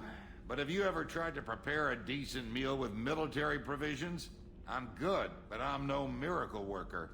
Taking down the collectors is going to be rough business. The crew deserves a few fine meals before they throw themselves into the fire. What do you need? If I had some quality ingredients... Oh, shit. You've got more to worry about than grocery shopping on the Citadel. Forget I mentioned it. No. I'll get you ingredients. That sounds fun. If I head that way, I'll keep an eye out. Much appreciated. Most of this list is probably standard fare for those namby-pambies on the Citadel. Anything else you'd like to talk about? Goodbye. I won't take any more of your time. Back to work. If I bring you vegetables, you better not put your poop hands on them. The Normandy's cook would appreciate special ingredients to make food better food. Most of the supplies he wants are at the Citadel. Go to the Citadel. Okay. Ingredients at Citadel. Imbum, thank you for following. All right, we talked to some people. Let's click on some of these. We'll listen to one and we'll read one. Oh, there's a collector one. The Omega-4 mass relay in the Terminus systems, the mysterious collector species is glimpsed so rarely as to be taken for a myth by most in galactic society. In reality, collectors are human-sized insectoid bipeds and can resemble massive winged beetles. They are a terrifying force in the galaxy, responsible for the murder of hundreds of thousands. Collectors generate permanent stasis fields around themselves, creating nightmarish red-shifted energy fields. In battle, they hold position whenever possible, relying on their aggressive biotics and nearly limitless power. Several types of bipedal collectors have been identified, including minions, defenders, zealots, assassins, and artillery operators. Acting together, collectors have imprisoned entire cities in stasis. While no definite forensic accounting exists to explain the fate of those imprisoned, leading speculation is that victims are harvested for scientific experimentation and neurobiological repurposing. Ugh. Okay.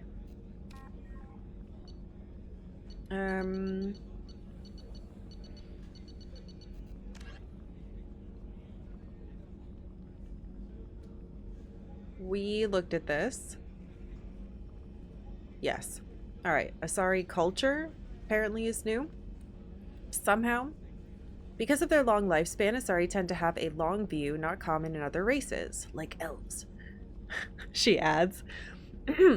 When they encounter a new species or situation, the Asari are more comfortable with an extended period of passive observation and study than immediate action. They are unfazed that some of their investments or decisions may not pay off for decades or centuries. Matriarchs can seem to make incomprehensible decisions, but their insight is evident when their carefully laid plans come to fruition. In interstellar relations, this long view manifests in an unspoken policy of centrism. The Asari instinctively seek to maintain stable balances of economic, political, and military power. Traditionally, Asari spread their influence through cultural domination and intellectual superiority. They invite new species of advanced development to join the galactic community, knowing that their ideals and beliefs will inevitably influence the existing culture.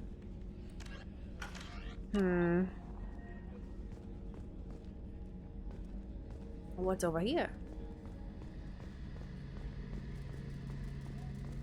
A gunnery officer is required to access the gunnery control station. Gunnery officer? I don't have anyone. I just have a poop cook. And a medical officer. Miranda has her own office. Probably to scheme about how she's gonna tattle to Mr. Illusionary. Sorry, my hair looks wretched. Should have seen if there was a new hairstyle. I really didn't want to remake myself though. Hey. Commander, what can I do for you? I think Can We Talk is flirt. No thanks. What exactly are your duties aside from keeping an eye on me? I'm the elusive man's agent. You're his most important asset. My job is to make sure you succeed. Aside from that, I send regular reports to the elusive man, updating our status. Anything I should know regarding the Normandy? The crew's working well, and the ship appears to be performing to specifications. Let's just see what it does. Do you have a minute, Miranda? No doubt you've got a lot of questions. Cerberus isn't as evil as most people believe. If I can help allay any of your concerns, I'd be happy to do so. So, what would you like to know? Okay, never mind. Apparently it's only flirt with that dick. Literally, the penis haver. It's for him. I have questions about a lot of things. So many questions. Are you military or political? Or both? Cerberus has several divisions. Political, military, scientific, but we're all working towards the same goal.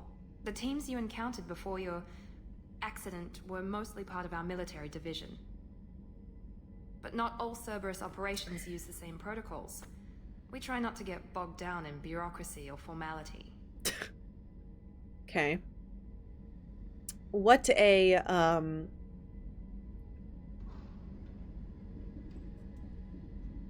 this conversation has been through many, revisions before it was said aloud to you type of answer. Military. So the ones that were doing experiments and killed someone I care about. What kind of resources does Cerberus have? We're very well funded, though I doubt anyone other than the elusive man knows exactly how well. But our resources aren't unlimited. Reviving you and rebuilding the Normandy was a significant investment, and a significant risk. We're all hoping you can do the impossible, Shepard. God. No pressure. What the? Why is that there?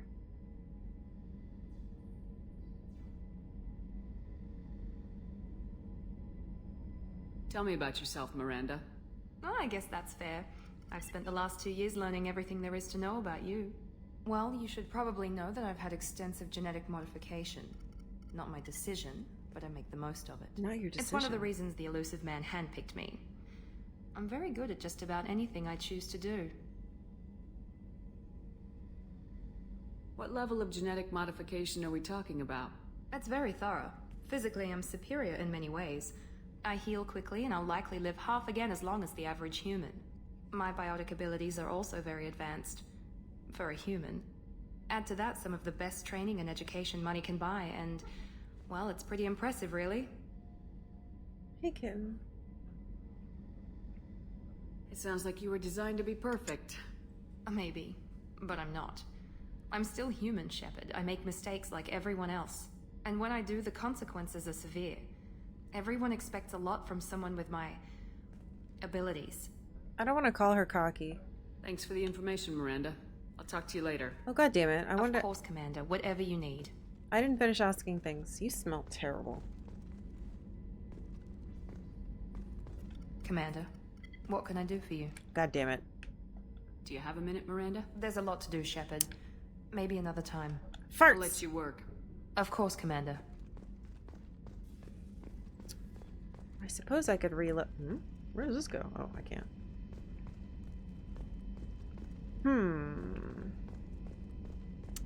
Interesting. It sounds like she got picked up as a kid and then they filled her body with random junk. I wonder if she has control of her entire mind or not. Or if they mess with that too.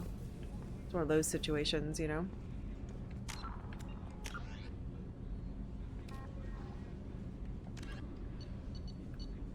The Geth are a humanoid race of networked AIs. They were created by the Quarians 300 years ago as tools of labor and war. When the Geth showed signs of self-evolution, the Quarians attempted to exterminate them. The Geth won the resulting war. This example has led to legal, systematic repression of artificial intelligences in galactic society. The Geth possess a unique distributed intelligence. An individual has rudimentary animal instincts, but as their numbers and proximity increase, the apparent intelligence of each individual improves. In groups, they can reason, analyze situations, and use tactics, as well as any organic race.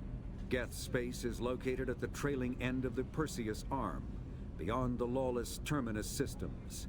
The Perseus Veil, an obscuring dark nebula of opaque gas and dust, lies between their space and the Terminus systems.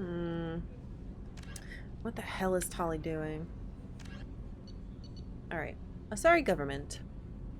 The Asari came late to the concept of world government. For centuries, their homeworld of Thessia was dotted with loose confederacies of great republican cities. The closest earthly equivalent would be the ancient Mediterranean city-states. Since the Asari culture values consensus and accommodation, there was little impetus to form larger principalities. Rather than hoard resources, the Asari bartered freely. Rather than attack one another over differing philosophies, they sought to understand one another. Only in the information age did the city-states grow close. Communication over internet evolved into an electronic democracy. Asari have no politicians or elections, but a freewheeling, all-inclusive legislature that citizens can participate in at will. Whoa. I don't remember this being in the first one. Policy debates take place at all hours of the day in official chat rooms and forums moderated by specially programmed virtual intelligences. All aspects of policy are open to... I don't know how to pronounce this word. I'm assuming it's the plebe from plebeian, plebiscite at any time. In any given debate, the Asari tend to lend the most credence to the opinions of any matriarchs present, nearly always deferring to the experience of these millennia-old wise women.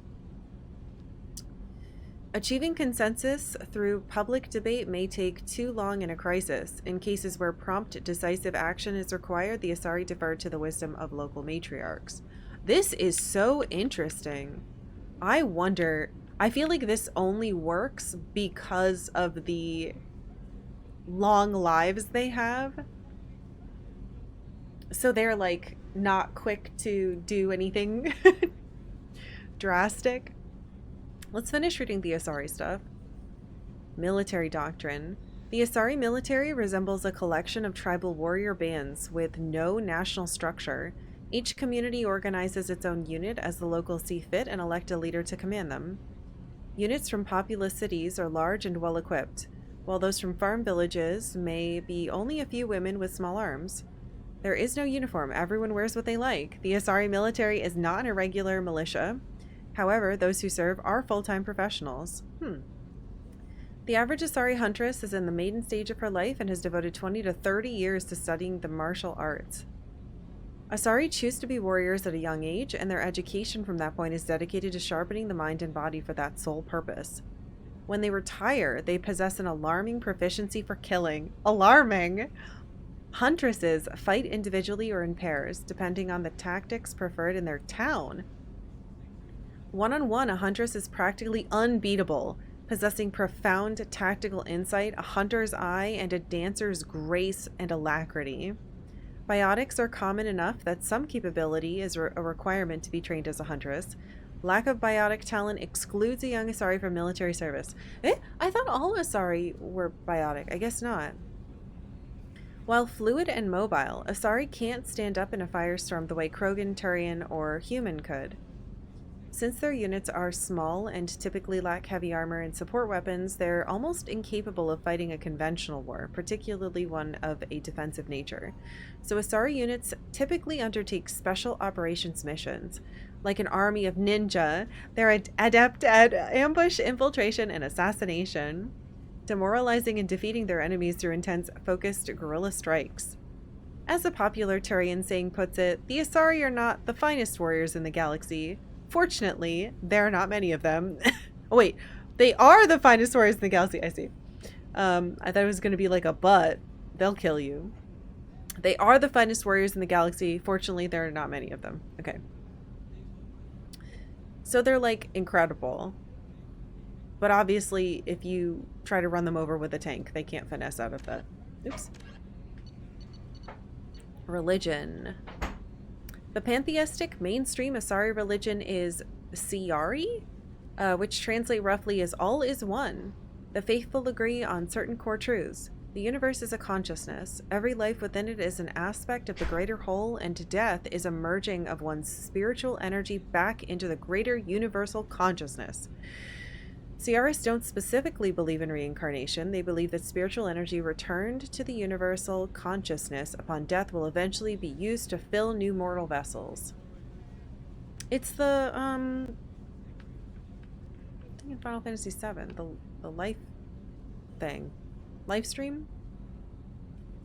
Siari became popular after the Asari left their homeworld and discovered their ability to meld with nearly any form of life. This ability is seen as proof that all life is fundamentally similar. Siari priestesses see their role as promoting unity between the disparate shards of the universe's awareness. That's interesting. I guess when your people go out into the world and you find a bajillion different cultures and you're the only ones that can, like, physically meld with all of them, that would reinforce things. Before the rise of Siari pantheism, Asari religions were as diverse as their political opinions. The strongest survivor of those days is the monotheistic religion worshipping the goddess Athame, or Athame, maybe? Like the Asari, the goddess cycles through the triple aspects of maiden, matron, and matriarch. Yay! Cool. Beep bop boop. I think that's everything in the crew quarters. We need to go to the engineering deck. There's no one down here. This is where I will kidnap and put Tali. She'll love it though. She loves to look at this stuff. Enemies firing heat-based weapons often drop thermal clips when they die. Oh, that's nice. Have I read Dune? I read the first Dune book. And then somebody told me, it's a big spoiler. Somebody told me something later in a much later book with the worm. And I said, I don't want to read these anymore then. That's the unspoileriest way I can say that. My dad loves them though. He just read all of them and he's trying to get me to read them, so I probably should. Kodiak drop shuttle. Gosh darn it. See, there's more Codex things dropping. We gotta read them all. What's this place? What's this area of the ship? Normandy's cargo deck. It includes facilities to rearm and repair Normandy's embarked ground vehicle and shuttle. My last ship didn't need a shuttle. Why do we have one? This ship is nearly twice the mass of the previous Normandy. Oh. It is more difficult to land the ship on high-gravity worlds. Huh. I didn't know that. That's interesting. I guess I'm not allowed to go into the cargo hold. Oh wait, maybe I am. Engineering. Any codexes for me to touch? There's a person. Wait a minute. You came all the way down here to see us? You're speaking to our commanding officer. Hello. Are you a reference to the Star Trekman? I'm touring the ship, getting to know my crew. I'm Engineer Ken Donnelly, handling the power control systems. This is Gabby. That's Engineer Gabriella Daniels, actually. I'm responsible for the propulsion systems. What can we do for you, Commander? Donnelly. And I already forgot her name. Gabriella something. It's fine. We'll figure it out. Miss Ken. That's so funny. Ken and Gabby. Aw. Where'd you receive your training? Both Gabby and I started in the Alliance, serving on the SSV Perugia. She flew in the first wave at the Battle of the Citadel. We saw Sovereign firsthand. Why did you leave the Perugia? After you died, Anderson lost political clout. The Council backslid on the Reaper menace. What? They discounted Sovereign as an isolated threat, as a single... Which was bullshit. They said your warnings of a greater danger were mistaken or delusional. Excuse me? Respect for Alliance leadership. We need to fight the real enemy, and only Cerberus seem to be doing that.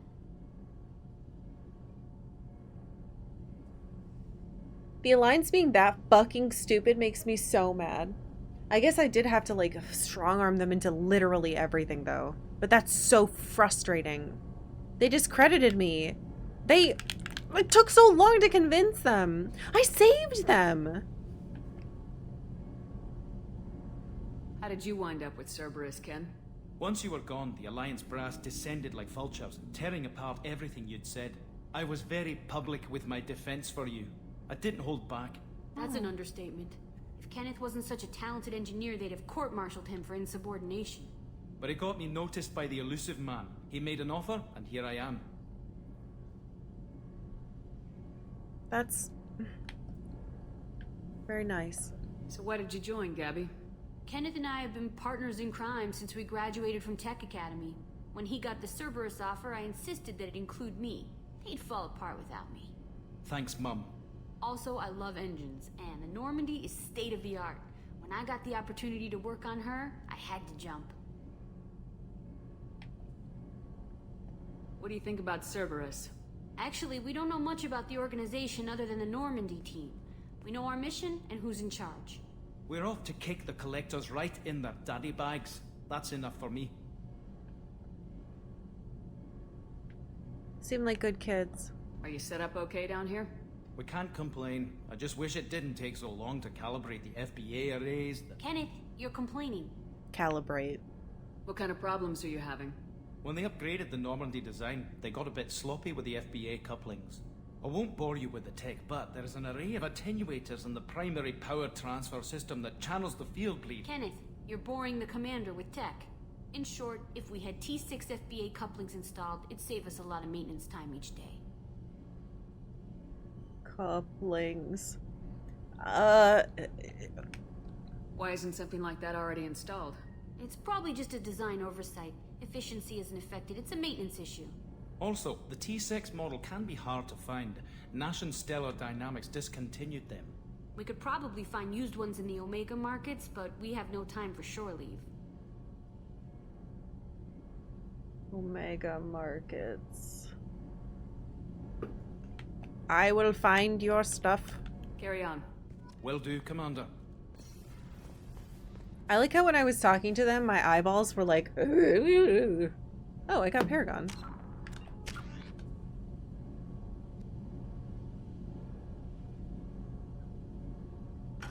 That identity code at the top freaks me out. Alright, thank you, kids.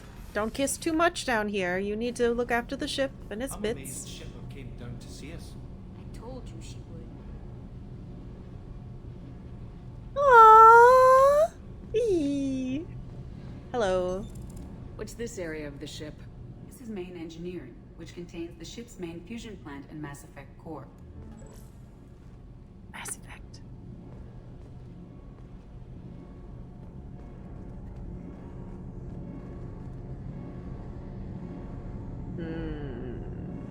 It seems like it is working. Vibrating down here, being woogly. This looks way too much like that fucking movie we watched. At least it's not black and spiky and trying to talk to me or something. Gulp.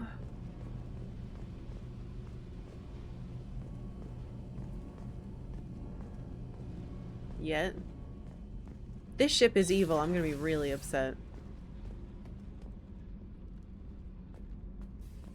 Would be a shame if it accidentally opened a portal to hell. Yeah, no thank you. I've had enough of those. Whoa.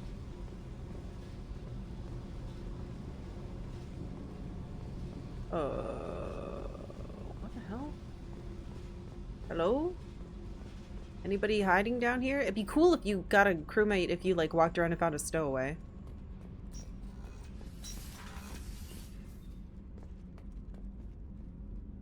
Port cargo.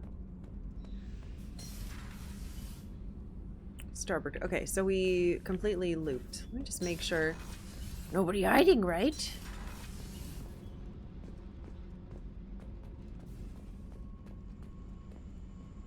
Why would evil terrorists make an evil ship? I mean, Dr. Grant isn't aboard. So that's good. I forgot the actor's name. So I just said his Jurassic Park name. Look. Sam Neill, thank you. God damn it.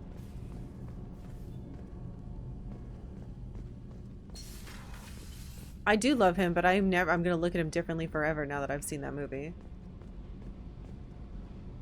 How do I leave? Am I too stupid to leave?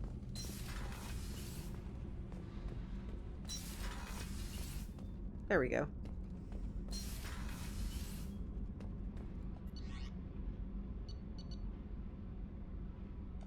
We're gonna play some music while we read some books. I didn't find anybody hiding in the hold, which is disappointing. The least they could do is give me a pet cat or something. Whoa, that loaded way faster. I'm not really feeling this outfit simply because it's what,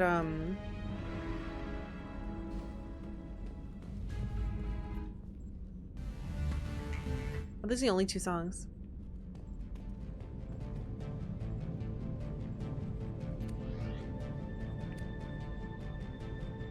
What's his face is wearing? Chakwas? We're gonna be looking at the back the most. Kinda like the back of this. Wait, do they have descriptions? No. If only I could, like, pick the thing off. Or, like, embroider over it.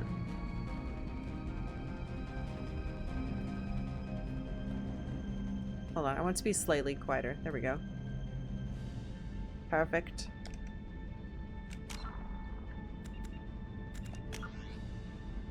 FBA couplings. The engineers could use new T6 FBA couplings to make their maintenance work easier. Go to Omega. Okay.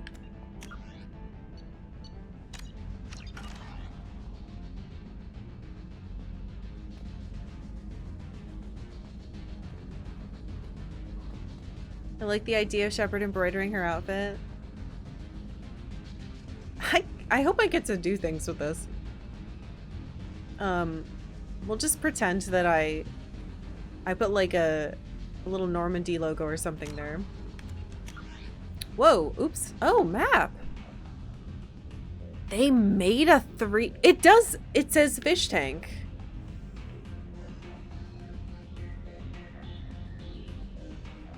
They made a 3D view. This looks like they actually did a top down of all the assets.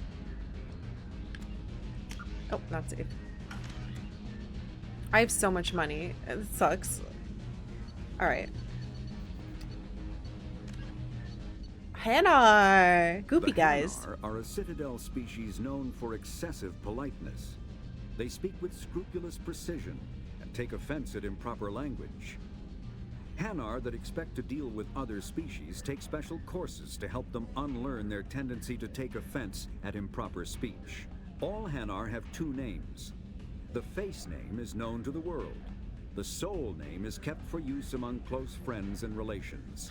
Hanar never refer to themselves in the first person in conversation with someone they know on a face name basis. To do so is considered egotistical. So instead they refer to themselves as this one, or the impersonal it. Their homeworld, Kajay, has 90% ocean cover and orbits an energetic white star, resulting in a permanent blanket of cloud. Due to the presence of Prothean ruins on the world, many Hanar worship them, and Hanar myths often speak of an elder race that civilized them by teaching them language. I love the races in this game. They are so cool. Alright, we're gonna read about Solarians. Actually, we're about to go meet one, I think.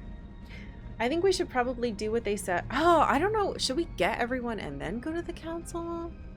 Should we go to the council and then get everyone? But it said I should get the Solarian first, Morden Solus, because it will help us something science against the keepers.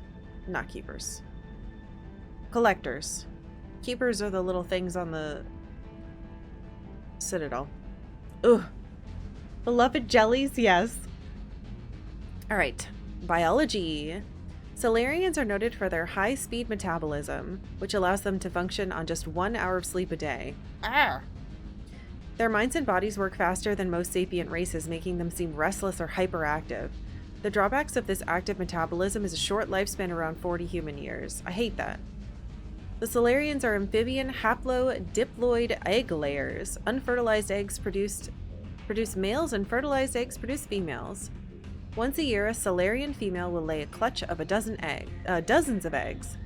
Social rules prevent all but a fraction from being fertilized. As a result, 90% of the species is male. Ooh, interesting. Solarians have photographic memories and rarely forget a fact. Oh. They also possess a form of psychological imprinting, tending to defer to those they knew in their youth. Huh. Solarian hatching is a solemn ritual in which the clan Dalatros matriarch isolates herself with the eggs. The young Solarians psychologically imprint on her and tend to defer to her wishes. During the hatching of daughters, the Dalatroses of the mother and father's clans are present at the imprinting. This ensures the offspring have equal loyalty to both, ensuring the desired dynastic and political unity. Jeez. Hey. 1 hour sleep a day? Yeah, I think 1 hour sleep would be really bad. Hey, Rakewood. Hey. Welcome in. Yeah, we're doing an extra hour today. Culture. The rare Solarian females are cloistered in their worlds out of tradition and respect. Powerful female Delatresses are dynasts and political kingpins. They determine the political course of their respective regions through shrewd negotiation. Though male Solarians rise to positions of great authority in business, academia, or the military, they rarely have any input in politics. Due to their method of reproduction, Solarians have no concept of romantic love, sexual attraction, or the biological impulses and social rituals that complicate human lives. Oh, they must be unromanceable then? Male-female relationships are rare due to the scarcity of females and more akin to human friendship. Sexuality is strictly for the purpose of reproduction. Ancient social codes determine who gets to fertilize eggs, which produces more daughters to continue a bloodline. Fertilization generally only occurs after months of negotiation between the parent's clan and is done for purposes of political and dynastic alliance. No Solarian would imagine defying this code. Solarian names are quite complex. A full name includes, in order, the name of a Solarian's planet, duchy, barony, fiefdom, family, and finally the given name. Wah! Okay. That's a lot of stuff. Hello, fellow aces. Hell yeah. The Solarian government is called the Solarian Union. It is a labyrinthine web of matrilineal bloodlines with political alliances formed through interbreeding. In many ways, the Solarian political network functions like the noble families of the Earth's medieval Europe. Structurally, the government consists of fiefdoms, baronies, duchies, planets, and marches, colonization clusters. These are human nicknames. The original Solarian is unpronounceable. Each area is ruled by a single Delatress, matriarch head of household, and represents an increasing amount of territory and prestige within the Solarian political web. Approaching 100 members, the first circle of a Solarian's clan comprises parent, siblings, uncles, aunts, and cousins. The next circle includes second cousins, etc., and escalates to well over 1,000 members. The fourth or fifth of a circle of a clan numbers into the millions. Solarian loyalty is greatest to their first circle and diminishes from there. That's very interesting. Their photographic memories allow Solarians to recognize all their myriad relatives. Whoa! Okay, that is also kind of wild. And they all have like crazy names. But I guess those names kind of help determine your relation to them even if you couldn't remember. Oh, League of One, we know about this. We found a bunch of medals from them. Before they joined the Citadel Council, the Solarians' most potent military tool was a small reconnaissance team known as the League of One. Their primary training was in espionage and assassination. Never more than a dozen strong, the team was adept at infiltrating the tightest defenses and eliminating all necessary obstacles. Only a few top members of government and military were privy to the League's identities. League members wore no distinguishing garments and held no particular rank. The only evidence of their participation in the League was a small medallion presented to each member upon induction. This secrecy was maintained until the formation of the Council. In an effort to dispel rumors and appease their new Asari partners, the Solarian Union released all classified documents pertaining to the League. The League of One was suddenly exposed and in danger of being hunted by enemies of the Solarians. Before any harm could be done, the team mysteriously disappeared. Most assumed this was a convenient lie to help hide their identities, but a few months later, the inner cabinet was murdered. Though there was no incriminating evidence, it was clear who was responsible.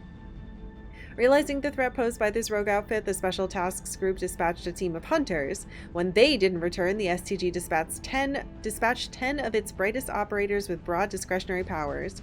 Only 2 returned. They reported no evidence of the League. No further incidents were reported, and it was assumed the League was wiped out. Some recently declassified documents, however, have suggested there may have been a 13th member who eluded the Solarian military. Yeah, we know about this shit. So cool. Ugh. Okay. It is 5:12. So I'm going to take my last break now, and we will continue reading stuff. If we can get all of this done, then every time a new codex comes up, we'll be able to read it in context, which I think is super important. So I know we have another hour stream, but I'm sorry because it's probably mostly going to be reading. All right, I'm going to take a break.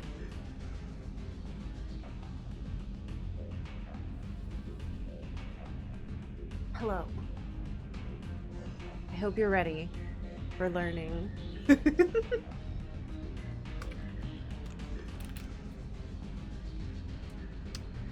Welcome to bonus stream. Yeah, it's time. But it's more reading.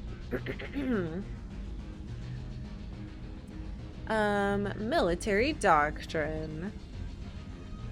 Alright, Solarians, what else you got? In principle, the Solarian military is similar to the Alliance, a small volunteer army that focuses on maneuvering warfare. What differentiates the Solarians is not their equipment or doctrine, but their intelligence, services, and rules of engagement. The Solarians believe that war should be won before it begins.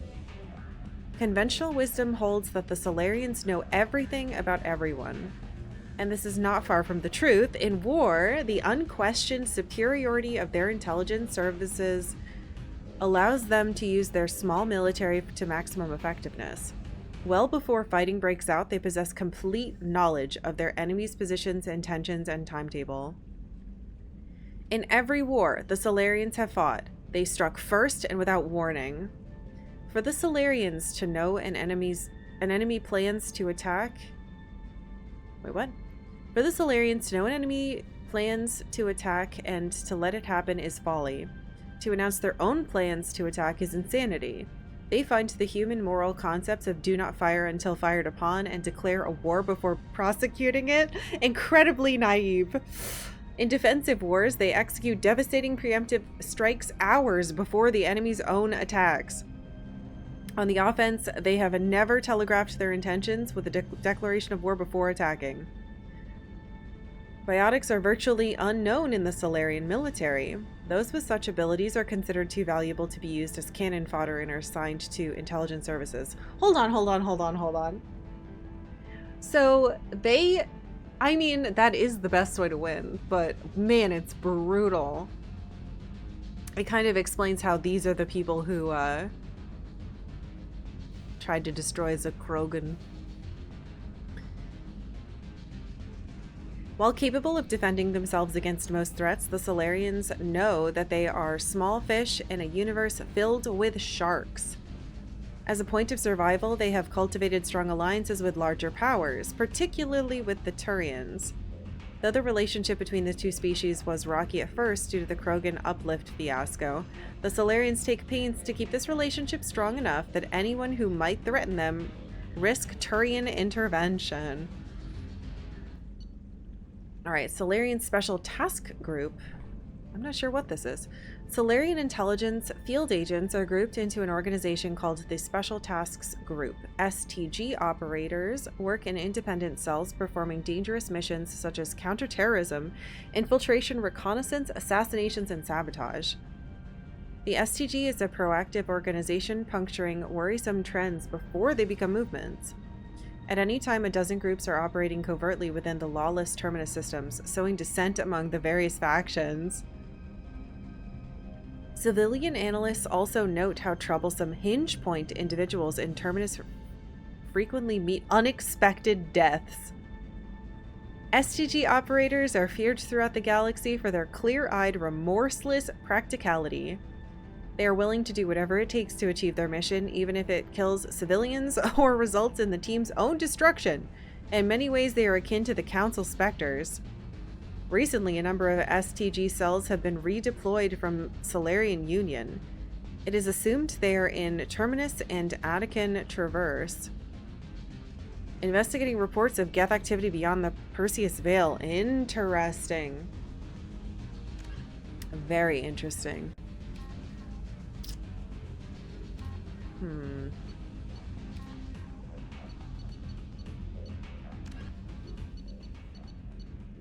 Actually, no, let's... The Krogan evolved in a hostile and vicious environment. Until the invention of gunpowder weapons, Eaten by predators was still the #1 cause of Krogan fatalities. Afterwards, it was death by gunshot. When the Solarians discovered them, the Krogan were a brutal, primitive species, struggling to survive a self-inflicted nuclear winter. The Solarians culturally uplifted them, teaching them to use and build modern technology, so they could serve as soldiers in the Rachni War. Liberated from the harsh conditions of their homeworld, the quick-breeding Krogan experienced an unprecedented population explosion. They began to colonize nearby worlds.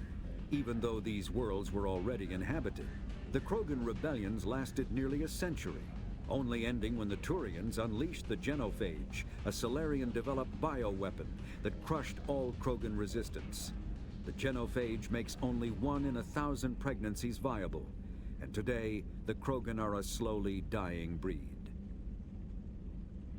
It didn't read this part. Understandably, the Krogan harbor a grudge against all other species, especially the Turians. So, that's what I was saying about the Solarians.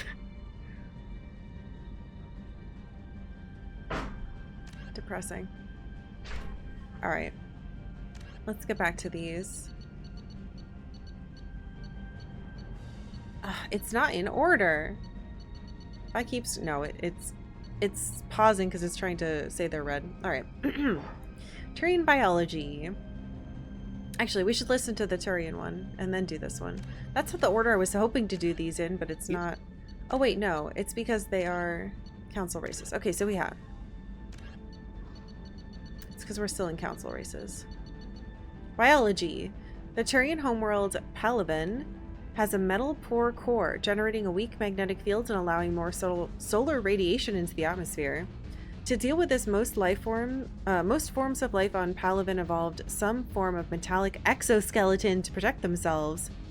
Their reflective plate-like skin makes Turians less susceptible to long-term, low-level radiation exposure, but they do not possess any sort of natural armor. A Turian's thick skin does not stop projectiles and directed energy bolts. Although life on Palaven is carbon-based and oxygen-breathing, it is built on dextro-amino acids. This places the Turians in a distinct minority on the galactic stage. The Quarians are the only other known sapient dextroprotein race. The food of humans, Asari, or Solarians who evolved in levo-amino acid-based biospheres will at best pass through Turian systems without providing any nutrition. Interesting, I didn't know we eat different food. At worst, it will trigger an allergic reaction that can be fatal if not immediately treated. Whoa, I don't remember that being in the last one. While Turians are individuals with personal desires, their instinct is to equate the self with the group and set aside personal desires for the good of all. Turians are taught to have a strong sense of personal accountability, the Turian honor that other races find so remarkable. Turians are taught to own every decision they make, good or ill. The worst sin they can make in the eyes of their people is to lie about their own actions. Turians who murder will try to get away with it, but if directly questioned, most will confess the crime. Turians have a strong inclination toward public service and self-sacrifice, so they tend to be poor entrepreneurs. To compensate, they accepted the mercantile Volus as a client race, offering protection in exchange for their fiscal expertise. The Turian military is the center of their society. It is not just an armed force, it is an all-encompassing public works organization. The military police are also the civic police. The fire brigades serve the civilian population as well as military facilities. The Corps of Engineers builds and maintains spaceports, schools, water purification plants, and power stations. The Merchant Marine ensures that all worlds get needed resources. Government. What is their government? Is it just like a... Yeah. The Turian government is a hierarchical, that's a hard word to say, meritocracy. While it has great potential for misuse, this is tempered by the civic duty and personal responsibility Turians learn in childhood. Turians have 27 citizenship tiers, beginning with civilians, client races, and children. The initial period of military... They should list them all out. I bet whoever the, lore master of this actually does know them all, but still. The initial period of military service is the second tier. Formal citizenship is conferred at the 3rd tier after boot camp. For client races, citizenship is granted after the individual musters out. Higher ranked citizens are expected to lead and protect subordinates. Lower ranked citizens are expected to obey and support superiors. Promotion to another tier of citizenship is based on the personal assessments of one's superiors and co-rankers. Throughout their lives, Turians ascend to higher tiers and are occasionally demoted to lower ones. The stigma associated with demotion lies not on the individual, but on those who promoted him when he wasn't ready for additional responsibility. Wow. This curbs the tendency to promote individuals into positions beyond their capabilities. It's nice that they don't blame you. And they're like, no, the people around you are the problem. Settling into a role and rank is not considered stagnation. Turians value knowing one's own limitations more than being ambitious. Oh, I love this. Except the military part of it. At the top are Primarchs, who each rule a colonization cluster. The Primarchs vote on matters of national import. They otherwise maintain a hands-off policy, trusting the citizens on each level below them to do their jobs completely. Turians enjoy broad freedoms. So long as one completes his duties and does not prevent others from completing theirs, nothing is forbidden. For example, there are no laws against recreational drug use, but if someone is unable to complete his duties due to drug use, his superiors step in. Judicial proceedings are interventions. Peers express their concern and try to convince the offender to change. If rehabilitation fails, Turians have no qualms about sentencing dangerous individuals to life at hard labor for the state. Oh my god.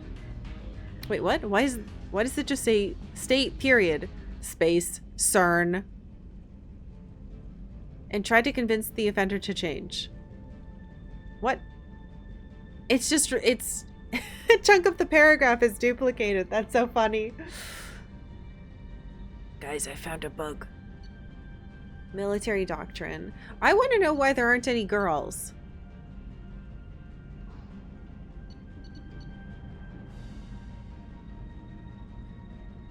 Although they lack the brutality of the Krogan, the skill of the Asari, and the virtuosity of humans, the Turian military has formidable discipline. Officers and NCOs are lifers with years of field experience. Enlisted personnel are thoroughly trained and stay calm under fire. Turian units don't break. Even if their entire line collapses, they fall back in order, setting ambushes as they go. A popular saying holds, "You will only see a Turian's back once he's dead." That's cool. Boot camp begins on the 15th birthday. Soldiers receive a year of training before being assigned to a field unit. Officers train for even longer. Most serve until the age of 30, at which point they become part of the reserves. Even if they suffer injuries preventing frontline service, most do support work behind the lines. Biotics are uncommon. While admired for their exacting skills, biotics' motives are not always fully trusted by the common soldier. The Turians prefer to assign their biotics to a specialist team called cabals. Command and control is decentralized and flexible.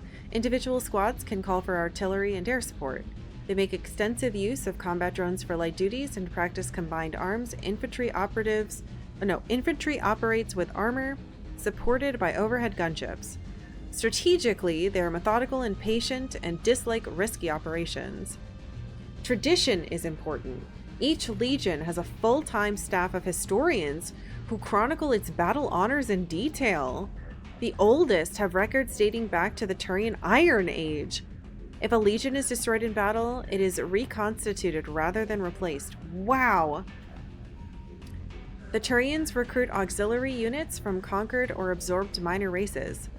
Auxiliaries are generally light infantry and armor cavalry units that screen and support the main Turian formations. At the conclusion of their service in the auxiliaries, recruits are granted Turian citizenship. Man, that's so cool. Okay. Religion.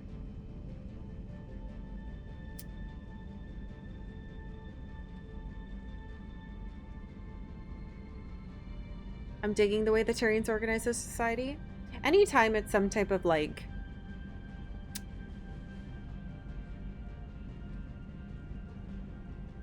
non-capitalist society, it gets me excited. Although Turians, or like anytime it's merit based and not like based on birth, or if it's like a series of tests and you're supported through studying and there's no shame in not constantly trying to not improve, but like constantly trying to make more, do more. They're okay with like, no, this is the level I belong at. I like that a lot. Although Turians have a strict moral code, their belief in individual responsibility means that the concepts of good and evil are simply the individual's choice between egotism and altruism in any given decision. Oh, that explains Garrus's attitude when we met him much more. They have no concept of good deities that encourage noble behavior or evil ones that tempt individuals to misdeeds. Huh. Turians believe that groups and areas have spirits that transcend the individual. For example, a military unit would be considered to have a literal spirit that embodies the honor and courage it is displayed. A city's spirit reflects the accomplishments and industry of its residents. An ancient tree's spirit reflects the beauty and tranquility of the area it grows within. Oh! These spirits are neither good nor evil, nor are they appealed to for intercession. Turians do not believe spirits can affect the world, but spirits can inspire the living. Prayers and rituals allow an individual to converse with a spirit for guidance or inspiration. For example, a Turian who finds his loyalty tested may appeal to the spirit of his unit, hoping to reconnect with the pride and honor of the group. A Turian who wishes to create a work of art may attempt to connect with the spirit of a beautiful location. Turians enjoy absolute freedom of religion and can practice whatever appeals to them so long as it does not impede anyone's ability to perform their duties. There are many practitioners of the Asari Ciaris philosophy. Since opening dialogue with the Human Systems Alliance, some Turians have embraced Confucianism and Zen Buddhism. I'm surprised not Shinto. I feel like that's the closest to this, but sure. The Unification War. Oh gosh, here we go. At about the time the Solarians and Asari were forming the Council, the Turians were embroiled in a bitter civil war. The Unification War, as it was later named, began with hostilities between the colonies furthest from the Turian homeworld of Palaven. These colonies were run by local chieftains, many of whom had distanced themselves from the hierarchy. Without the galvanizing influence of the government, the colonies became increasingly isolated and xenophobic. Colonists began wearing emblems or facial markings to differentiate themselves from members of other colonies, and open hostilities became common. I think Saren had facial... We've seen some people with facial markings. I don't remember if Garrus had any. When war finally broke out, the hierarchy maintained strict diplomacy and refused to get involved. After several years of fighting, less than a dozen factions remained, and the hierarchy finally intervened. By that time, the chieftains were too weak to resist. They were forced to put an end to the fighting and renew their allegiance to the hierarchy. Though peace was restored, it took several decades for animosity between colonists to fade completely. To this day, most Turians still wear the facial markings of their home colonies. As a point of interest, the Turian term barefaced refers to one who is beguiling or not to be trusted. It is also a slang term for politicians. Ooh. Interesting. Oh my gosh, there's so many aliens. Ooh, Prothean stuff. Holding the person who promotes the fuck up accountable would cut down on nepotism. Oh my god, it so would. A lot of things.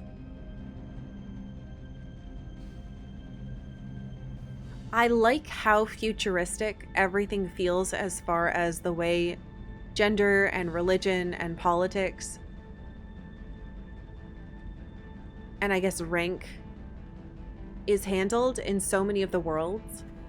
And I like how you could see any of our Earth societies kind of morphing into one, though there's obviously like extremes, but it's very, very cool.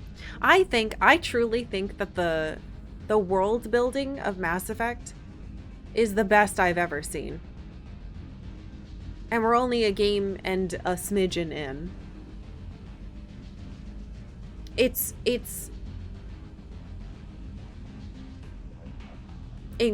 just incredible. It's just incredible. Dune is all about how future humans will never go out of old habits like religion or tribalism, and I love that the world building in Mass Effect embraces that for every race. It bums me out that humans... I don't know. I'd like to think we could be better than that.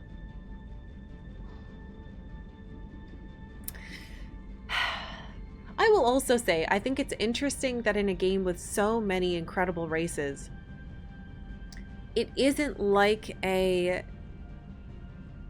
role-playing or tabletop role-playing game. It's not like a D&D or any of those other things, right? You are a human. You are a person. You are Commander Shepard, and it's important that you are human so that you can be the human element in all of this. You can have some special powers and stuff. You could be really smart or techie or, you know, have the biotic stuff. But I think it's cool that a part of the story is that you are human.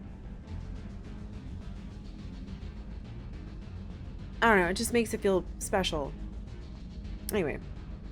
Let's see. Protheans, right. The beacon was a Prothean artifact unearthed on the Alliance colony of Eden Prime. Its resemblance to the Prothean databanks recovered on Mars provoked immediate interest from the Alliance and the Citadel Council. It proved to be a solid-state data storage device. It costs so much money now. Part of a galaxy-spanning comm network similar to the modern extranet. Intact Prothean paleotechnology is rare. The beacon seemed to promise another quantum leap of technology akin to the discovery of the Mass Effect drive and relays. So this is stuff from 1. Unfortunately, the beacon also drew the attention of the rogue specter Saren Arturius, I think is how it was pronounced, and his synthetic allies, the Geth. A dawn raid by his flagship Sovereign resulted in hundreds of civilian casualties. The beacon was badly damaged. The motives behind the attack are still being investigated. Yarg!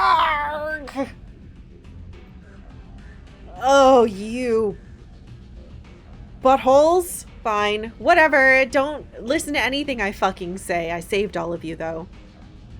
During the recovery operation, the beacon fired a pulse of energy at the executive officer of the Alliance frigate Normandy. Lieutenant Commander Shepard survived and appears to have suffered no ill effects. Afterwards, the beacon fell inert. The mechanism appears to be dead. Okay. This stuff's gonna make me mad, isn't it?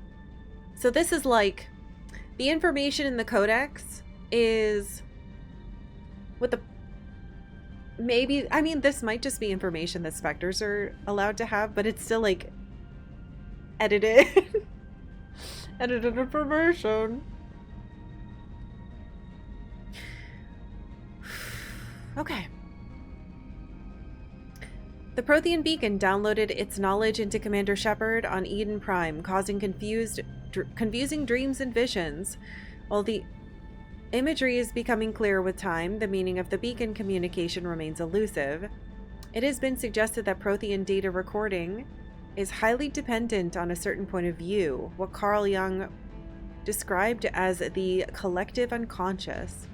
The cipher needed to comprehend the images implanted in Shepard's mind is the cultural knowledge of a Prothean, the archetypes, biological instincts, the common experiences universal to the race. Since the Protheans have been dead for millennia, it may be impossible to acquire this cipher. Oh my gosh, there's a thing on the Rachni. Those are not extinct. Those are not extinct, guys. Surely it remembers that. Data disks. Despite all the evidence confirming the existence of the Protheans, little is known about their culture and society. From time to time, dig sites will yield new clues, but after 50,000 years of decay, little of value is unearthed. Recent research has focused on the discovery of Prothean data disks. On their own, they are frail and rarely found in one piece. Occasionally, however, an intact data disk will be discovered within a console or reading device. To date, over 36 disks have been recovered, and a few of those have been restored to the point where researchers can begin analyzing them. Though it may be some time before scientists discover a way to transfer the data off the disks, they are currently considered the most tangible leads for learning more about the Prothean culture. Why not? Why not? I don't know. We'll find out if the data entry about Rachni says anything about my meddling. Mars ruins. Yeah, this is, I think, what the book I have is about. I should read it when we're done with this one. After 20 years of manned research outposts and nearly a century of robotic exploration, the European Space Agency's Lowell City became the first permanent settlement on Mars in 2103. Within a decade, the United States and China had founded permanent settlements as well. The South Polar region of Promethei Planum. Oh, Airboss, thank you for Prime subbing. I hope you enjoy all of your emotes. Welcome. The South Polar region of Promethei Planum developed a Bermuda Triangle reputation. Satellites detected intermittent mass concentrations and magnetic field shifts. In 2148, prospectors working near Desiato Crater discovered an underground complex, a Prothean observation post.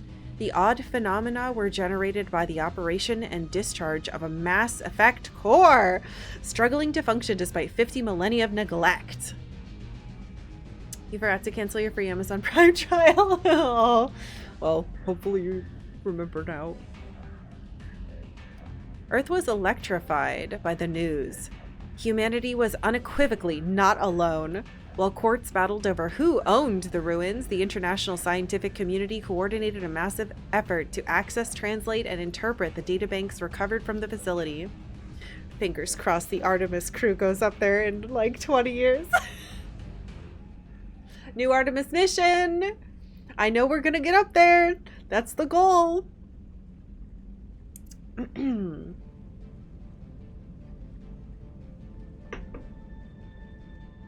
Anyway, who knows? Maybe there will be Prothean shit up there. The facility proved to be a biosciences observation post built when Homo sapiens were first evolving on Earth. While the motives of the Protheans are not certain, translated records indicate that the facility was in regular communication with automated observation platforms in Earth orbit and on the lunar near side. The half-dozen Mass Effect spaceships found in the facility were presumably used for first-hand observation. Keep projects. Oh, I'm just so excited. I'm just very happy. I'm glad we're playing this. I was so nervous all weekend. I was like, oh god, it's a lot of pressure to play another Mass Effect. It's gonna be fine. Alright, let's see what it says about the Rachni. Very curious. Though now extinct...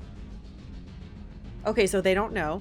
The Rachni once threatened every species in Citadel space. Over 2,000 years ago, explorers foolishly opened a mass relay to a previously unknown system and encountered something never seen before or since, a species of spacefaring insects guided by a hive mind intelligence. Unfortunately, the Rachni were not peaceful, and the galaxy was plunged into a series of conflicts known as the Rachni Wars. Attempts to negotiate were futile, as it was impossible to make contact with the Hive Queens that guided the race from beneath the surface of their toxic homeworld.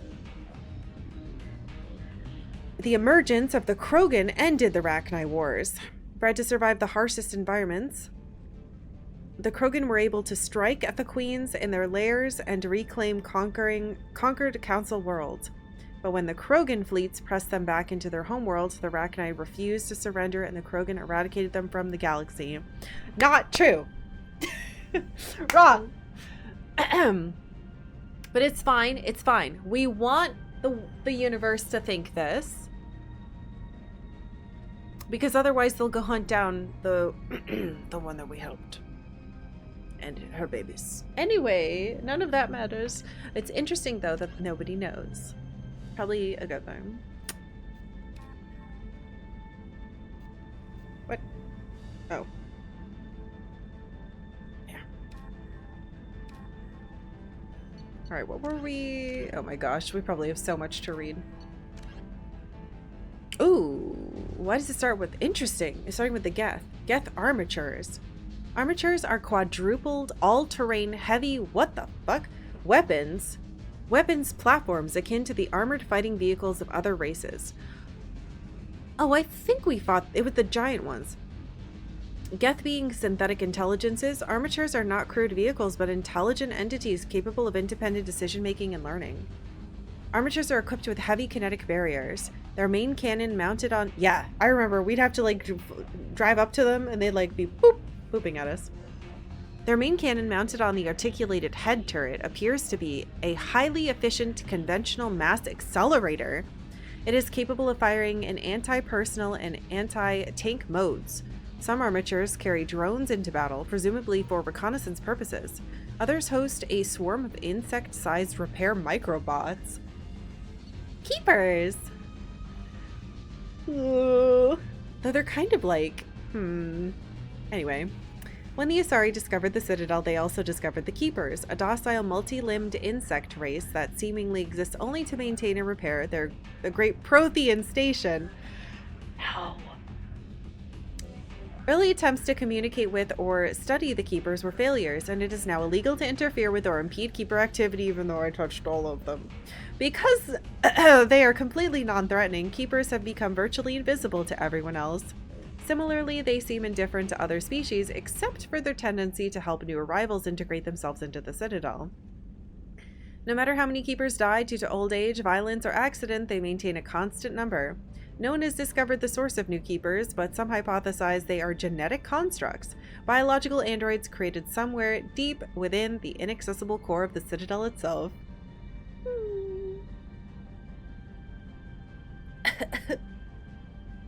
Hi, Varys.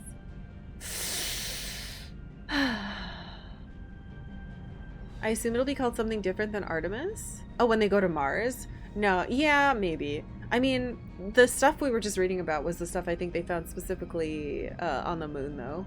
But yeah, you're right. We'd have to go to Mars first if we were going to do this order.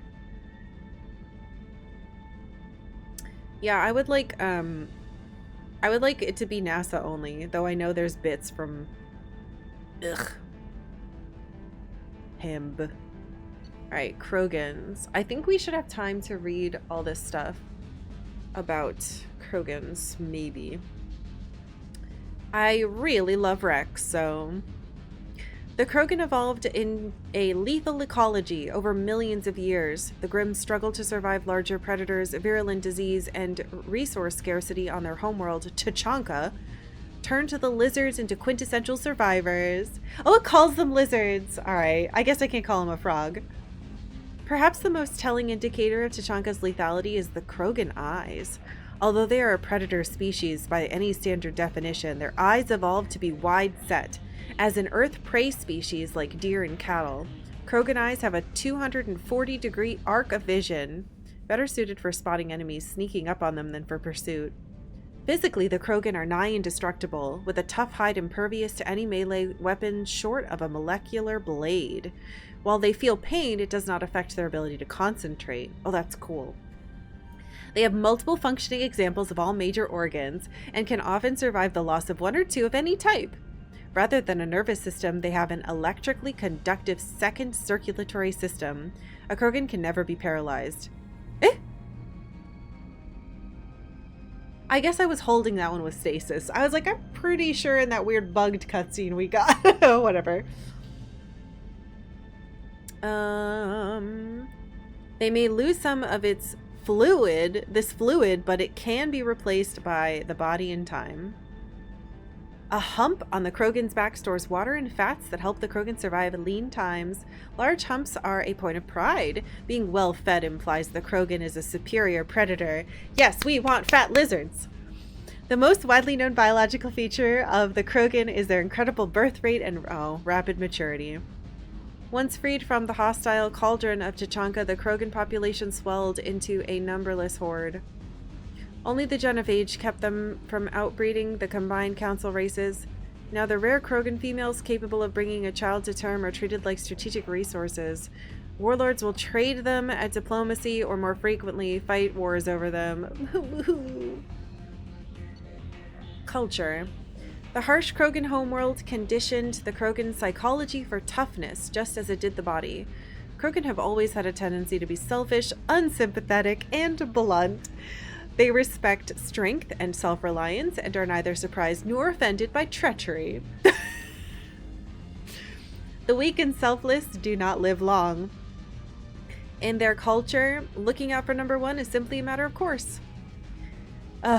It's the opposite of the Turians. After their defeat in the rebellions, the very concept of Krogan leadership was discredited. Where a warlord could once command enough power to bring entire solar systems to heel and become overlord, these days it is rare for a single leader to have more than 1,000 warriors swear allegiance to him. Most Krogan trust and serve no one but themselves. This solitary attitude stems in part from a deep sense of fatalism and futility, a profound social effect of the Genophage that caused Krogan numbers to dwindle to a relative handful. Not only are they angry that the entire galaxy seems out to get them, the Krogan are also generally pessimistic about their race's chances of survival. The surviving Krogan see no point to building for the future. There will be no future. The Krogan live with an attitude of kill, pillage, and be selfish, for tomorrow we die.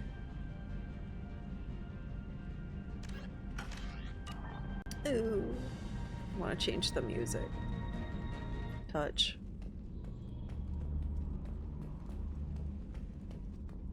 We hide where it's quieter.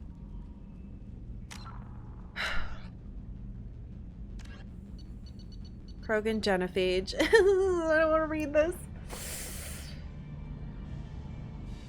The Genophage bioweapon was created to end the Krogan rebellions.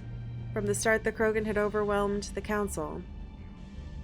Only timely first contact with the Turians saved the Council races. The Turians fought the Krogan to a standstill, but sheer weight of Krogan numbers indicated the war could not be won through conventional means. The Turians collaborated with the Solarians to genetically engineer a counter to the rapid breeding of the Krogan. The Genophage virus gained the energy to replicate by eating key genetic sequences. Every cell in every Krogan had to be altered for the weapon to be foolproof. Otherwise, the Krogan could have used gene therapy to fix the affected tissues. Once a genophage strain could find no more genes to eat, it would starve and die, limiting spin-off mutation and contamination. This created genetic flaw is hereditary. The Solarians believed the genophage would be used as a deterrent, a position the Turians viewed as naive. Once the project was complete, the Turians mass-produced and deployed it. The Krogan homeworld, their colonies, and all occupied worlds were infected. The resulting mutation made only 1 in 1,000 Krogan pregnancies carry to term. It did not reduce fertility, but offspring viability. That's the meanest part. The rare females able to carry children to term became prizes the Krogan warlords fought brutal battles over. The Krogan are a shadow of their former glory. While the rebellions took place centuries ago, they are constantly reminded of the horror of the Genophage, and of their inability to counter it. The release of the Genophage is still controversial, bitterly debated in many circles. Hey, Mr. Jones. At least the Krogan have an excuse for acting like that, unlike humans. I mean, we all have our reasons, I suppose. I had this stream on my phone, but I couldn't listen to it at work. Oh no, this last like 2 hours has been all reading. Alright, I'm gonna try to finish these last 2 Krogan bits. After the Rachni War, the quick-breeding Krogan expanded at the expense of their neighbors. Warlords leveraged their veteran soldiers to seize living space while the Council races were still grateful. Over centuries, the Krogan conquered world after world. There was always just one more needed. When the Council finally demanded withdrawal from the Asari colony of Lucia, Krogan overlord Kradak stormed off the Citadel, daring the Council to take their worlds back. But the Council had taken precautions. The finest STG operators and Asari huntresses had been drafted into the covert observation force, the Office of Special Tactics and Reconnaissance. The Spectres opened the war with crippling strategic strikes. Krogan planets went dark as computer viruses flooded the extranet. Sabotaged antimatter refineries disappeared in blue-white annihilation. Headquarters, stations, scattered into orbit-clogging debris rammed by pre-placed suicide fighters. Still, this only delayed the inevitable. The war would have been lost if not for first contact with the Turians, who responded to Krogan threats with a prompt declaration of war. Being on the far side of Krogan space from the Council, the Turians advanced rapidly into the lightly defended Krogan rear areas. The Krogan responded by dropping space stations and asteroids on Turian colonies. We learned about that. 3 worlds were rendered completely uninhabitable.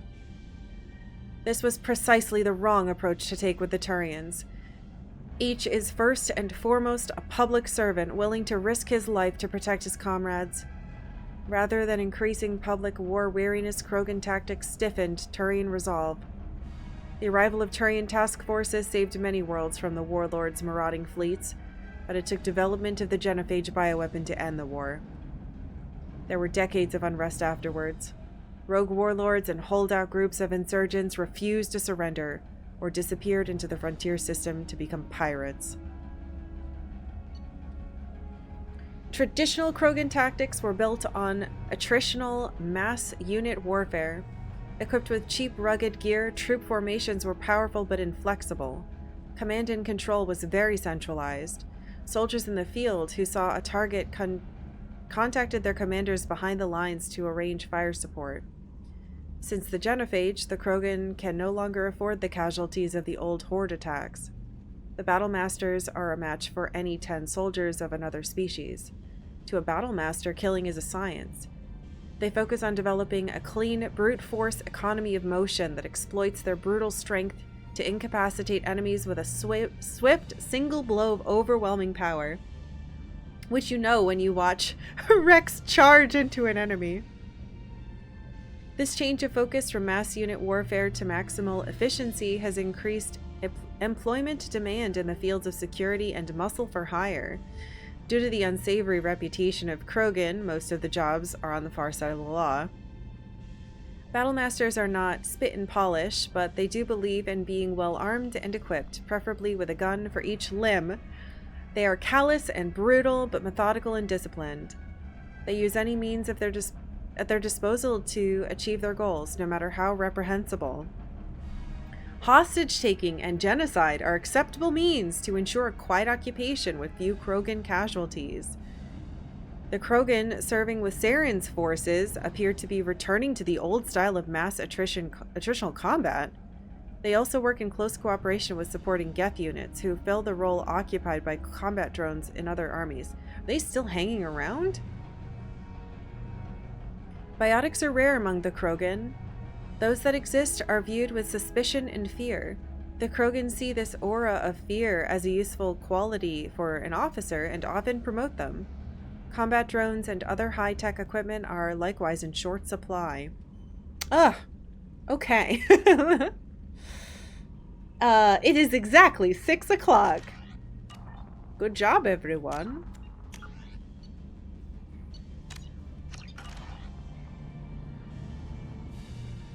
I know. I don't want to stop either. I would just read this all night if I could. But I have other things to do. I should probably not be sitting here for that long.